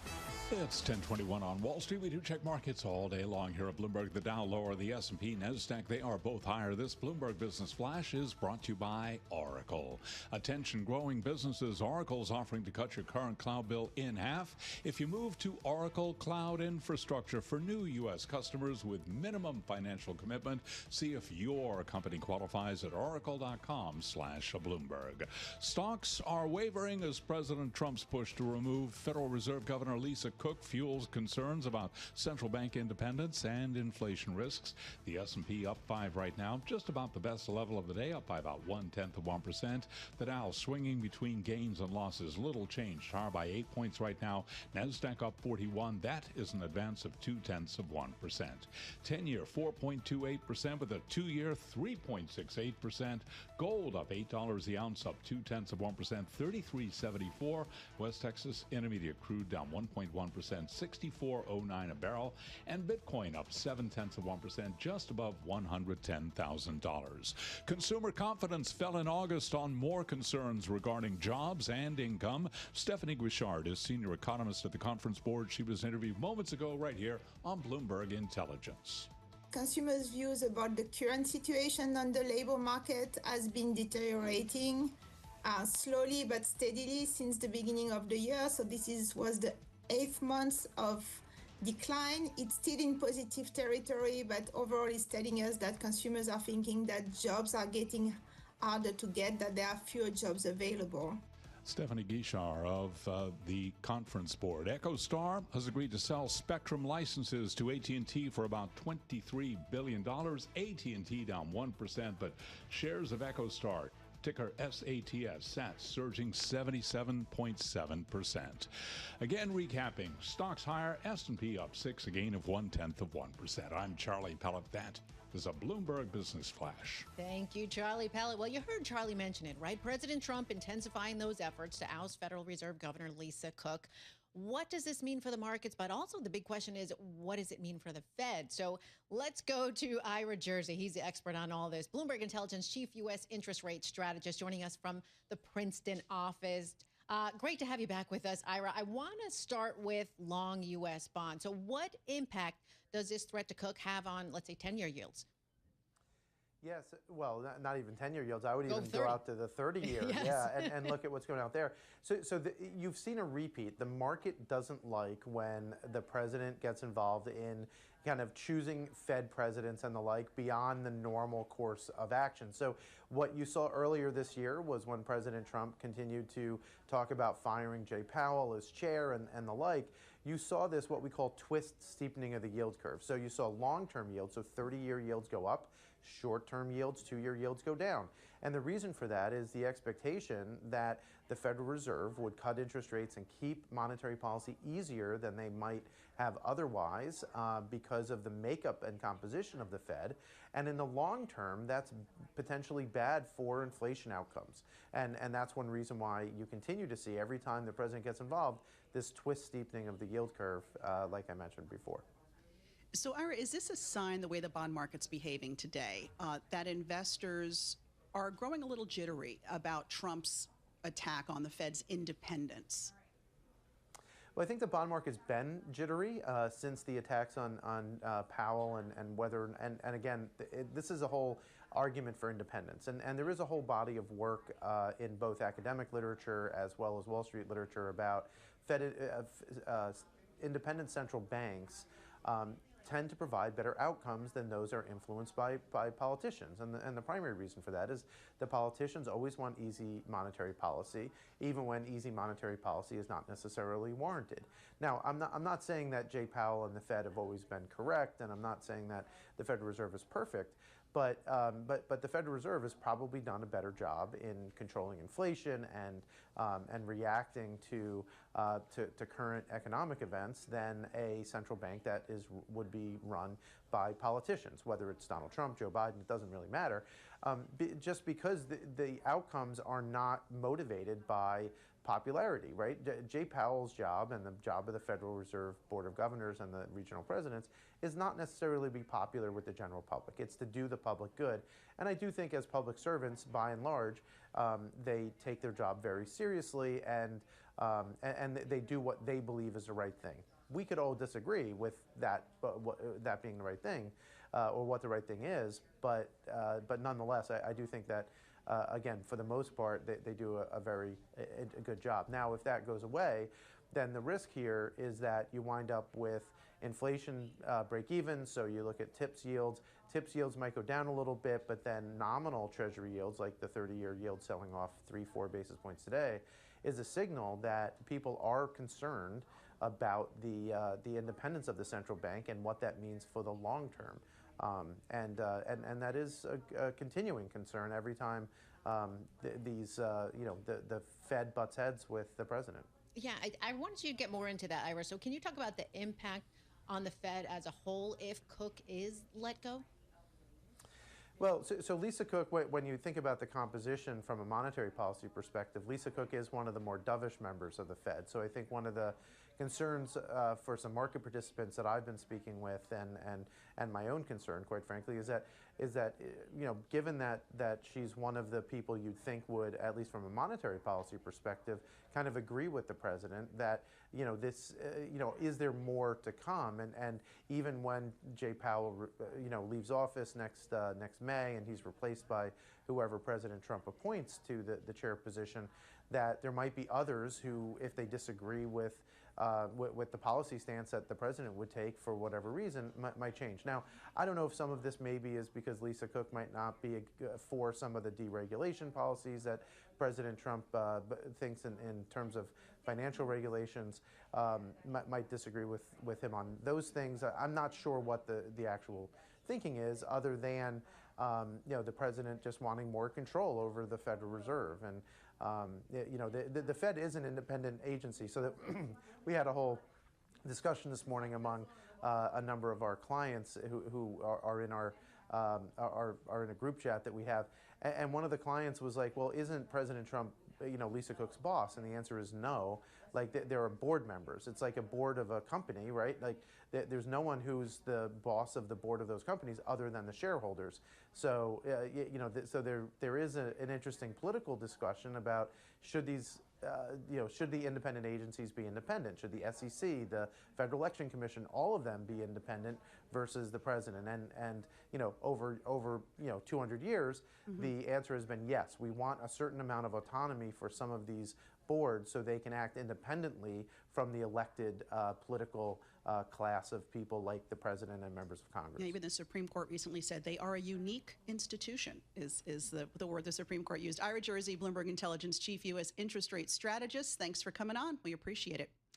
And I want to stick with this topic of President Trump trying to remove Lisa Cook from the Fed Governor Board and the market reaction, which seems to be sort of taking it in stride. I mean, we've got the S&P up about 2, the Dow is down about 1. Want to bring in Walter Todd now for more perspective. He's President, Chief Investment Officer, Managing Director at Greenwood Capital. Walter, good to see you. Why is the market, in essence, snoozing at this news about Trump and Cook? Yeah, the equity market snoozes at everything, right? I mean, this year, since the lows in April, it's been going straight up. But I agree with some of the comments that Ira said. Really focus on the bond market here and what's happening in the long end, 10 out to 30s. I think the bond market is reacting, even if the equity market is ignoring the news for now. But that's seemingly been the case in the equity market, ignoring a lot of potential risks out there for quite some time. So, Walter, with all that, I mean, more attention around the Fed. You have corporate earnings, you have trade talks. I mean, so much going on. I mean, how are you advising your clients? What are you telling them? Yeah, so I think at a minimum for us, it's rebalance for asset allocation purposes, right? If you don't want to trim your equity position, by itself, look at it in the context of overall asset allocation. So for us, it's being disciplined to a process. And rebalancing and potentially selling some equities and reallocating that into. 자, 시장 분석에 좀 어려움이 있어가지고 금일 트레이딩 여기서 마무리하도록 하겠습니다. 자, 5개 학기 중에 약 1,000만 원. 수익권 형성하였고요. 금일 트레이딩은 여기서 마무리하도록 하겠습니다. 자, 본장 개장하고 1시간이 지나고 있습니다. 자, 심야 트레이딩 하시는 분 모두 화이팅 하시고 금일 트레이딩은 여기서 마무리하도록 하겠습니다. 긴 대응간 다들 수고 많으셨습니다. Really beaten down areas like energy and materials for opportunities within the equity market if you're, really want to stay invested in that. And what about small caps, right? The Russell 2000 has been doing quite nicely. They could be the beneficiary here of ultimately lower interest rates.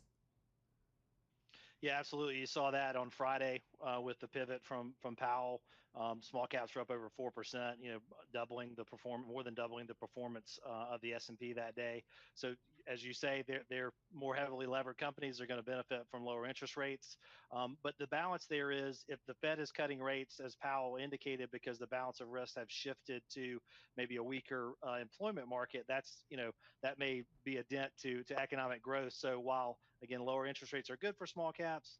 A slower economy might not be as good, but regardless, we think there are values as you go down the cap scale. When you look at just underlying fundamentals and valuation, it's relatively straightforward to find companies that are not necessarily economically sensitive, but are trading at relative discounts to their larger cap peers.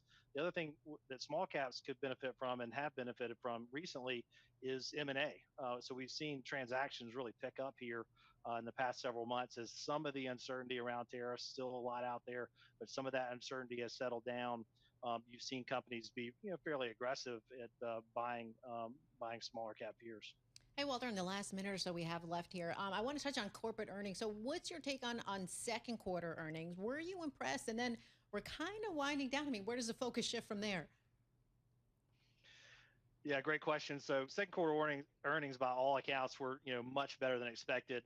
Having said that, there was a low bar coming out of first quarter with the tariff uncertainty. So we thought growth was, or the market thought growth was going to be about 2 or 3%, and it turns out it's going to be like 13% in the second quarter. So very strong performance from earnings. Obviously, tech is a big focus. Still have one big name, the biggest name to report tomorrow after the close. I don't think that's going to change things. I think NVIDIA is going to have a good quarter. Just depends on how the stock reacts to that. But to your question of where does the focus shift after the second quarter, I think it shifts to some of these macro dynamics, whether that's the Fed meeting in September. We do have to pass an appropriations bill at the end of September to prevent a government shutdown. We still have the tariff and geopolitical uncertainty. So there's a lot of things that can move the market day to day beyond as we move out of these earnings period, which has been very good. All right. Thank you, Walter Todd, so much. He's President, Chief Investment Officer, Managing Director at Greenwood Capital for your insight. Coming up, we've got a lot more in store. We're going to go to Sam Fazeli later on. He's Bloomberg Intelligence Director of Research for Global Industries, Senior Pharmaceuticals. 자, 트레이딩 종료 전 금일 8월 소비자 신뢰지수 관련해가지고 몇 가지 말씀드리고 정리하도록 하겠습니다. 자, 8월 소비자 신뢰지수는 97.4로 소폭 하락하며 최근 3개월간 비슷한 수준을 유지했습니다. 현재 및 미래의 사업 여건에 대한 긍정적인 시각에도 불구하고 일자리와 소득에 대한 우려가 증가한 것으로 확인이 되고 있고요. 기대지수는 74.8로 경기 침체 신호선인 80 아래에 머무르고 있는 것을 확인할 수 있습니다. 자, 향후 1년의 기대 인플레이션이 다시 상승했으며 경기 침체 우려하는 목소리도 커지고 있습니다.